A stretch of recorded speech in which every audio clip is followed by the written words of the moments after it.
week, because this is not in the Conservative Party manifesto. They have no mandate for the Rwanda plan whatsoever, and indeed, what manifesto would they put in front of people which would say we're going to set out to breach our international commitments and engage in state-sponsored people trafficking? What manifesto indeed would that be?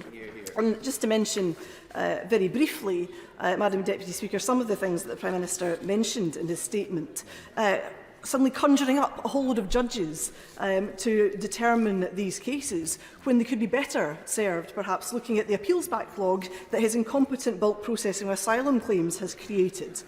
He mentioned charter flights being booked. Well, many commercial companies had refused to be involved in the charter flights at all, including the Rwandan state carrier. So which companies have been engaged to do this, and at which cost? We still don't know.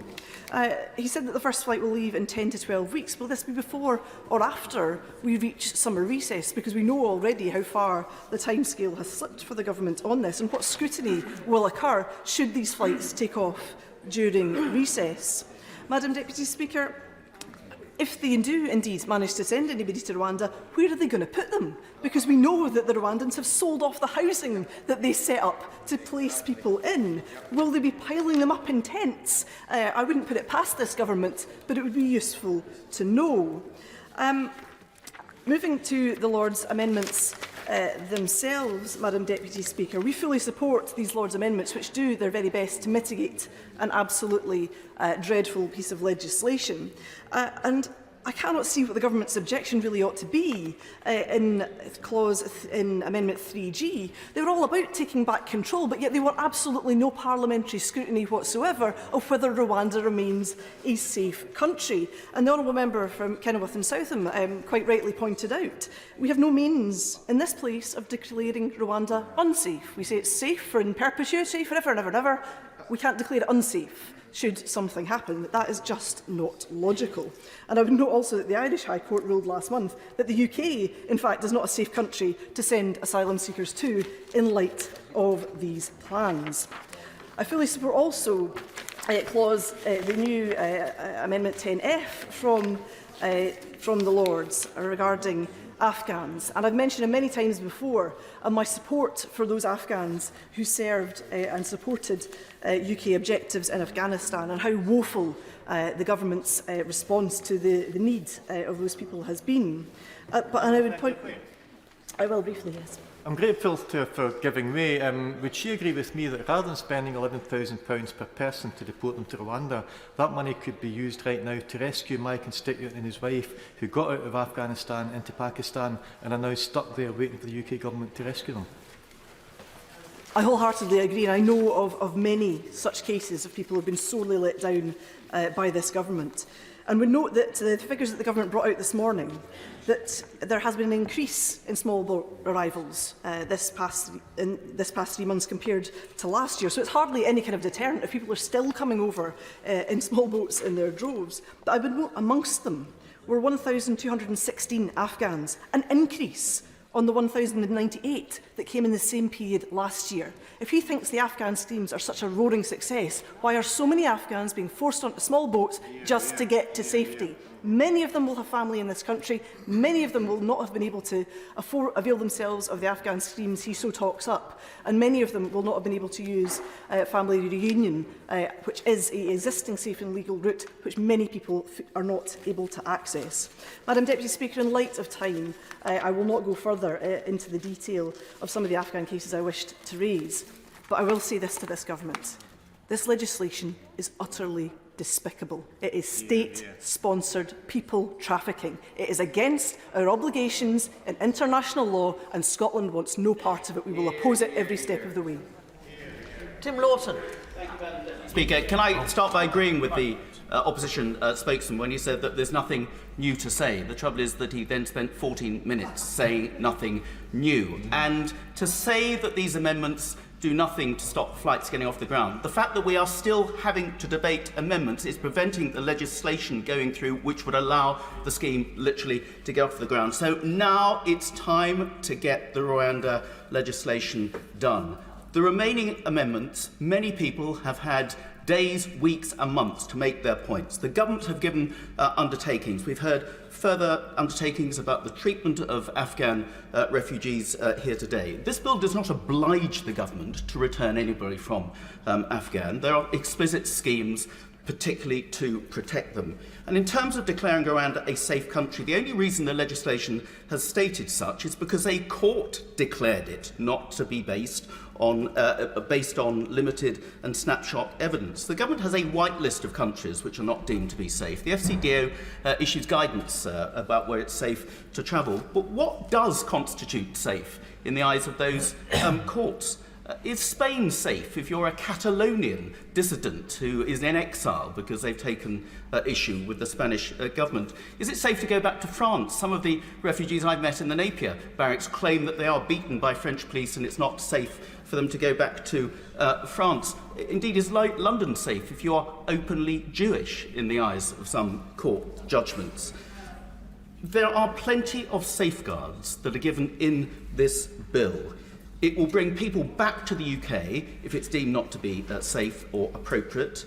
There's plenty of international legal scrutiny now added into this bill. The issue of refoulement, which was the major complaint about by the Supreme Court, has been dealt with. Legal assistance is available for those sent to Rwanda. And we know, and I'll say it again, when the Home Affairs Select Committee went to Calais last year, we were told by all of those in charge of the policing system on the beaches that when the government announced the Rwanda scheme in the previous May, there was a surge in migrants around Calais approaching the French authorities to try and regularise their position in France because they did not want to risk being sent to Rwanda. What is disgraceful, Madam Deputy Speaker, is time and time again, those behind these amendments, the Labour Party continuing this ping-pong, have not come up with a single solution to the really important question of what do you do with asylum seekers who have come to this country illegally, who have no credible case to be in the UK, but for whom it is practically impossible to return them to this country. And what's also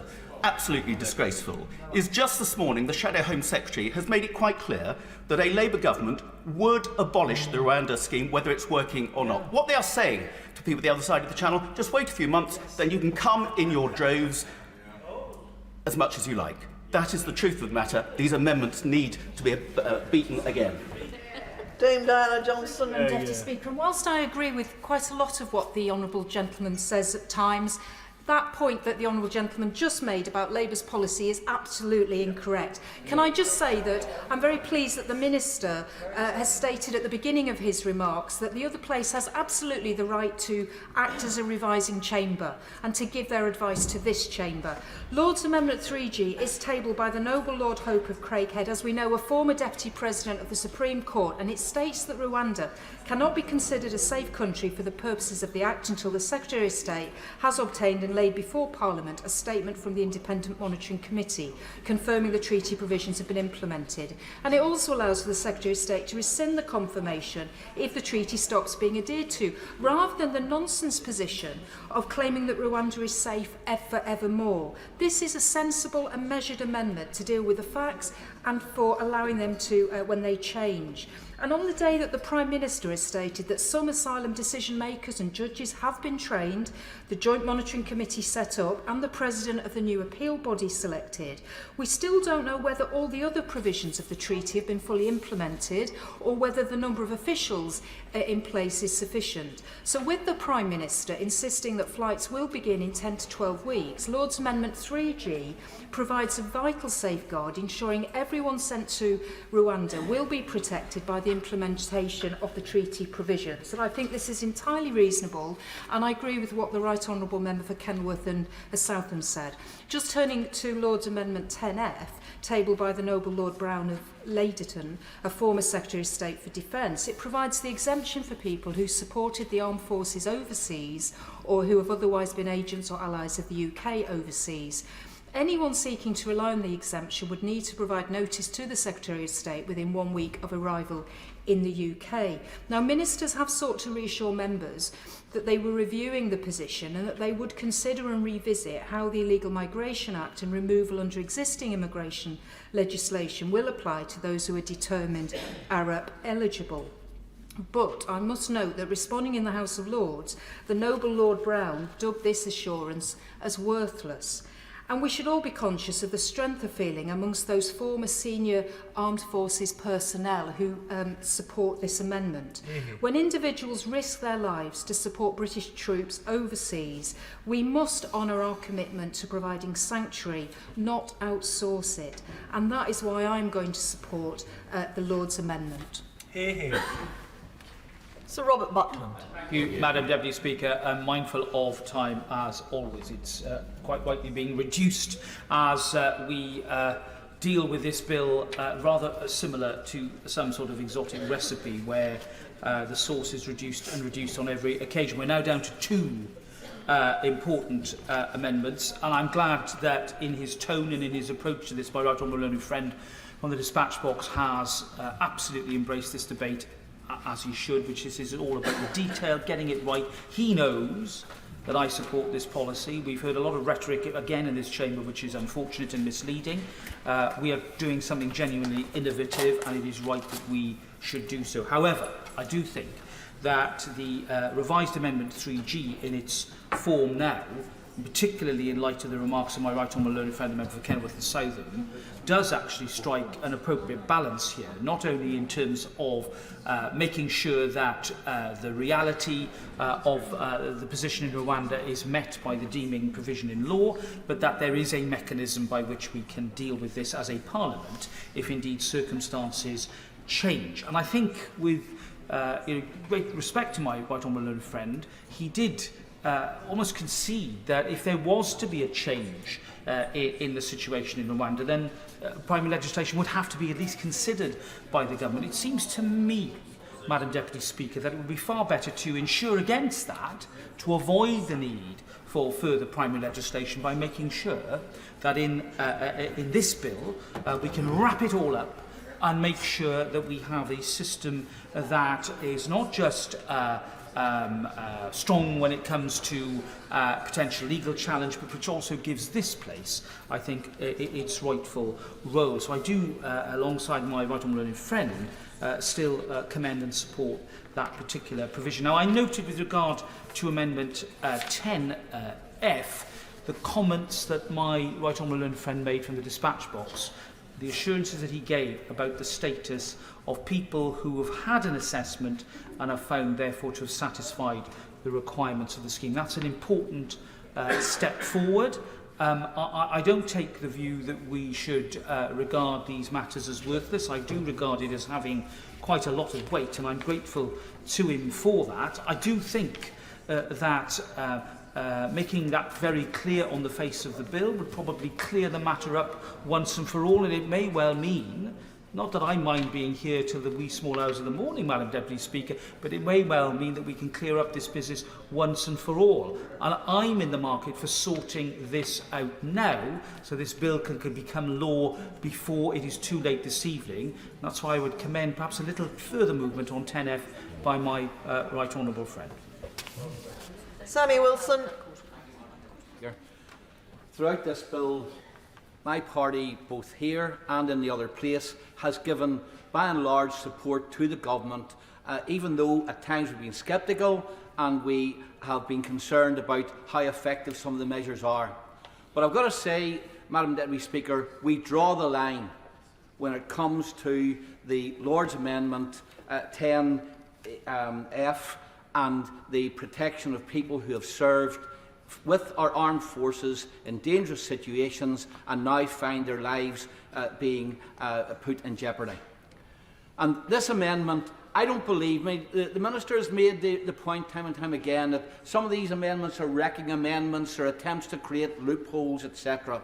Let's look at the amendment. People who will be covered by this amendment, first of all, will have served this country. Secondly, as a result of that, their lives will be in danger. Thirdly, when they arrive in this country, they have within a week to immediately inform the authorities that they're here. And then that allows for their records to be looked at, for their claims to be verified, and for their connections with the armed forces to be ascertained. And lastly, if they haven't done that, then in any subsequent cases the courts can draw inference from it. So nothing can be more watertight than this particular amendment. And yet the government is refusing to accept it on the basis, well, there's already arrangements in place. Well, why is it, and my colleague from Strangford has raised time and time again in this House, and as of others, why is it that there are people who serve the armed forces in Afghanistan who find themselves in danger at present? They're on the run from the police in Pakistan. They're hiding because the police in Pakistan want to send them back to Afghanistan where they'll be in danger. Why? Because the system has not worked for them. And that's why I think it is important that this amendment is accepted. We have a moral duty. And as has been pointed out, if we're going to look to the future and recruit people in trouble spots to help the armed forces, then we have got a strategic duty. And I believe that if the Minister really wants to get this stuff through tonight, he's got a political reason for doing this. Because at least by accepting this amendment, he takes away another leg that the other House is seeking to stand on when it comes to opposing this bill. And for all of those reasons, I hope that the Minister will accept this amendment to protect those who have served us, to get this bill through, and to avoid any further delay. John MacDonald. Just to follow on from the member for East Antrim, we get to this stage I think this is a disgraceful bill. I want to oppose it at every opportunity, but you have to accept at some stage the bill will go through, and therefore it's the normal run of things in these matters that the government will compromise on a number of issues, and usually by this time. And for the life of me, I can't understand why we haven't reached that compromise so far, particularly on this particular amendment. I just want to make this particular point. It's exactly as the member for East Antrim said, if the system was working as it was at the moment, we wouldn't be finding the cases that we've got. I think the situation in Afghanistan in particular is deteriorating at the moment. I just give one example of a case I'm dealing with. There's a woman who is in this country now who campaigned for women's rights in Afghanistan. The Taliban are now arresting and torturing her family. And that's just because she stood up for women's rights. If you're any way associated with the British government in any form, it makes matters even worse. I had another constituent in one of the hotels, an asylum seeker in one of the hotels, whose family simply rented out property to the BBC and some of the British authorities as well. The family got out, but they actually still had their connection with their video. And they showed me the videos of the Taliban turning up and beating up almost to pulp the staff of that family who were working in those premises then. The situation is deteriorating. The existing system is not working. People who are in any way associated with the British government and the British forces in particular are targeted, and their family are targeted, and they're not just abused, they're actually tortured. I just think we have a debt of honour, and the compromise has to be done tonight. This amendment cannot be seen as a wrecking amendment in any way. It's simply a logical conclusion of the debate that we've had in both our houses. And I urge the other place to stand firm on this one, because I actually do think the British public support this amendment as well as this. But I actually do think maybe a majority in this House really want to support it too. So I urge the government to think again, because this has gone beyond the normal process. My honourable friend from the front bench said, what is there to gain from the government in continuing this process overall? If they think this is about demonstrating their own bravado, their commitment, trying to get some publicity out of this, I actually think it's going the other way. I think at the moment the general political mood and public mood is, for goodness sake, except when there's a compromise offered, you should seize it, particularly on this particular issue. Tim Farron. Deputy Speaker, I hear from the other side impatience and irritation that we're still here, still debating this. I would respectfully just point to them the impatience, irritation, even outrage on the part of my constituents at the fact that this government is wasting vast amounts of their money on something they know, and the government knows, will would not work. That there's a 1 in 200 chance that an asylum seeker might be sent to Rwanda is clearly not going to be a disincentive. What could be a deterrent would be to process the applications that we have and remove that 25% of asylum seekers who turn out not to be genuine. You will never know that if you don't have the competence to process it. What also would be sensible is to actually set out safe routes, so you are able to bypass and therefore undermine the model of the evil people traffickers. That outrage from my constituents also goes to the knowledge that what could be done with the money that has been spent on this nonsense scheme so far. It's the equivalent, Madam Deputy Speaker, of 5.7 million GP appointments if the government had the priorities that the British people wants them to have. These two amendments are entirely sensible. I don't need to repeat all the arguments for them, but that we should have independent verification and not simply declare that a place is safe despite the lack of evidence is nonsense. Of course, as an aside, if Rwanda is a safe place, then why would it be a deterrent? And if it's not a safe place, why would any decent government send anybody there? But I support the Lords in pushing 3G with 10F. I'm not going to give way because we're about to finish. It's unfair on others. 10F guarantees that those who've risked everything to protect and serve our men and women in Afghanistan, our servicemen and women, to not be betrayed by this or future government is a basically simple and decent thing to ask for. And whatever the motivations the government ascribes to those moving this amendment, it's clearly a totally reasonable one, and a reasonable government would accept it. But going back to finish the government's, to address the government's irritation, the Conservative Party's irritation that we are still here, I want to just gently encourage Conservative members here present, right honourable and honourable members, to imagine a time, sometime in the future maybe, when they are not in government and they are in opposition. Let's imagine a time when a government of a different colour ignores the rule of law, bypasses the courts, thinks itself above the law, and then tries to use its numbers in Parliament to steamroller through something that was not in their manifesto and for which they have no mandate. An honest answer to that question would lead to this government yield. This is awful legislation, it is cruel, it is inept, it is expensive. We should vote the amendments through, the law should keep going, the government should concede. Minister Michael Tomlinson. Madam Deputy Speaker, with leave of the House, may I address very directly my right honourable and learned friend, the member for Kenilworth and Southam, and my right honourable and learned friend, the member for South Swindon, because they have both addressed Amendment 3G. This amendment does not do what my right honourable and learned friends are looking for. They are looking for a parliamentary moment. This amendment merely produces a statement. And I would invite them to imagine a scenario whereby what we have been discussing would not produce a statement in any event, would not produce an urgent question, would not produce a moment for a Secretary of State to have a statement in the chamber of the House of Commons in any event. And I repeat to my right honourable learned friend, this amendment does not meet the challenge that he has set, and I would encourage him to be with the government in a few short minutes' time. Madam Deputy Speaker, we must get on and put an end to this. We must pass this legislation and to stop the boats. Perhaps in the words of my honourable friend, the member for Stone, I urge this House once again to send a clear and unambiguous message to the other place, and I beg to move.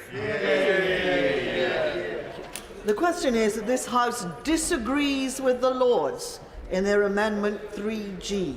As mayors that opinion say aye. Aye. Of the contrary, no. No. Division. Clear the lobby.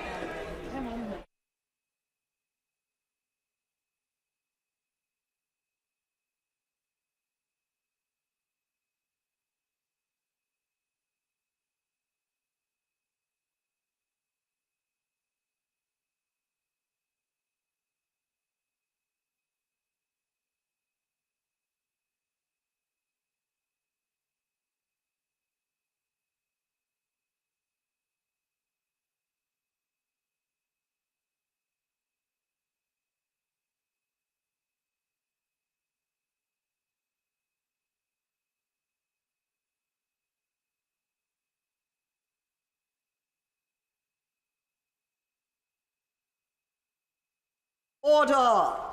The question is that this House disagrees with the Lords in their Amendment 3G. As mayors that opinion say aye. Aye. Of the contrary, no. No.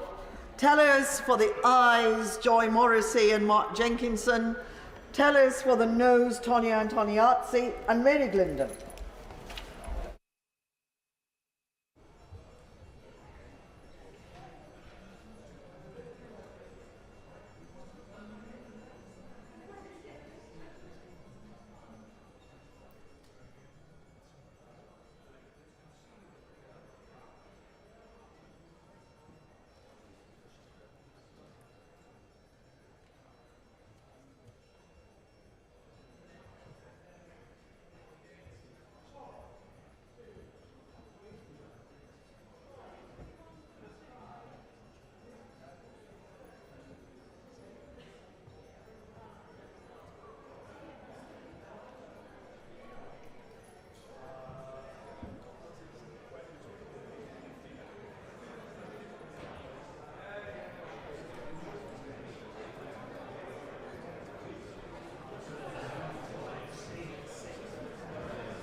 The ayes to the right were 306. The noes to the left were 229.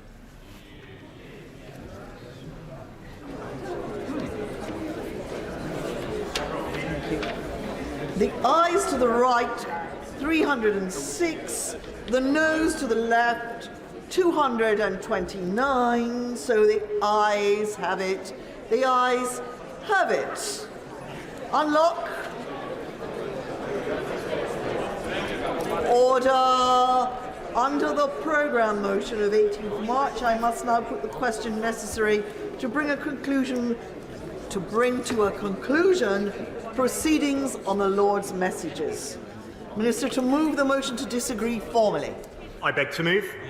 The question is that this House disagrees with the Lords in their Amendment 10F. As mayors that opinion say aye. Aye. Of the contrary, no. No.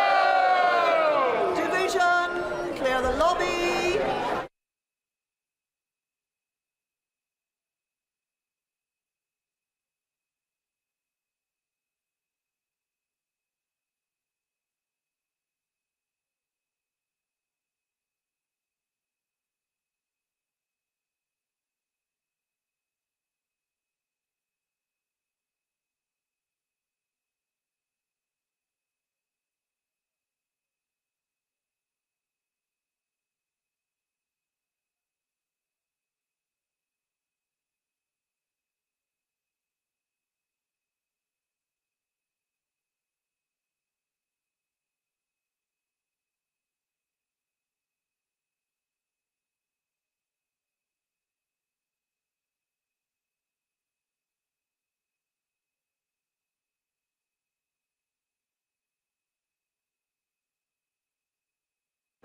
Order.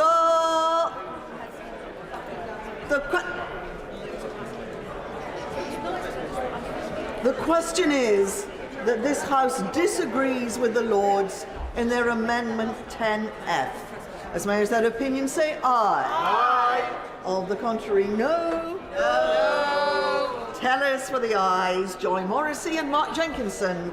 Tellers for the noes, Tonya Antoniazzi and Mary Glindon.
Order! Order!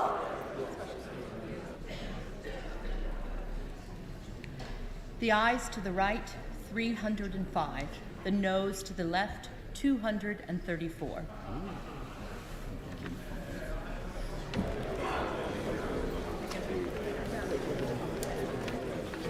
The ayes to the right, 305.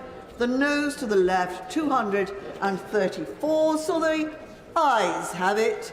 The ayes have it. Unlock. Minister to move that a committee be appointed to draw up reasons. I beg to move that a committee be appointed to draw up reasons to be assigned to the Lords for disagreeing to their amendments. That Michael Tomlinson, Scott Mann, Kieran Mullen, James Sunderland, Stephen Kinnock, Colleen Fletcher and Alison Thewlis be members of the committee. That Michael Tomlinson be the chair of the committee. That 3 be the quorum of the committee. That the committee do withdraw immediately. The question is that a committee be appointed to draw up reasons to be assigned to the Lords for disagreeing to their amendments 3G and 10F. That Michael Tomlinson, Scott Mann, Kieran Mullen, James Sunderland, Stephen Kinnock, Colleen Fletcher and Alison Thewlis be members of the committee. That Michael Tomlinson be the chair of the committee. That 3 be the quorum of the committee. That the committee do withdraw immediately. As mayors that opinion say aye. Aye. Such enthusiasm. Of the contrary, no.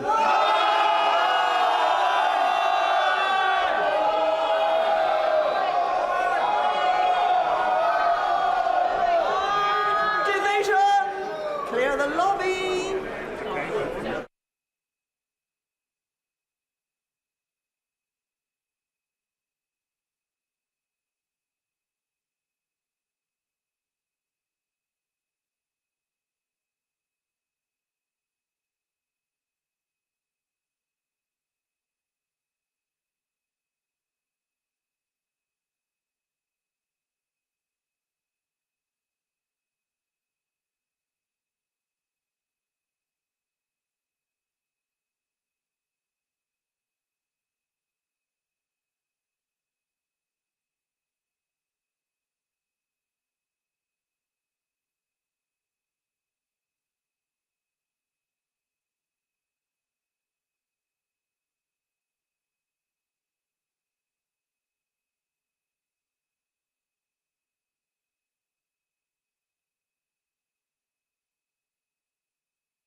The question is that a committee be appointed to draw up reasons to be assigned to the Lords for disagreeing to their amendments 3G and 10F.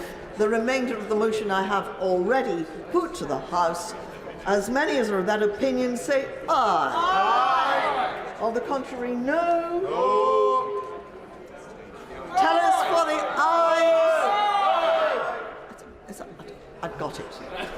And I can't take it on the voices. The no voices are pretty loud. Tell us for the ayes, Joy Morrissey and Mark Jenkinson. Tell us for the noes, Peter Grant and Stephen Bonner.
Order!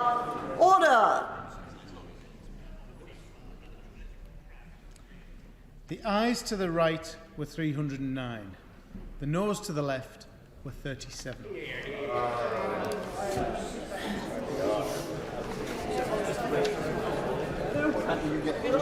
The ayes to the right, 309.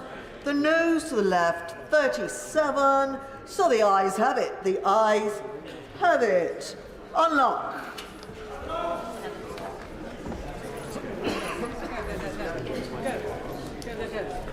That concludes consideration of the Lord's message of 18th April relating to the safety of Rwanda Asylum and Immigration Bill. Just for clarity, I should say that the result of that division means that the House has decided that the Reasons Committee should be appointed. And I would normally say at that point that the committee do withdraw immediately. Oh, they've probably already gone. The House may be called upon to consider a further Lord's message later today, if necessary. And so we come to motion number 2 relating to business of the House today. Minister to move. I beg to move. The question is as on the order paper. As may is that opinion, say aye. Aye. Of the contrary, no. I think the ayes have it. The ayes have it. And we come now to motion number 3 on the Digital Markets Competition and Consumers Bill carryover extension. I call the Minister to move the motion. The question is the motion on the Digital Markets Competition and Consumers Bill as on the order paper. As Mayor is that opinion, say aye. Aye. Of the contrary, no. The ayes have it. The ayes have it. And so we come to motion number 4 on the Renters Reform Bill carryover extension. I call the Minister to move the motion formally. Formally. The question is the motion on the Renters Reform Bill as on the order papers. May I have that opinion say aye. Aye. Of the contrary, no. I think the ayes have it. The ayes have it. And so we come to motion number 5 on the Economic Activity of Public Bodies Overseas Matters Bill carryover extension. I call the Minister to move the motion formally. Formally. The question is the motion on the Economic Activity of Public Bodies Overseas Matters Bill as on the order papers. May that opinion say aye. Aye. Of the contrary, no. No.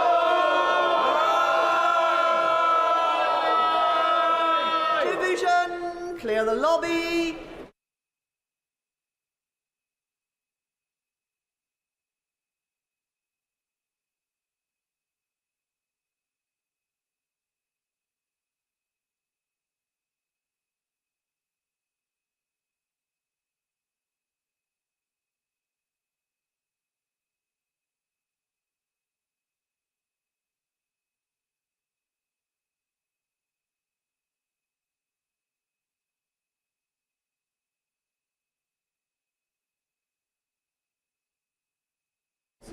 Order! The question is the motion on the Economic Activity of Public Bodies Overseas Matters Bill as on the order paper. As Mayor is that opinion, say aye. Aye. Of the contrary, no. No.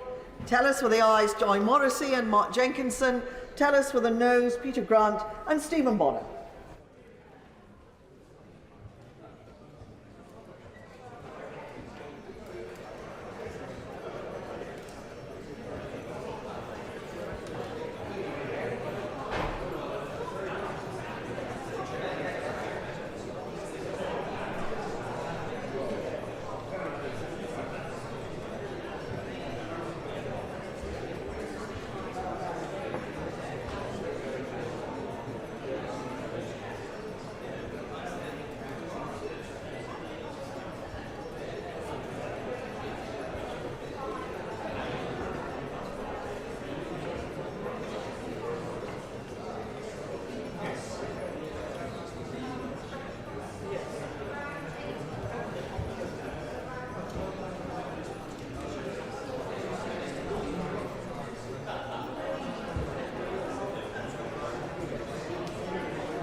Order!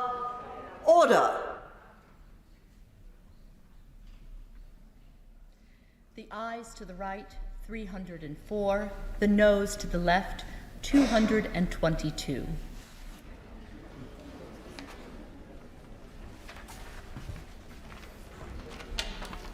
The ayes to the right, 304. The noes to the left, 222. So the ayes have it. The ayes have it. Unlock. We now come to the money resolution in respect of the pensions special rules for end of life bill. Minister to move. I beg to move. The question is, as on the order paper, as many as that opinion say aye. Aye. Of the contrary, no. I think the ayes have it. The ayes have it. And we come to the money resolution in respect of the International Freedom of Religion or Belief Bill.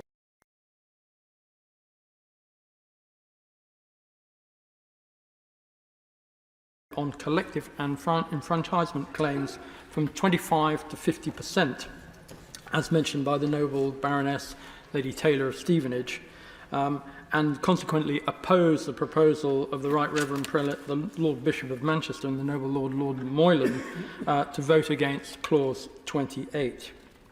Your Lordships have heard how giving more say to leaseholders in mixed blocks of residence and commercial units would be a bad idea and negatively impact on investment and the effective running of these blocks. Reform would only help some foreign leaseholders and investors and would result in fewer homes being built, it has been said. My Lords, this is far from the case. I have lived in 2 blocks of mixed developments.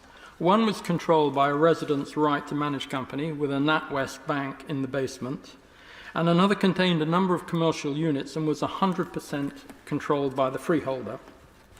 I can say categorically that the right to manage block was run better and with cheaper service charges. The freeholder-run block exploited the residents, cross-subsidised the commercial units at the residents' expense, and gave them no effective say over how the block was run. The difference, I would point out to the noble Earl Lisson, was that the RTM block was actually run by the residents and they were managing their own money, whereas the freeholder block was run by a managing company and the freeholders were profligate with the use of residents' cash. So let us be frank, my lords, maintaining the 25% cap is about the freeholders retaining control and nothing about fairness or efficiency. If anyone lives in or invests in a flat in a block, they should have a say over how it's run. For that reason, I oppose the amendments in the names of the noble Lord Thurlow and the noble and Lord Sandhurst, which would have the effect of restricting enfranchisement and further strengthen the position of freeholders by limiting the number of leaseholders who could vote to manage their own blocks of residence. And I must say that also RTM directors are perfectly capable of managing mixed blocks of developments. Freeholders, of course, are keen to take leaseholders' money, but don't want to relinquish control. This can result in a situation where leaseholders represent 95 to 99% of the investment in a building, but have no control, whereas the freeholder, who has an investment of just 1 to 5%, is deemed to own the building and run it for their own profit, while appointing a property management company which proceeds to rip off the leaseholders via excessive service charges and insurance commissions. And as I said, because it's not the freeholders' money, they don't care. That's the difference, my lords. Any leaseholder's attempt to challenge this is fraught with risk and a potentially ruinous cost, so this aspect needs reforming too. My lords, I'm aware of a major lobbying effort by the great estates to protect their feudal privileges built up over hundreds of years. I was invited to dinner by one of them, but didn't go. And my lords, I must say, following the intervention of the Right Reverend Prelate, the Bishop of Derby, I would like to refer to the amendment in the name of the Right Reverend Prelate, the Lord Bishop of Manchester, who was refreshingly frank at second reading. He said, yes, the system could be described as feudal, and some of the church property dealt with dated back to the 11th century. In the Church of England's case, their property portfolio is valued at £2 billion. It's a business. They have assets of at least 6.7 billion. And of course, the Church of England, as we all know, does a lot of work with charities and work with the poor. But some have already questioned whether the Church of England's 105,000 acres could be better used, in part at least, to provide the social housing so badly needed by the needy and homeless. And with the great estates, the story is also about retaining their wealth, not about losing it. I have no problem with that. I just don't think it should be at the expense of leaseholders. They need to move with the times. The old ways of fleecing leaseholders is increasingly untenable. Sorry. I was a bit thrown actually by the Bishop of Manchester not being here, and we were going to later talk about marriage value, but that's another part of the debate. But we in Parliament, I believe, have a greater duty than just to the freeholders and their interest, to their over 5 million leaseholders, to reform the leasehold system and preferably abolish it altogether. We heard again at the second reading how some freeholders are seeking to hide behind property rights and the European Convention of Human Rights. But leaseholders have rights too, and these are being deliberately suppressed. On ground rents, as mentioned at the second reading, the Competition and Markets Authority said there was no legal or commercial reason justifying ground rents. And I just had a bill for £300 for my ground rent, and for which I receive absolutely no service. Everyone knows that ground rents provide no service, they're purely rent-seeking, they are a legalised scam, and everyone involved knows full well that that's the case. And if pension funds were invested in ground rents, as some of them are, they should find a better use for their money, for example, investing in British companies. Our pension companies invest less in our own country's companies and stock market than any of their international competitors. And I say, my lords, shame on them.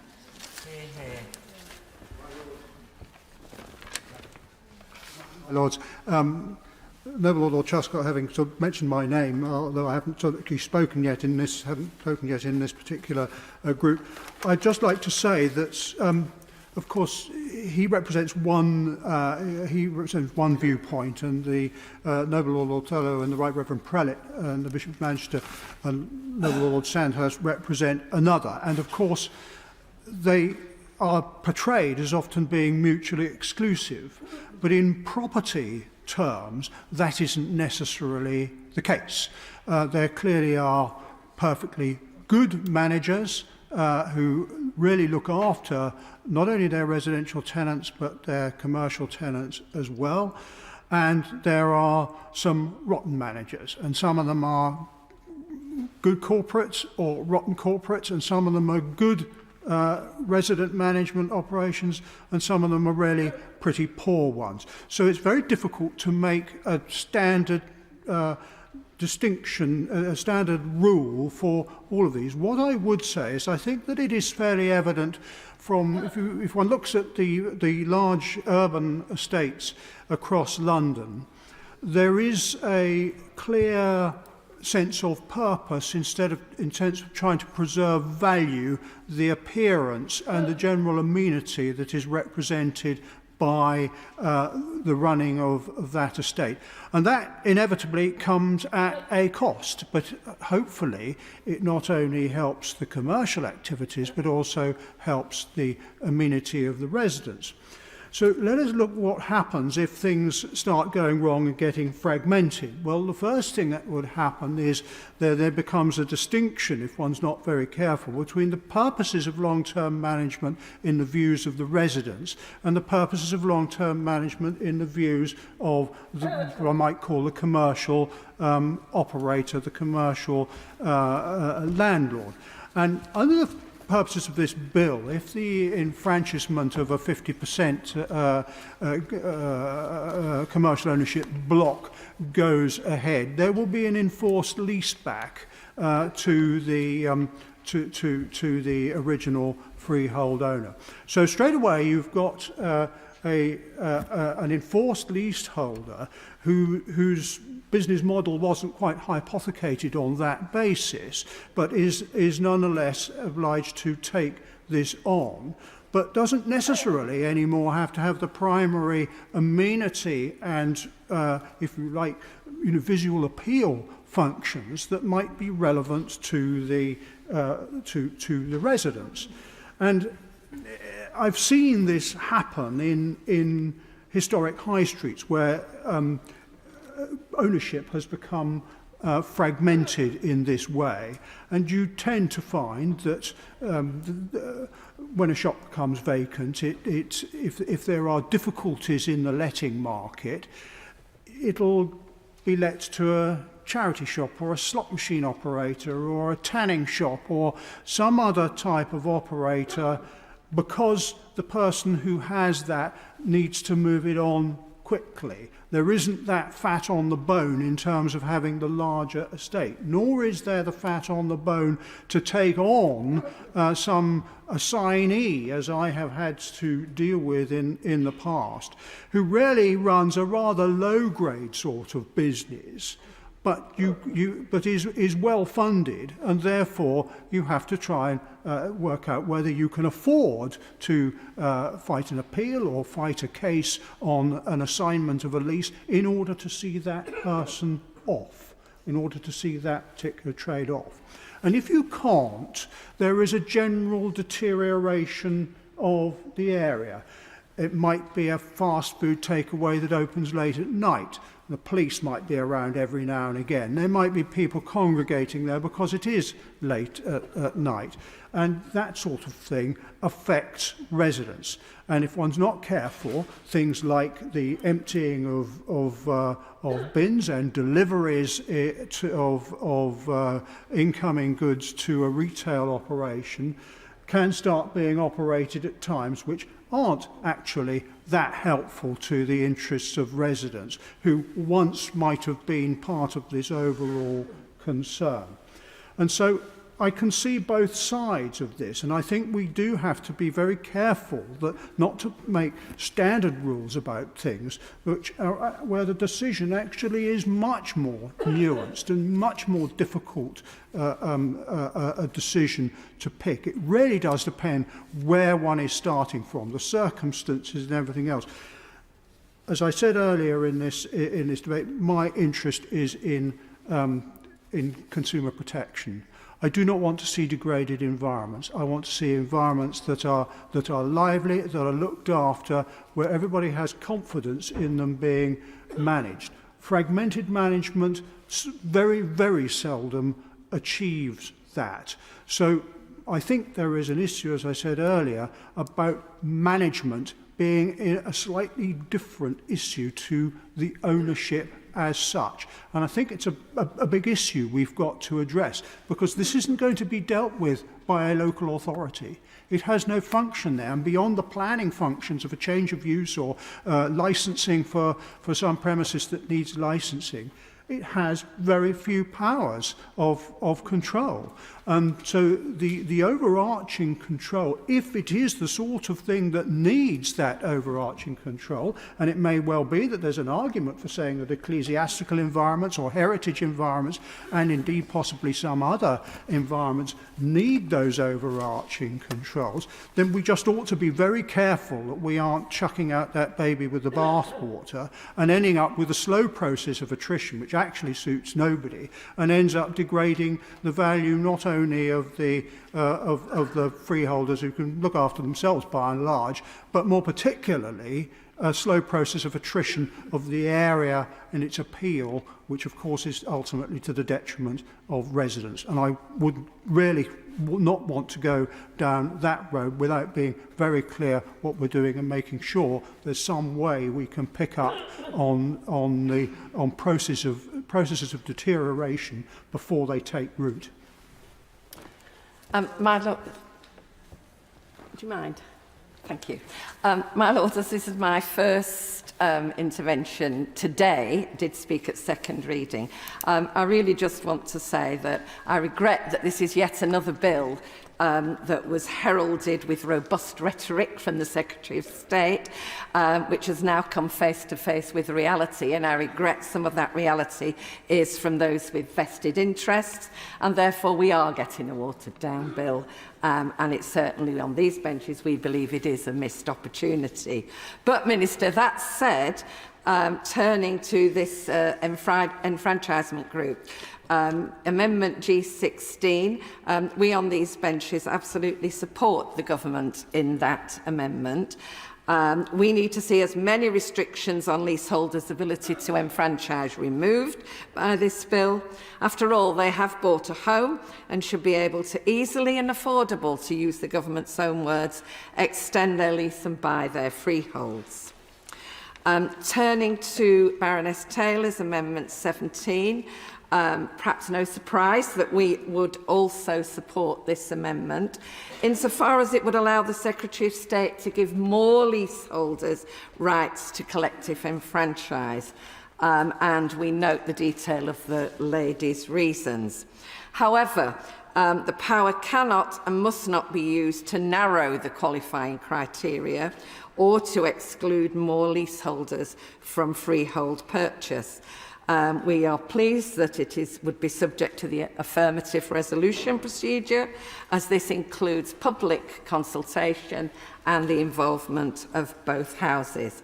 However, we do know that cohorts of leaseholders will still not even qualify to buy their freehold under this bill. For example, MPs at the Public Bill Committee in January heard from experts and campaigners that there really is currently a problem with leaseholders in mixed-use buildings. And from our debate today, I'd say we have a problem with mixed-use buildings that needs to be sorted out.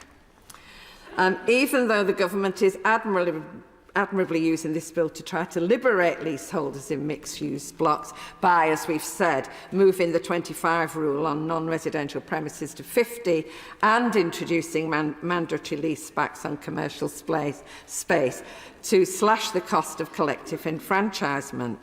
But, and I find this a strange one, they have not lifted the restrictive regulations in the 1993 Act that means shared services, such as a plant room, would disqualify leaseholders from buying out their freehold. Apparently, there is even a regulation stipulating that the mere existence of pipes, cables, or other fixed installations connecting residential and commercial premises in a mixed-use building would block leaseholders from buying their freedom. My Lords, this means that many leaseholders who would otherwise stand to benefit from the changes on mixed use will be blocked from securing collective enfranchisement and from being in control of their buildings. Perhaps the noble lady, I could ask if we could discuss this particular aspect before we go into report stage. Turning to the three, well, I'll just call them tricky amendments. I noted that the noble lady Baroness Taylor kind of hedged her bets on these very wisely, I think.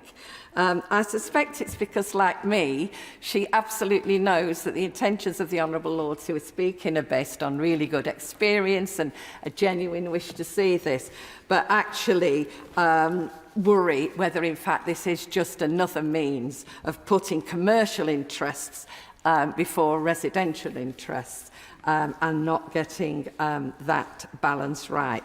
So instinctively, as the noble Lord Truscott stood, and I was really relieved when you stood up and made your comments, that we would instinctively oppose these three amendments, because in our view they do seek to row back. But it has to be said that, you know, I have listened attentively to what's been said, and I'm completely changing what I was going to say to actually say that I genuinely believe that there are some serious areas that do need looking at. There is much experience in the House, but I am concerned that we're being subject to special pleadings, and in particular, Lord Santos, you're pleading with regard to overseas owners. I don't see why we should be bending over backwards to placate overseas owners who are absent and aren't going to do their duty and are hard to contact, and lots of phrases that you all use. I don't see why we should be pandering to that. Surely we should be trying to solve the problem, to bring them into the fold. And phrases such as management difficulties, I think we should be able to solve that. But clearly there are issues. I'd just like to say it's worth saying that the rest of the world manage just fine under resident-controlled common-hold systems, and they do so with some truly remarkable mixed-use developments, with cinemas, shopping centres, train stations, and all sorts of facilities and infrastructure. They are not asking to adopt our leasehold arrangement. So whilst I would accept from the Noble Lords the debate that there are issues that need to be probed further and spoken about and listened to, perhaps in a round table discussion before we get on to report stage. But our instincts are that these are shoring up the interests of commercial leaseholders, because let's face it, freeholders, that's where the money is. Well said. My Lords, very briefly, in the descriptions that have been put forward, the Right Reverend Prelate of these kind of thriving communities, and I mean, you know, it sounded idyllic and so on. The way that the noble Lord Earl of Lytton talked about, you know, making sure that we understood that there might be some bad players, but there are also some very enlightened players. It made it sound as though, you know, that really this is just a question of having the right people in charge. Whereas I actually think it's a systemic problem. And one of the reasons why I'm anxious about this is because I don't really mind myself. I mean, it's always nicer to have friendly, you know, non-rip-off freeholders. That's a genuinely a positive thing. But I don't think that we should be grateful that we're not being ripped off in the homes that we live in. And the system problem is that people lack autonomy and control and over their homes, over where they live and of their destiny. And I just wanted to throw in that actually a successful community depends on people retaining their autonomy, and rather than being grateful that they're being looked after. I also think that it's incredibly important what the noble Baroness Thornhill pointed out. And I think it was really, you know, Lord Truscott's really made an excellent speech, by the way, laying some of this out, which is there are thriving communities with mixed-use abilities all over the world that do not use leasehold. This idea that we're now getting to a point where we're saying, oh, well, what if we don't have leasehold here? We'll never have a local swimming pool, and there'll be no community centres. What's going to happen to all the shops? I mean, this is actually mythological. So I just wanted to point out that although I agree that one needs to look at the complexities, and I, for one, am actually all for nuance in relation to this and not just blustering away, I also think we should stop myth building about the wonders of the system, when in fact inherent in it is and why we want enfranchisement in the first place is because our citizens, when they buy a house, should have control over it. And they should not have nobody else, that's their home, and then they can work collectively on building the community. At the moment, they denied that, which is why we're trying to tackle the problem of leasehold in the first instance. Okay.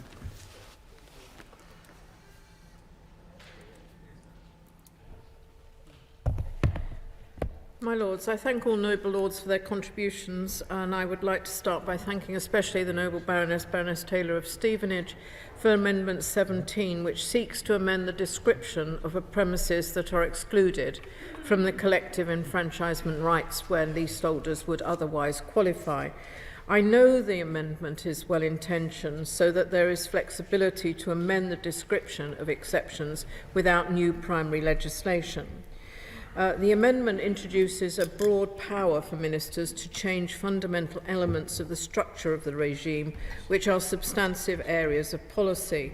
And the government is already making changes to primary legislation by increasing the non-residential limit from 25% to 50%, following extensive consultations, which is right and proper. The powers in this amendment would affect the very core of the regime and how it is structured, rather than amending mere procedural changes, and to make sure that stakeholders have certainty as to how the law will work in practice, changes to fundamental structure of statutory regime should be clear and stable. And while the intention behind the amendment is noble, the government is not able to accept it, as it is not proportionate or reasonable for the proper functioning of the regime. It would be a sweeping power to change the fundamental structure of the enfranchisement regime after it has been improved by Parliament. This amendment would introduce uncertainty into the new system, meaning that both leaseholders and landlords would need to second-guess whether changes may be made at relatively short notice, introducing volatility to the regime, and this could potentially lead to undesirable outcomes, such as potentially undermining confidence in the long-term investment decisions for mixed-use premises, or lead to irregular design of floor space in anticipation of future changes. And I want to make it clear that the Law Commission has spent years considering qualifying criteria and have assessed different options in their consultation process before putting forward their recommendations to increase the non-residential threshold to 50%. It could also remove rights of leaseholders or landlords in a proportionate way and create unnecessary uncertainty and divergence likely to complicate the overall regime, with consequential effects on the behaviour of different stakeholders in different ways. And therefore I hope that I've convinced the noble Baroness that the amendment is not proportionate and it is therefore withdrawn. I'd also like to thank my noble friend Lord Sandhurst for the Amendment 17A, which would exclude long leases held by overseas companies from being qualifying tenants for the purpose of collective enfranchisement. My Lords, the government's aim is to improve leaseholders' tenure and address the historic imbalance of power between freeholders and leaseholders. And the bill does not confirm different rights on leaseholders by how their leases are held. The government does not think that implementing such a definition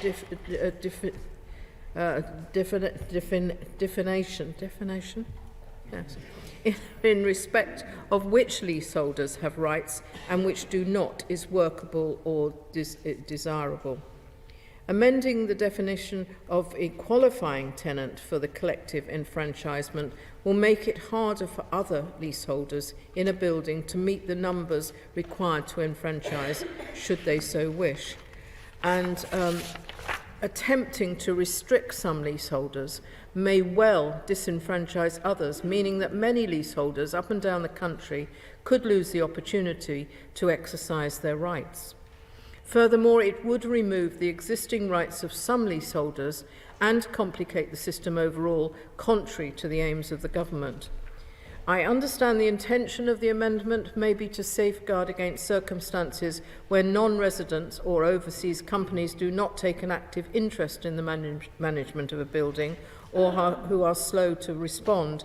However, we expect most multi-occupancy buildings will be managed by professional management companies on behalf of freeholders, as they are now. And I would like to thank my noble friend again for the amendment, but I cannot accept it because it runs contrary to the aims of the government and may restrict leaseholders' rights. I therefore ask that I hope my noble friend is content to withdraw his amendment. My Lords, I'd also like to thank the Lord Bishop, or the Right Reverend Lord Bishop of Derby, for speaking on behalf of the Lord Bishop of Manchester, who I have had a number of meetings with about this issue. And I'm very happy if the Right Reverend Prelate takes back the fact that I will continue that discussion if the Lord Bishop of Manchester so wishes. But also my noble friend Lord Moylan for notice of their intention to oppose the question that Clause 28 stands part of the bill. Clause 28 increases the non-residential limit for the collective enfranchisement claims to proceed in mixed-use buildings from 25 to 50%. The clause implements the Law Commission recommendation, which has been subject to comprehensive consultation by the Law Commission and the Department. I note the Right Reverend Prelate and my noble friend's concerns, which have been raised through various consultations and with freeholders and with landlords. The bill's impact assessment considers the impact of increasing the non-residential limit for collective enfranchisement claims, including the potential impact on freeholders, high streets and businesses. The increase to 50% strikes a fair and proportionate balance and will ensure that leaseholders are not unfairly prevented from claiming the right to manage in respect of buildings that are majority residential, and protects the freeholders and commercial leaseholders in buildings that are majority commercial. Freeholders can also protect their commercial interests by taking back a lease back of the commercial unit by securing their interests with a 999-year lease back at a peppercorn rent. And we recognise the importance of the responsibility of building management, and would expect those, as I've said, who do exercise their right to take over their buildings will employ the use of professional managing agents, ensuring the building is managed with the appropriate expertise, as we've heard from Lord Truscott about the issues that he is aware of. So I would ask that the increase, I would say that the government considers that this increase is proportionate, and I would ask the Right Reverend Prelate and my noble friend to support Clause 28 and that it stands part of the bill. I'd also like to thank the noble Lord Thurlow, for Amendment 18, which seeks to apply residency tests to the collective enfranchisement claims in buildings with more than 25% non-residential floor space. As we've discussed, Clause 28 of this bill amends the Leasehold Reform, Housing and Urban Regeneration Act 1993 to increase the non-residential limit for collective enfranchisement claims from 25 to 50%. Clause 28 implements a Law Commission recommendation that seeks to broaden access to collective enfranchisement for leaseholders living in mixed-use buildings where the non-residential elements can constitute up to 50% of the floor space. The existing qualifying criteria requires leaseholders representing at least 50% of the flats in a building to participate in a collective enfranchisement claim. When compliant with this existing criteria, the noble Lord's amendment would only allow claims in mixed-use buildings with more than 25% non-residential floor space, where at least 25% of the flats are owner-occupied. For leaseholders in mixed-use buildings where less than 25% of the flats are owner-occupied, but more than 25% of the floor space is non-residential, this new clause would have the effect of removing all the benefit of Clause 28. This would leave leaseholders unable to collectively buy the freehold of their building because of how their neighbours choose to use their properties. It would also complicate all claims in buildings over 25% non-residential floor space, as participating leaseholders would be required to demonstrate that they are owner-occupiers. This could lead to claims taking longer, costing more, and would provide freeholders with another opportunity to frustrate leaseholders' right to buy their freehold. And this is counter to the government's aims in this area to broaden access to collective freehold ownership for all leaseholders and simplify and not complicate the system leaseholders use to do so. Lord Thurlow asked about why we weren't introducing it, and the government is committed, as I've said, to broadening this access to collective enfranchisement and making it cheaper and easier for leaseholders to buy their freehold. And as I've said, any residency test would complicate this system, my lords.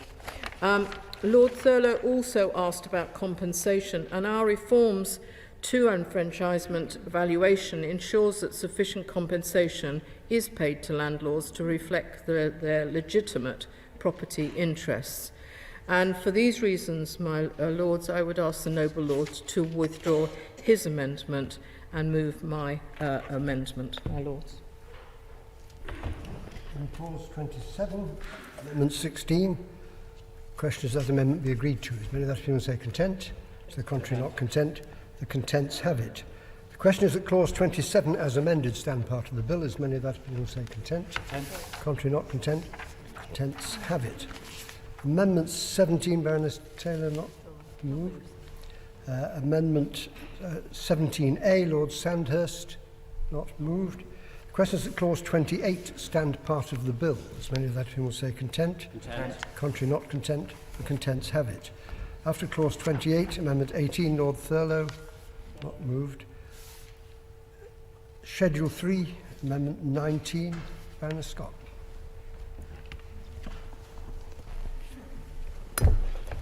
My Lords, before I start, I wish to declare that my wife is an employee at the Crown Estate as set out in the Ministerial Register of Interests. I beg to move Government Amendments 19, 20, 21 and 22 in my noble friend Baroness Scott's name. These amendments are consequential to the repeal of the right for public authorities to block freehold acquisition and lease extension claims of houses for purposes of redevelopment. This relates to Section 28 of the Leasehold Reform Act 1967. Removing this blocker will allow more leaseholders to enfranchise. The power to block enfranchisement was given to authorities named on a list in the same section of the Act. The list of authorities is, however, used for wider purposes. For example, a list may be used by separate legislation when a lease has reached its end and expired. When this happens, the listed public authorities could apply to the courts to seek possession for the purposes of redevelopment. These amendments preserve the list and its use for wider current law as it is moved into sections 29 and 38 of this bill. Turning to Government Amendments 25, 30, 31, 32, 33, 34, 35, 36, 37, 38, 39, 40 and 49 in the name of my noble friend Baroness Scott. Government Amendment 32 addresses the enfranchisement valuation procedure regarding chained leases. That is where successive long leases of a house are treated as one single long lease. The amendment makes it clear that the exception for market rack rent leases will apply only where the leaseholder's current lease is a market rack rent lease. It will not matter whether a previous lease was a market rent lease. This will protect leaseholders and mean that in the case of chained leases, where a previous lease might have been granted for no or low premium, freeholders will be prevented from unfairly gaining through the new valuation scheme. Government Amendment 39 clarifies the rules on which lease to consider when valuing a lease comprised of a chain of leases, treated as one single lease, where one of them was granted for high rent and low or no premium. The amendment states that it is the most recent lease that should be looked at. This will determine whether the ground rent cap should apply in the enfranchisement valuation. This will protect leaseholders and mean that in the case of chained leases, where a previous lease might have been granted for a high ground rent, but for little or no premium, freeholders will be prevented from unfairly gaining through the new valuation scheme. Government Amendments 25, 31, 33, 34, 35, 36, 37 and 38 and 40 are minor amendments that will tidy up the bill by aligning two different sets of terminology used to mean the same thing across the bill. This will help to avoid any potential for confusion and has no material impact on the valuation provisions in this bill. Government Amendment 30 is a minor amendment to Schedule 4. As currently drafted, the bill would incorrectly require valuation of a freehold for a lease extension. We are fixing this to align with the new valuation scheme so that a lease extension will require a valuation of a notional lease. This will ensure that the provision works for lease extensions as intended. This amendment does not change the scope or effect of Assumption 3 in Schedule 4. It simply makes sure that it is phrased correctly. Government Amendment 49 is a minor correctment of a grammatical error in Clause 41, so that it refers to the appropriate tribunal. In this case, the appropriate tribunal can make orders regarding the new right for intermediate landlords to commute, that is, reduce, the rent that they pay following lease extensions and ground rent buyout claims by their tenants. Turning to Government Amendments 50, 51, 52 and 56 in my noble friend Baroness Scott's name, as noble lords are aware, whenever making new legislation, it is of the utmost importance that we review any consequential amendments required to be made, including to other acts of Parliament. We have therefore conducted a thorough review of how the reforms brought forward in this bill will require necessary changes. The following amendments focus specifically on consequential changes resulting from Part 2 of this bill. Government Amendment 52 is a minor and technical amendment which reflects the movement of material from Section 175 of the Housing Act 1985 into the new Section 7A of the 1967 Act. This amendment preserves a part of the current law which deals with a number of exemptions for the valuation of a freehold acquisition under Section 9(1) of the 1967 Act, which will still be available under a preserved law claim. This will make sure that the bill retains the current restrictions and will remove any potential for unintentionally expanding the number of tenants who qualify for a Section 9(1) valuation and consequently for a preserved law claim. Right to buy tenants who qualify for enfranchisement rights will be no worse off, and they benefit in the same way from the new valuation scheme as with other leaseholders. Government Amendment 53 inserts a new clause which acts as a paving amendment to introduce a new schedule. This new schedule brings together the consequential amendments to other legislation. As a result of this new schedule, Government Amendments 50 and 51 remove consequential amendments to the Housing and Planning Act 1986, which are currently contained in Schedule 8. These are now addressed in a new schedule. Government Amendment 56 inserts the new schedule entitled Part 2 Consequential Amendments to Other Legislation. This new schedule is extensive and brings together the consequential amendments across 19 other acts into a single place. None of the amendments make separate substantive changes, but rather the new schedule allows this bill to mesh with and integrate seamlessly with other legislation. So to summarise, these consequential amendments will remove provisions which will become obsolete as a result of other changes made by the bill, enable freehold acquisition claims of houses under Section 9(1) of the Leasehold Reform Act 1967 to continue to operate as they do currently, whilst making sure that provisions in other legislation do not override our new valuation scheme, make clear how to treat the valuation of freehold acquisitions for right-to-buy tenants, preserve the current law so that non-litigation costs payable on enfranchisement do not attract stamp duty land tax, allowing the operations of stamp duty land tax to continue as intended, and make sure that provisions of other acts governing shared ownership leases will still function properly following the repeal of some shared ownership provisions in the 1967 Act. Turning to Government Amendments 88 and 89 in my noble friend Baroness Scott's name, these are tidying up amendments to align the terminology in Clause 77 with the terminology used elsewhere in Part 5 of the bill. And finally, my lords, it is with sincere thanks for bearing with me and for your patience that I turn to Government Amendment 90 in my noble friend Baroness Scott's name. This is a clarificatory amendment which seeks to deal with any potential confusion over the extent to which the bill applies to event fees. As noble lords may know, some leases require the leaseholder to pay a fee on certain events, such as the sale of the premises or a change of occupancy. These so-called event fees are common in specialist housing for older people. How event fee terms are drafted varies from one lease to the next, as does what the money is used for. This amendment is not concerned with the regulation of event fees. The government has committed to making event fees fairer and more transparent, and will implement agreed Law Commission recommendations when parliamentary time allows. There is a risk in the current drafting of the bill that the specific nature and purpose of event fees may be regarded as an administration charge under Clause 81 of the bill. This would in turn mean that they are subject to the test of reasonableness, which we do not consider appropriate for a fee of this nature. This amendment therefore sets out the definition of an event fee and makes it clear, for the avoidance of doubt, that any event fee is not to be regarded as an administration charge. My Lords, I beg to move. Amendment proposed, Schedule 3, page 151, line 13. At end, insert the words on the marshalled list. I just rise to thank my fellow East Lancastrian Noble Lord, the Minister, for introducing those technical tidying up and clarification amendments.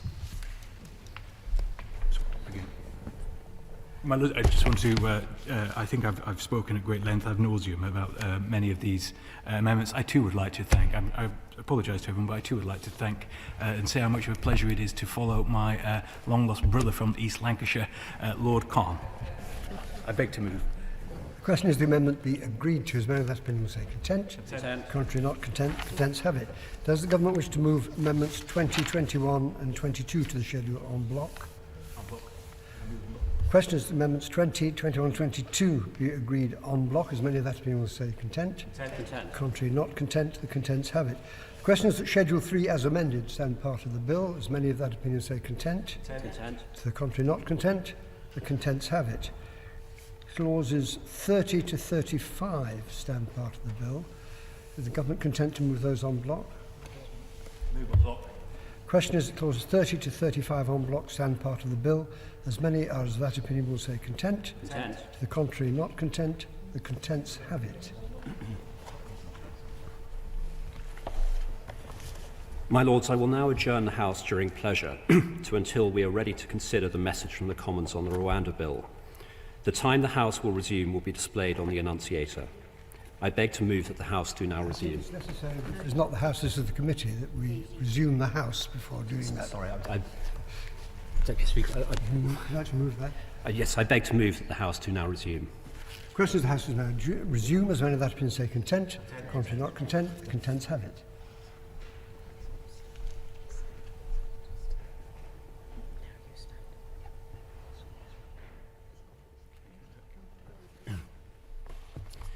I beg to move that the House do now adjourn during pleasure. Question is the House do now adjourn during pleasure. As many of that opinion say content. Contrary not content. The contents have it.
The Lord Speaker.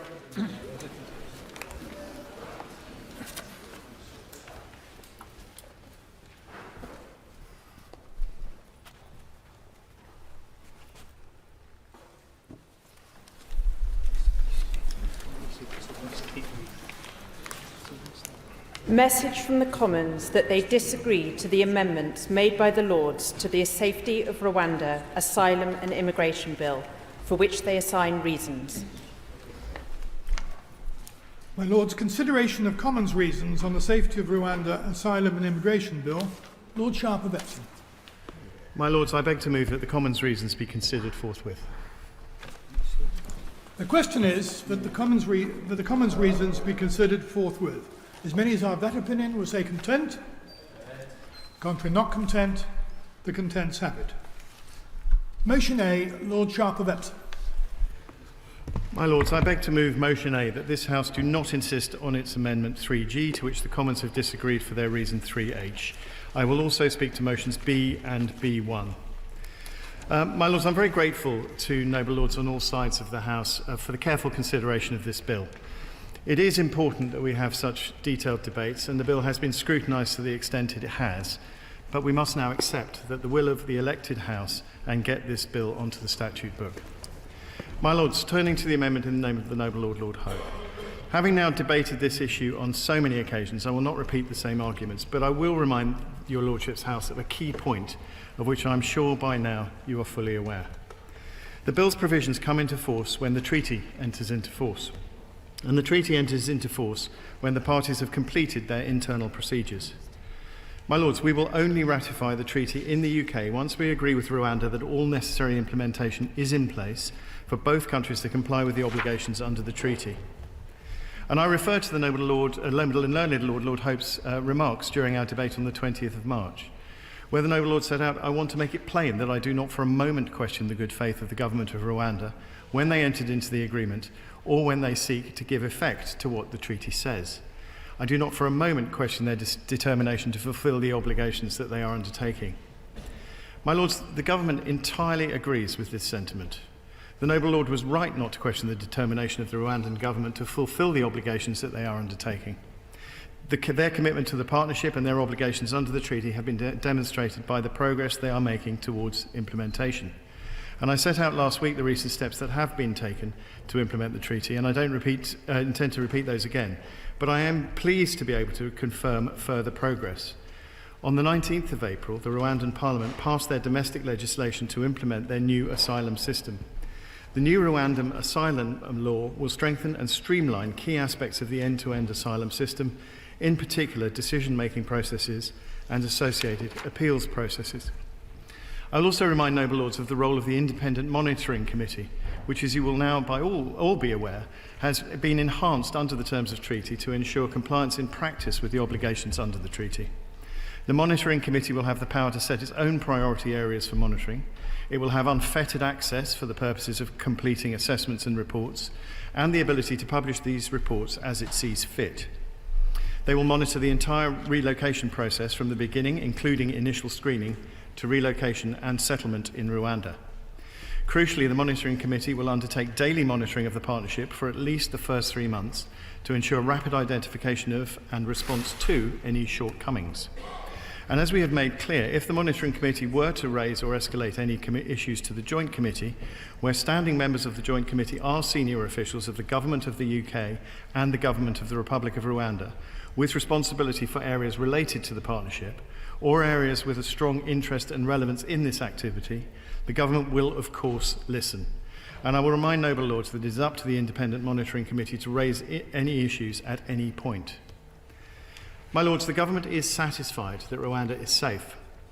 I cannot, of course, predict what will happen in the future, but as I've set out, I can assure this House that we have already established the right mechanisms, so should a situation ever arise, the government will respond as necessary. And this would include a range of options to respond to the circumstances, including any primary legislation as required. Therefore, my Lords, this amendment is not necessary. Turning to the motion in the name of the noble Lord Brown. As I have said previously, the government greatly values the contribution of those who have supported us and our armed forces overseas, and that is why there are legal routes for them to come to the UK.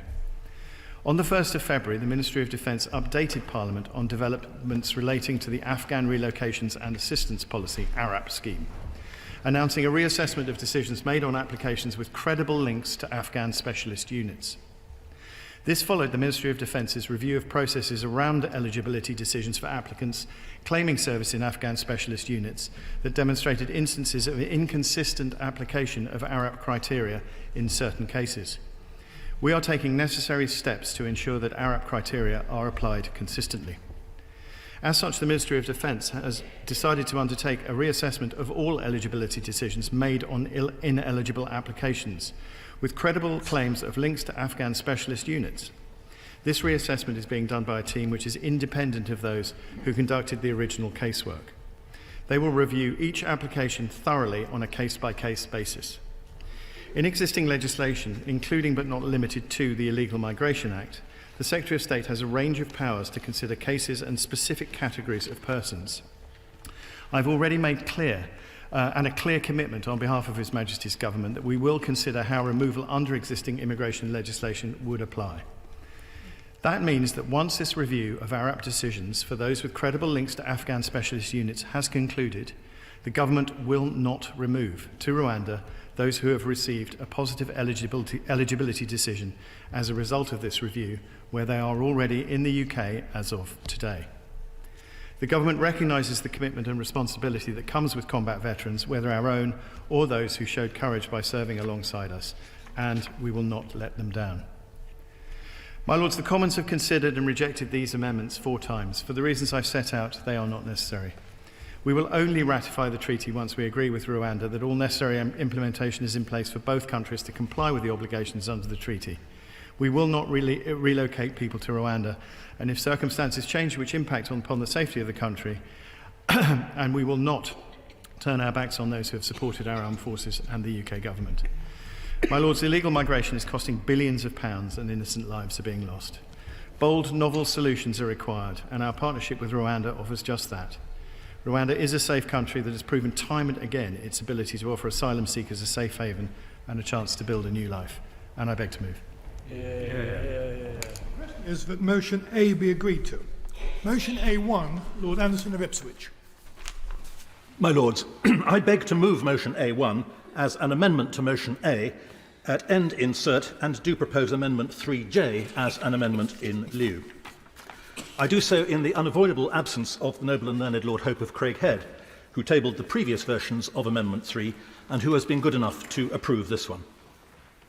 We are in the end game now. We will, this week, have a law that provides for the offshore processing and settlement of asylum seekers in Rwanda. Its benefits remain to be seen. Its costs will be measured not only in money, but in principles debased, disregard for our international commitments, avoiding statutory protections for the vulnerable, and the removal of judicial scrutiny over the core issue of the safety of Rwanda. That is now a fact, and there is nothing more we can do about it. But there is a further principle, as precious as any of those, to which we can still hold fast. One might call it the principle of honesty in lawmaking. I presume on your Lordship's patience this evening, because we have it in our power to reinstate that principle without damaging the purpose of this bill or delaying its passage any further. We are concerned with the safety of Rwanda both in the present and in the future. This bill is honest about neither. The present position is governed by Clause 1(2) of the bill, which, and I quote, gives effect to the judgment of Parliament that Rwanda is a safe country. Yet there has been no statement, even by the government, that Rwanda is currently a safe country, as defined in Clause 1(5). The noble Lord the Minister said just now, and I noted his words, they're the same words he used last Wednesday, we will only ratify the treaty once we agree with Rwanda that all necessary implementation is in place for both countries to comply with the obligations under the treaty. My Lords, this has not yet happened. Against the background of what the Supreme Court described on the evidence before it as, and I quote, the past and continuing practice of refoulement, Those obligations include, by Article 10.3 of the treaty, the agreement of an effective system to ensure that refoulement no longer occurs. The Minister has repeatedly declined the invitations of the Noble Lord Kerr to confirm that this system, a precondition for the safety of Rwanda, is fully set up and ready to go. Neither have we heard anything from the Monitoring Committee. So while the Minister's confidence is comforting up to a point, we are simply not in a position to make the judgment that this bill imputes to us. The bill's treatment of the future is still further from reality. Parliament is asked to declare that Rwanda will always be a safe country, even if the progress made since the genocide of the 1990s, and one can only commend Rwanda for that, should ever falter or go into reverse. Decision makers, immigration officials, courts, even the Secretary of State are bound by Clause 2 to treat Rwanda conclusively as safe in perpetuity. So bluntly, we are asked to be complicit in a present-day untruth and a future fantasy by making a factual judgment not backed by evidence, then by declaring that this judgment must stand for all time, irrespective of the true facts. This in the context not of some technical deeming provision in the tax code, but of a factual determination on a matter of huge controversy on which the safety of human beings will depend. This is a post-truth bill. To adapt a phrase we have often heard from the Noble Lord Norton of Louth, it takes the culture of justification, which is the trademark of this House, and replaces it with a culture of assertion. It takes hopes and rebadges them as facts. It uses the sovereign status of this Parliament as a shield from scrutiny, and it makes a mockery of this bill. My amendment addresses first the present and then the future. The first part, subclause 1.7, requires the Secretary of State to tell us when, in his judgment, Rwanda is safe. It is this statement, not the judgment we are supposed to be reaching tonight, that will determine when the flights may lawfully begin. He has a detailed evidence on this. We, despite our best efforts, have had only scraps. In previous versions of the amendment, this ministerial statement on the safety of Rwanda has been conditional on a favourable opinion from the government's own monitoring committee, established under the treaty, which we are told is already operational and which is ideally placed to assess the evidence. It has been objected on previous occasions that the monitoring committee should have no more than an advisory role. Lord Hope and I have listened and revised this amendment, which now provides only for the monitoring committee to be consulted. The statement on safety would be purely for the Secretary of State. The Noble and Learned Lord Faulkner asked the Minister last Tuesday to confirm that, and I quote, "Before the government are satisfied that Rwanda is a safe country, they will seek the views of the monitoring committee." No such assurance was forthcoming. I cannot say why not. Perhaps we will get an assurance this evening. Failing that, this amendment would write one into law.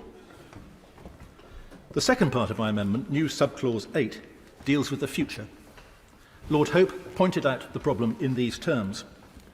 No provision is made anywhere in the bill for what should happen if the facts change and everyone can see that Rwanda is no longer safe. Sir Jeremy Wright, Sir Bob Neill and Sir Robert Buckland, none of them lefty lawyers the last time I checked, have made the same point in the Commons debates. The Minister indicated last week that if the government thought Rwanda had become unsafe, there might be some unspecified parliamentary occasion to mark that development. But of course, no such occasion, other than the passage of a full Act of Parliament, could do the trick. That, I think, was effectively acknowledged by the Minister in the Commons this afternoon. This assumption of perpetual parliamentary infallibility is an embarrassment and a nonsense. Fortunately, there is an alternative which presents not the slightest threat to what the government is seeking to achieve. New subclause 8 would give the Secretary of State an untrammelled power to decide in the future that Rwanda is no longer a safe country. Such a decision would release all decision makers, including himself, from a legal fiction that makes the law look like an ass and those who make it asses. So, my lords, there is a speedy and effective way to reinstate the principle of honesty in lawmaking. To quote the parting words of Sir Robert Buckland, who rebelled this afternoon alongside Sir Jeremy Wright, "Sort this out now." I persist in the hope that reason may yet break out in the Minister's response. If it does not, I propose to test the opinion of the House. I beg to move. Yeah. The original question was that motion A be agreed to. Since when motion A1 has been moved as an amendment to motion A, at end insert the words as printed on the marshalled list. The question, therefore, is that motion A1 be agreed to. Lords, I rise to speak to motion B1 and amendment 10H in lieu. My Lords, I've given a great deal of thought in recent times to the question of what courage and strength looks like. So I ask myself today, is it a desperate and unpopular Prime Minister threatening to keep some of us septuagenarians up all night if we do not bow to his will? Or is it putting yourself and your family in mortal peril by fighting totalitarianism alongside British forces with no idea of how that struggle will end? I know which I consider to be brave and strong, and I believe that the overwhelming majority of your lordships, like others of whatever age or political persuasion up and down the United Kingdom, agree. For weeks, ministers have toured the TV and radio studios saying that to repay our debt of honour to those who served the Crown in Afghanistan in particular would let some floodgates of application open. Well, my Lords, if the concession I seek would open such floodgates, creating oceans of impostors, this would only be as a result of the government's own incompetence and lack of preparation. And it's incompetence as well as dishonour that has brought us here this evening. Yeah. In the summer of 2021, the former Foreign Secretary, Dominic Raab, told us in a statement to the Foreign Affairs Select Committee that Her Majesty's Government was developing a plan for the evacuation of our exposed allies and agents from Afghanistan. If you'll allow me a moment to get this part of my script, I'll read the exact words to him. He told the Foreign Affairs Select Committee in July 2021 the government were planning for the possibility of an evacuation of British citizens and those who were quite rightly entitled to think that we had a moral obligation to secure their lives. I remember, in fact, post-Operation Pitting, asking if someone would share that plan to me to see if the plan included the very reality that those who were sent to help people evacuate left before those who needed to be evacuated could be. My Lords, later we were told by the Prime Minister, with a statement repeated in your Lordship's House. The statement was repeated in your Lordship's House, and I read now from the Hansard of Tuesday the 7th September, where the statement in its full is set out. Later, the Prime Minister, Boris Johnson, in this statement, told your Lordships that the Taliban must ensure safe passage and that Her Majesty's Government would keep ongoing evacuation plans under review in respect of just such people. In fact, he said this: "Let me say to anyone to whom we have made commitments and who is currently in Afghanistan, we are working urgently with our friends in the region to secure safe passage. And as soon as routes are available, we will do everything possible to help you reach safety." That's the words of the Prime Minister that were repeated here. And in fact, when this particular statement was repeated in your Lordship's House, we were then told also that this plan had been in existence for most of that year and that it had been reviewed in January and was repeatedly reviewed in order that the chaos that we saw at the Kabul airport would not happen, but it did.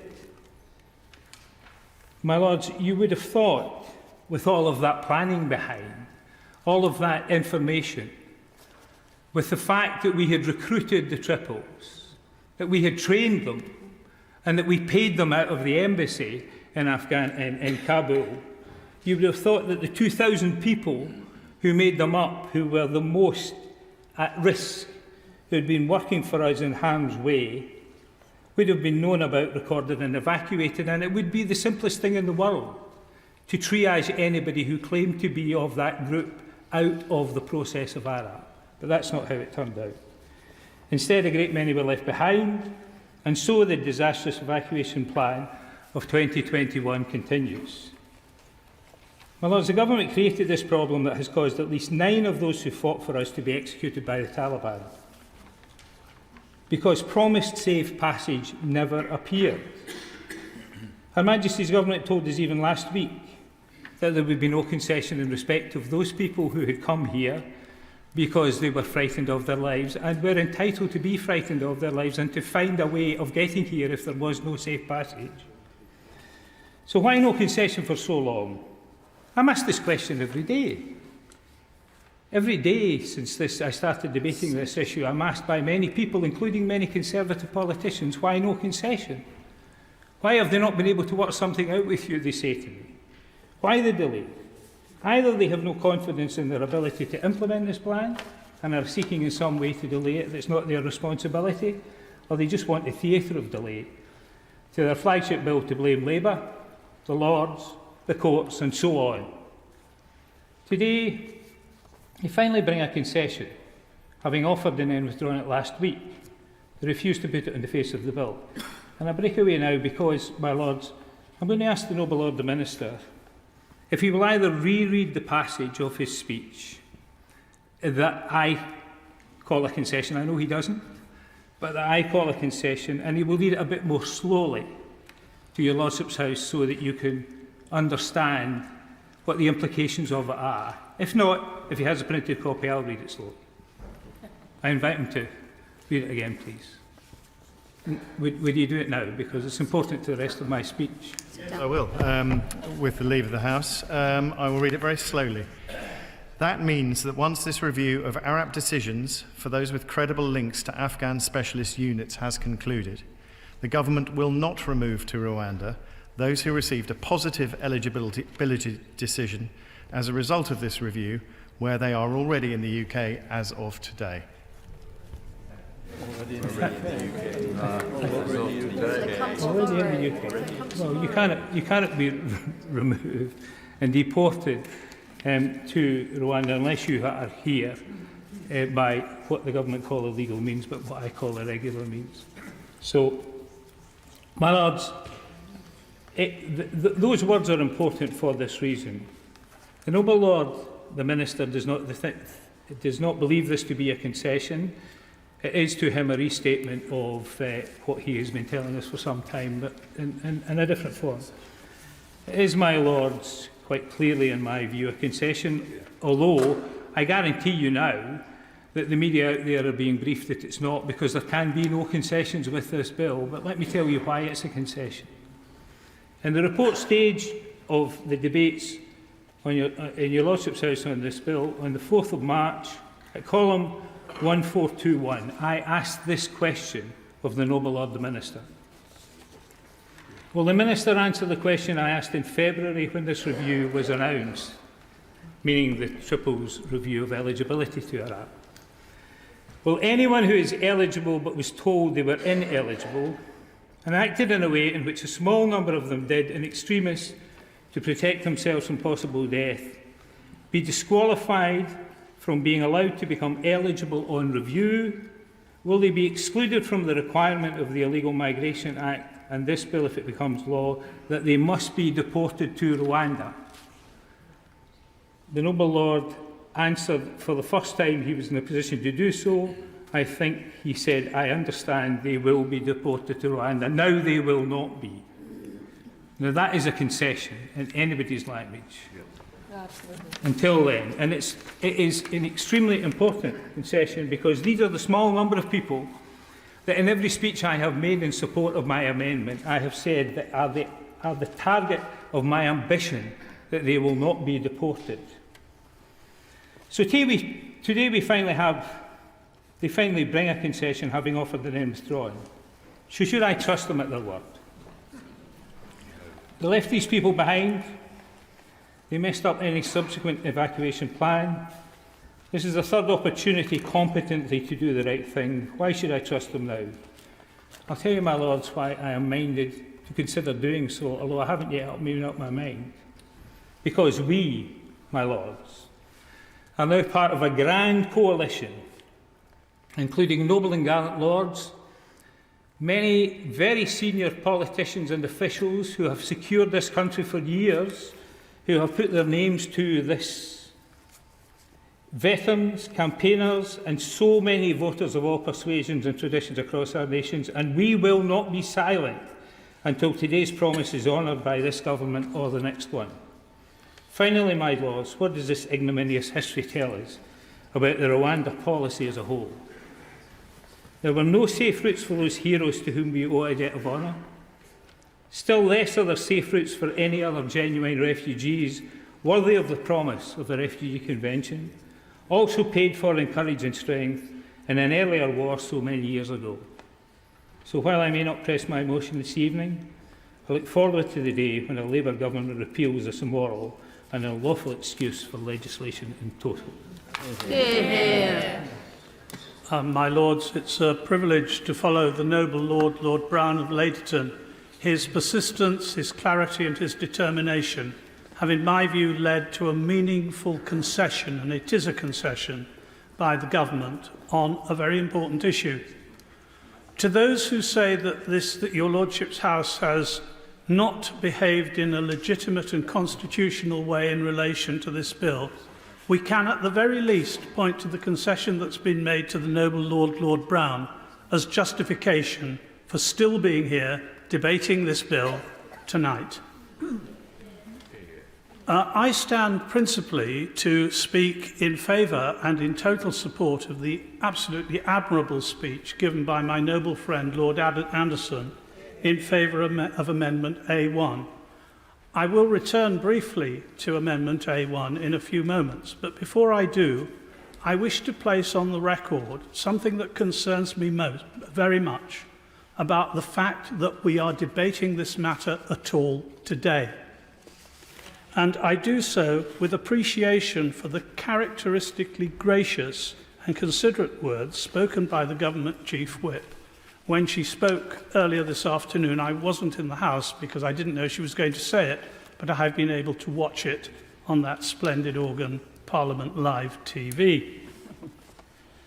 I speak as a religiously confused person, born with 100% Jewish blood, but brought up in the Church of England by convert parents. I note that there may well be some Jewish peers in the House today. Others I know are absent on the grounds of conviction and conscience, for today is the first day of the Passover festival of Pesach, one of the Jewish religion's most sacred holidays, a day when Jewish families gather together with their friends sometimes, I should have been at one such event tonight, around a dinner table to pray, to eat, to sing, and to retell the story of the Exodus with the help of a narrative liturgy called the Haggadah. For those who have been to such an event, to such a Seder, it is a joyful experience and brings home to one the importance of the first day of Passover. I am told that strong representations were made, not least by the Labour Party, through the usual channels to avoid the final stages of the Safety of Rwanda Bill being heard today. The Jewish community, although it places great importance on the first and indeed the second days of Pesach, would have been willing to be here tomorrow or any other day this week. And unfortunately, that was refused. I've tried very hard to think of a legitimate reason for that refusal. If this debate had taken place on Tuesday or Wednesday or Thursday or Friday or next week, it would not have made any material difference to the government's position.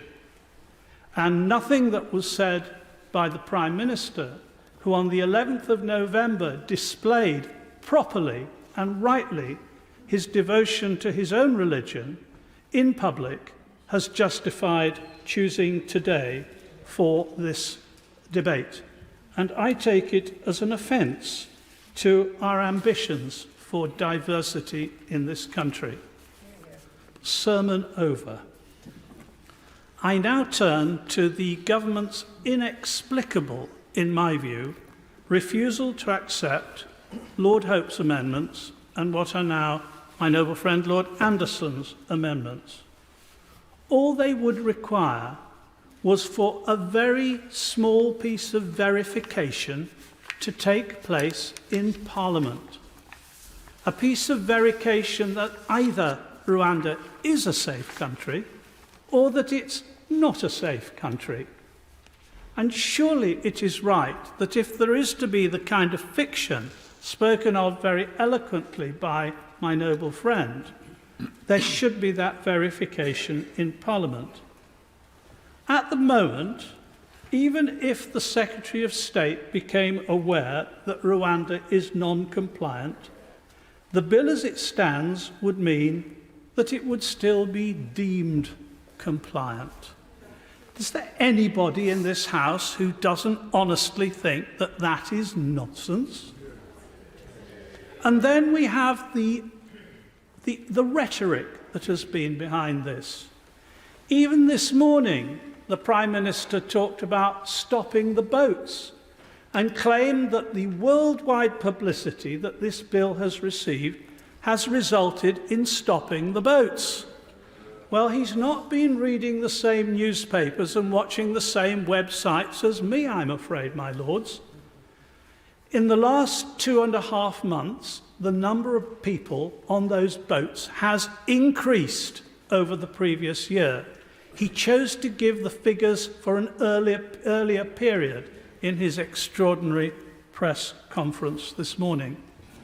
And what that adage, "stop the boats," has become is just an idle boast. And I would say to the government, it's time to stop the boasts, because this is not stopping the boats. Then we've discovered in recent days, do you remember, my lords, that picture of then Home Secretary Suella Braverman sitting, watching admiringly, looking admiringly on some quite nice-looking houses which had been built in Rwanda for the refugees to come from the United Kingdom. And now we learn they've been sold, or a lot of them have been sold. My lords, if you tried to book a holiday and the travel agent said to you, it's a beautiful island, but there is no property for you to stay in and we're not sure you can get there, you'd think that travel agent was mad. But that's a fair metaphor for the government's behaviour on this bill. And then there's the question of the aircraft. Well, we heard this morning from the Prime Minister that apparently there is a contract with a carrier, and I hope that the noble Lord the Minister, who has treated this House with enormous care and respect on this bill, I really do admire the way he's dealt with it, I hope that he will continue to do so by telling the House some detail as to whether there really is a contract, because I'm afraid, given the fictions that there are around at the basis of this bill, at the root of this bill, I'm not sure that I believe that there is a contract, what sort of company it's with, and whether there are pilots who have declared that they're willing to fly the planes carrying these refugees, because I am far from sure that that is the case. And then, would the Minister take the trouble to get someone to go and explain to the Prime Minister that it is deeply insulting to the jurisdiction that brings so much foreign money into the United Kingdom to describe the European Court of Human Rights as a foreign court? It's not a foreign court. It's an international court. I'm sure that the government somehow or other might be persuaded to get that into their heads, but it really is causing enormous difficulty for those of us who try to defend our jurisdiction to hear ministers telling that untruth too.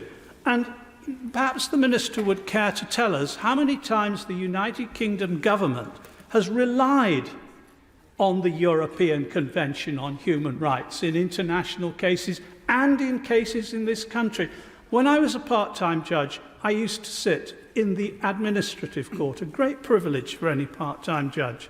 And I'm absolutely certain that the number of times the European Convention was relied upon by government lawyers appearing for their client, the government, is beyond normal counting.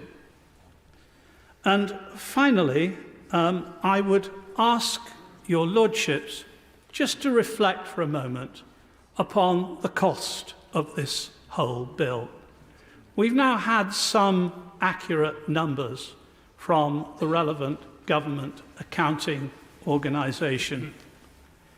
We were told in this very chamber that a maximum of 300 people were going to Rwanda at a cost which at that time, a couple of weeks ago, was estimated at something between 550 and 600 million pounds. I commented at the time that we could send them to the Ritz Hotel in Paris for a couple of years and still have some change. I have been corrected, to be honest. I'm not sure how much change there would have been. But it is an enormous sum of money to deal with a very small number of people. And the government has suddenly decided to do something it should have done years ago, which is to appoint more judges to deal with asylum and immigration cases, to have more civil servants who are specialised in dealing with these cases and dealing with the problem that they have brought upon themselves. So I am very disappointed that by the end of tonight, this bill will pass. I think it's an awful bill. I think it's the worst bill I've seen in my 38 years in one or other House of Parliament. But I will certainly vote in favour of Amendment A1. My Lords, I just wanted to say a few words after that bravura performance from the Noble Lord Addison of Ipswich and Noble Lord Carlisle. Very good. I take a slightly different view, and I think before we get into the detail, we need to remember the purpose behind the bill. The purpose behind the bill as seen across the country. The bill is designed to stop the boats. And the Noble Lord Carlisle just pointed out that, in fact, at the moment, the number of people crossing on the boats is increasing. Well, that is probably because they realise that if it is stopped up, they better get here before the... Secondly, the second thing we need to remember is that in doing that, we are seeking to stop people drowning, dying in the Channel. Thirdly, we are trying to break the economic model of the people smugglers. And fourthly, and most importantly, we are trying to ensure that people do not jump the queue, either because they are coming from countries which are safe, or because they are economic migrants and they are not themselves in any way asylum seekers or refugees. Now, whether the bill will meet its objectives, of course I don't know. Of course I don't know. It may well be that "I told you so" will be a very frequent refrain a year from now. But I do know two things. The first is that it cannot make the situation worse. People will not go down to the beaches in Calais to come here because we passed this bill. And secondly, at present, it is the only game in town. So when we turn to the amendments of the Noble Lord Addison, of course, he has very persuasive arguments, honeyed words, which we have heard, and I've heard him many times, congratulated on them on the Radio 4 and other times, that this is going to be a small amendment, doesn't really make a difference. And I entirely accept what he says. But, my lords, I think anybody who's going to vote for this tonight does need to think in their heart whether they're really seeking to improve the bill, or whether what they're really seeking to do is to impede it, but not wreck it. They want to impede it, but not wreck it. They are engaged in what I might describe as a game of dragon's teeth. The House will recall that the mythological tale of Cadman, the foundation of thieves, killed the dragon and planted the teeth in the ground.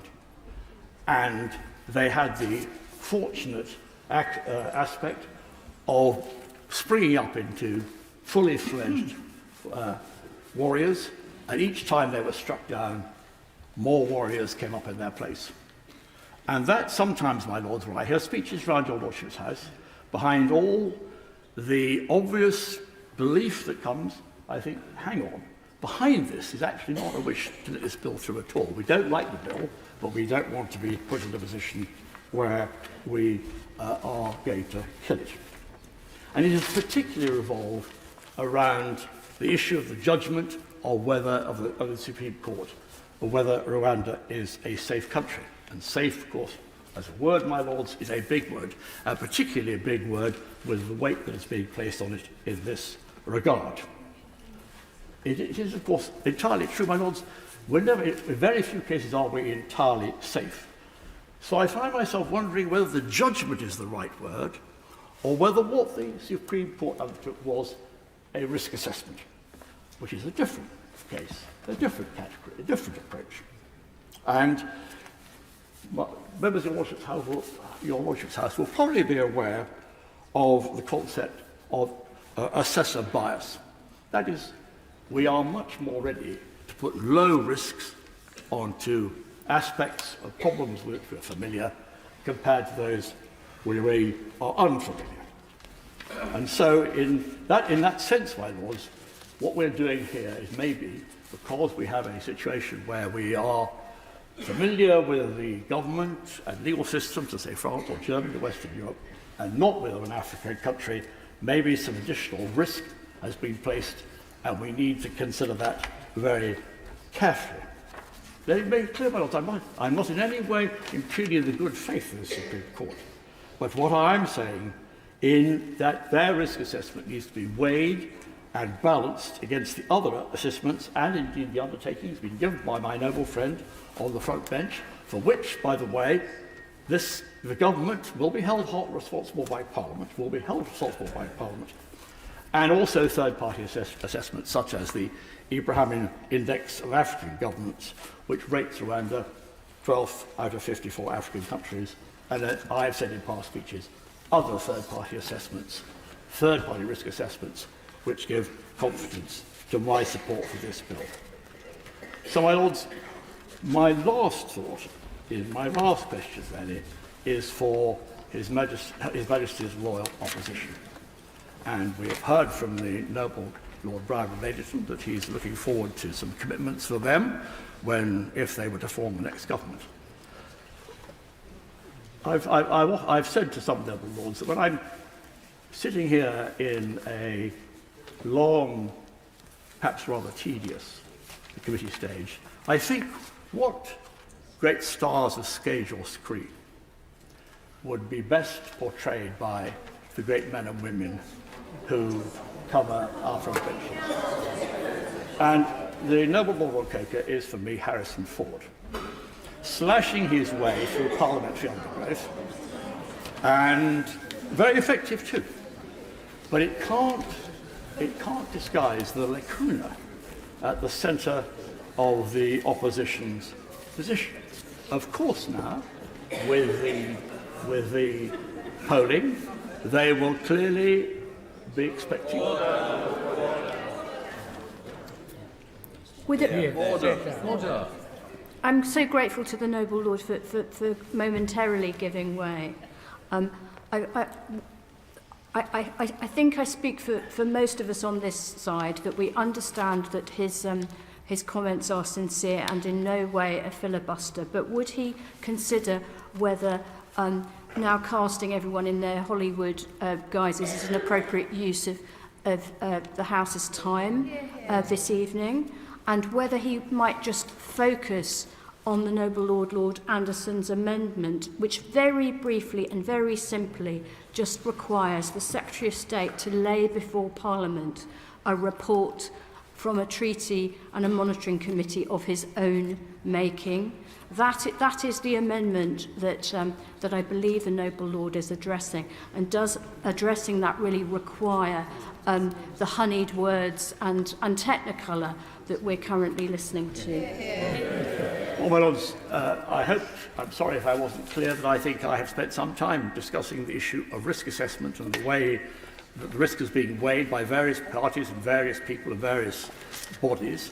And this is the point that the noble Lord Anderson has arrived at, is his assessment of where we are on the risk profile. And I have said that I fully accept his position as being entirely genuine.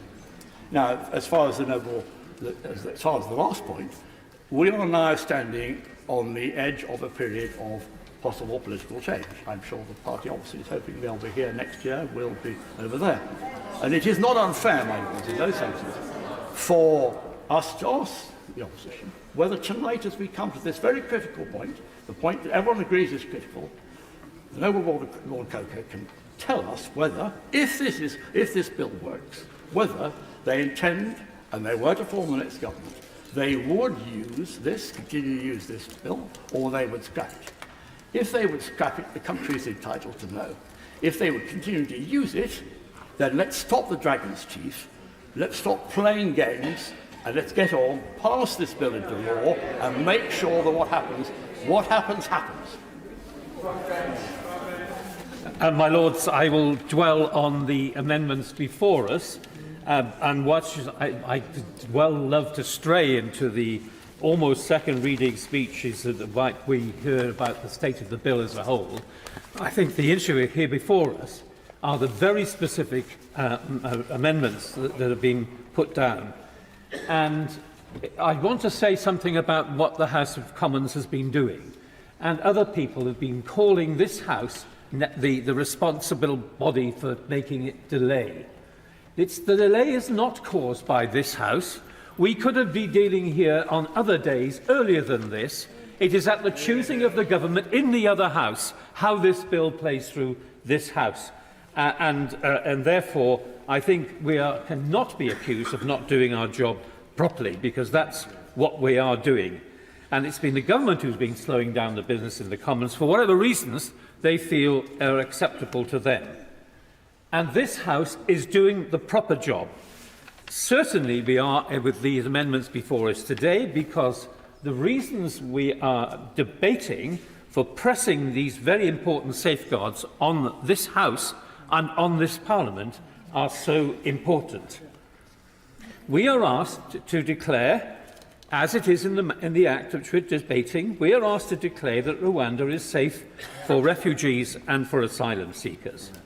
Yet when asked whether the policy on refoulement, the most principled policy, which was pointed out by the Supreme Court, we asked when the policy on refoulement is to be put in place, and the government could not give any answer at all.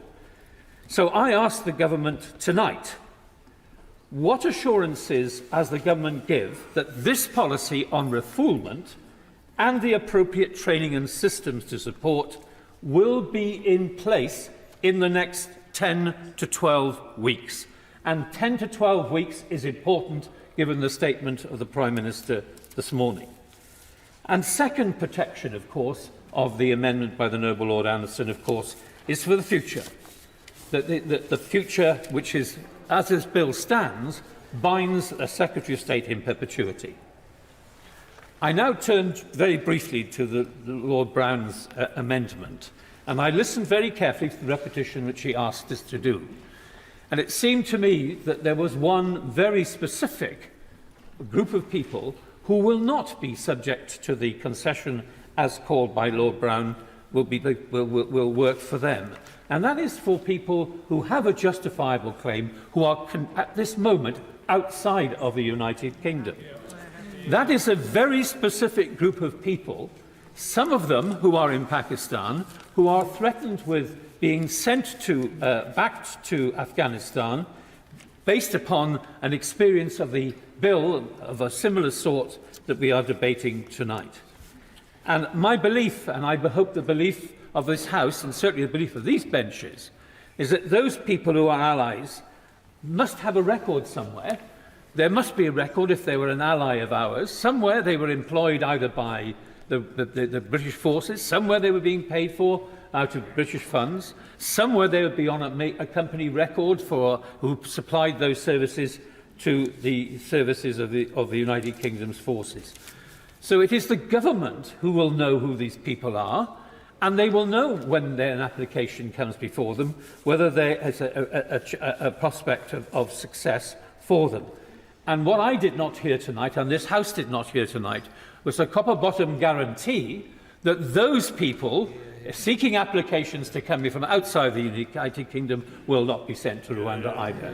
And that guarantee was not given, and I do hope that the Noble Lord Brown will reflect on that matter when he comes to put this matter or discuss this matter at the conclusion of this debate. In conclusion, my Lords, it seems to us on these benches that despite what we feel about this bill, and I echo many of in fact all of the criticisms made by the Noble Lord Carlisle, because we made them. We made them right at the beginning of the bill, at the appropriate time. But now is the time for seeking amendments which actually safeguard critical groups of people and, most importantly, the critical role that this Parliament plays, and we're being asked to make a judgment, and the motion by the Lord Anderson does actually helps this Parliament makes a brave and right choice to be able to tell the truth about matters rather than leaving it to fiction. Yeah. My Lords, can I start by saying to Lord Hodgson straight away that he asked me what we would do if we win the next election, and I emphasise if we win the next election, we will repeal the bill. We've been quite clear about that. But that's not what we're debating here this evening. We're debating the bill that we have before us, and in particular the two amendments that A1 and B1. But I wanted to just start by because I think it's important that we dispel some of the myths around the debate that has taken place today, started by the Prime Minister this morning in his press conference, who seemed to imply that the debate in this chamber is between those who want to stop the boats and those who don't. Whereas I've made the case continually, as every member across this chamber has done, but we all agree that we need to stop the boats. The dispute in this place is to exactly the right way to go about that and the way to do that. And that's the important distinction that lies between us. We believe that the bill as it stands is inconsistent with the principles and traditions of our country, and as such that's why we oppose it, and various arguments have been made.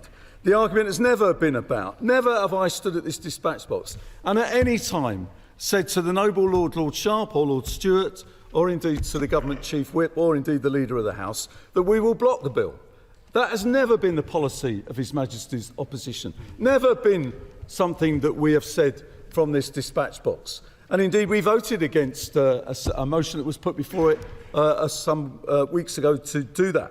But what we've also said is that we will stand up for the proper position of this House, the proper role of this chamber, to argue, to debate, to revise, to suggest amendments, and to put forward that case. And I would just say to the Noble Lord Sharp, I hope he's in a position in a few months' time where he stood here doing exactly the same as I am, being as frustrating and as challenging as I'm trying to be to him, because that's the proper role of the House of Lords. And therefore it's important that we do that. And it has been made, I can't remember which Noble Lord, if the government was as worried about delay as they say they would, why on earth didn't they sort all this out before Easter, when all their own side was whipped to be here on a Monday after we debated on the Wednesday, only to have a further email go out to say that is no longer the case and you will no longer be required. That's how much of an emergency legislation it was. The government could have cleared this before Easter, and yet they didn't, presumably because the Prime Minister couldn't guarantee that everything was in order for the bill to work. So let's not talk about this House of Lords delaying the legislation. Let's look at the government's timetabling of its own business and its inability to actually get that right. And even today, the government, in a press conference to the lobby, as I understand it, couldn't give any detail of the numbers it expects to be subject to the provisions of this treaty, the numbers of flights they expect, or indeed the exact date when it will take place. Never either has it been an argument about the questioning about the integrity of this chamber. I do not believe there is a single member of this Parliament, whether it's in the other place or in this chamber, or indeed of any of the journalists who report our proceedings, who have not got proper integrity. And I would not have gone on the radio, as a government minister did this morning, and accused this House of bordering on racism with the way that it debated the Rwanda Treaty. That is a shocking, appalling comment to make. I don't believe that's what Lord Sharp says. I don't think anybody in here has actually been bordering on racism in anything that they've said. I've heard detailed argument, detailed positions espoused by many, but nobody in here, or indeed I believe any other place, or anybody who reports on these proceedings has been anywhere near racist or racism. There is a legitimate difference of view, but we should not resort to those sorts of things being said. I also object, and I do object to this, and the Prime Minister did it again this morning, when he suggested that those of us who opposed the Rwanda bill before us lacked compassion, that somehow there wasn't anybody who wasn't opposed to the drownings, who wasn't opposed to some of the appalling things that we see. Of course we're all opposed to that. There isn't a single individual in this chamber, in the press, in the other place, who doesn't abhor some of that which takes place. But that is the context within which we have been debating this. So we're quite right to turn round and say that we are quite right to look at what Lord Anderson is saying, what my noble friend Lord Brown has said. It's not just about Labour peers. Again, the Prime Minister goes on, and we hear other people. Labour is blocking this. Labour peers are blocking. We haven't got a majority in here to block anything. We have to have the support of crossbenchers, Tory peers abstaining or disappearing, the Liberal Democrats voting with us, everybody else. It's not about Labour peers, it's about people, Greens, sorry, Baroness Jones. It's about being at a wedding, you know you're going to miss somebody out. And you go through all the aunts and uncles, all the relatives, and you see the glower of Aunt Mabel from the back. Not that that's you, Baroness. Where have you gone? You're not sitting in your... Thank you. But no, seriously, and the Greens, of course. But look, let me just say this. It's about all of us who believe that the bill is wrong, standing together. And that is why it's important. And if Lord Anderson chooses to put his amendment A1 to the vote, of course we'll support that. And we're pleased to support it because it's a sensible amendment. It doesn't block the bill. It simply says to the government, let the monitoring committee that you yourself have set up say to the Secretary of State, who can then make a statement to Parliament saying Rwanda is safe. But it also gives the government a get-out clause by saying in the future you can actually, just the Secretary of State, presumably on the advice of the monitoring committee, can say that Rwanda is not safe. Whereas in the bill at the moment it's compelled to, whatever happens, to believe it is safe. Perfectly sensible amendment A1. Let me come to my noble friend Lord Brown's amendment. And I do think it's a meaningful concession on the part of the government. I do. And I think that is really important statement to make. And let me say this to all those who are listening. When they question why it's important sometimes that the Lord stands firm, why it's important that sometimes the Lord challenges the government of the day, whatever government that is, why it says to the government, you've got this wrong and you need to think again, why tenacious Lords, and in this case, the brilliance of my noble friend Lord Brown in what he's done. The reason is because sometimes the government gives way. And that's what's happened. If we hadn't have pushed this last week, this concession would not have happened. If we'd have given way 2 months ago, this concession wouldn't have happened. So far from this being about the Lords blocking anything or delaying anything, it is the Lords performing its proper constitutional function and bringing about change from the government. And that is what it's about. And it's done in a way, frankly, which actually gets the government itself out of a bind, because we know that many on the government, not only from their own backbenches, but on their front bench, including many in this chamber, they themselves thought what the Prime Minister, one presumes, was saying was wrong. And they needed the Prime Minister to change his position. So the strength of what was proposed in this chamber by my noble friend Lord Brown, forced the Prime Minister, and we presume that he supports all of this, forced the Prime Minister to change his mind and to come forward with that concession. And the concession that the noble Lord Sharp is read out is significant, it's important, and is something that my noble friend Lord Brown can be proud of. It may not be everything that everybody would want, but sometimes in politics you have to do what you can and achieve what you can. And in the face of what my noble friend faced, where it was absolute refusal by the government to make any concession at all, the Prime Minister standing in Downing Street and saying he will not change a single word of this bill has now been proved to be false in the sense that Lord Brown and your lordships have changed the government. And let me just finish with this. The importance of this cannot be understated, because what your lordships have done in forcing the government to rethink, with the support, to be fair, of the front bench, right across the front bench there, means that people who fought with our country, stood shoulder to shoulder with our armed forces, who would have been subject to deportation to Rwanda, will now be exempt from the provisions of that bill.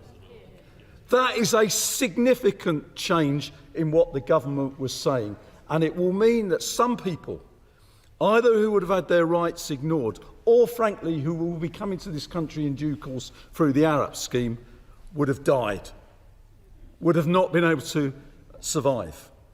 And that is the significance of what Lord Brown has achieved with the support of your lordships. It's your lordships' house at its finest. The government forced to concede in a way that it should have done before, but we should not underestimate the fact that the government has made an important concession, and as such we welcome it. Well, my lords, as ever, can I thank all noble lords who've contributed to this relatively short debate. I will deal with the points in order of how they were made, and I'll start with the noble Lord Anderson, if I may, with whom I'm afraid I'm going to have to respectfully disagree. I do not believe we have debased our principles. I believe we've upheld them.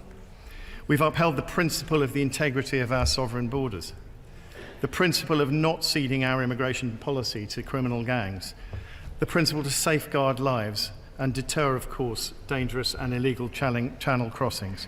That is the point of this bill, has always been the point of this bill, and it deserves to be restated. My lords, going back to my opening remarks, things have progressed since we were last discussing these matters, and I shall repeat them for the record. On the 19th of April, the Rwandan Parliament passed their domestic legislation to implement their new asylum system. The new Rwandan asylum law will strengthen and streamline key aspects of the end-to-end asylum system, in particular decision-making processes and associated appeals processes.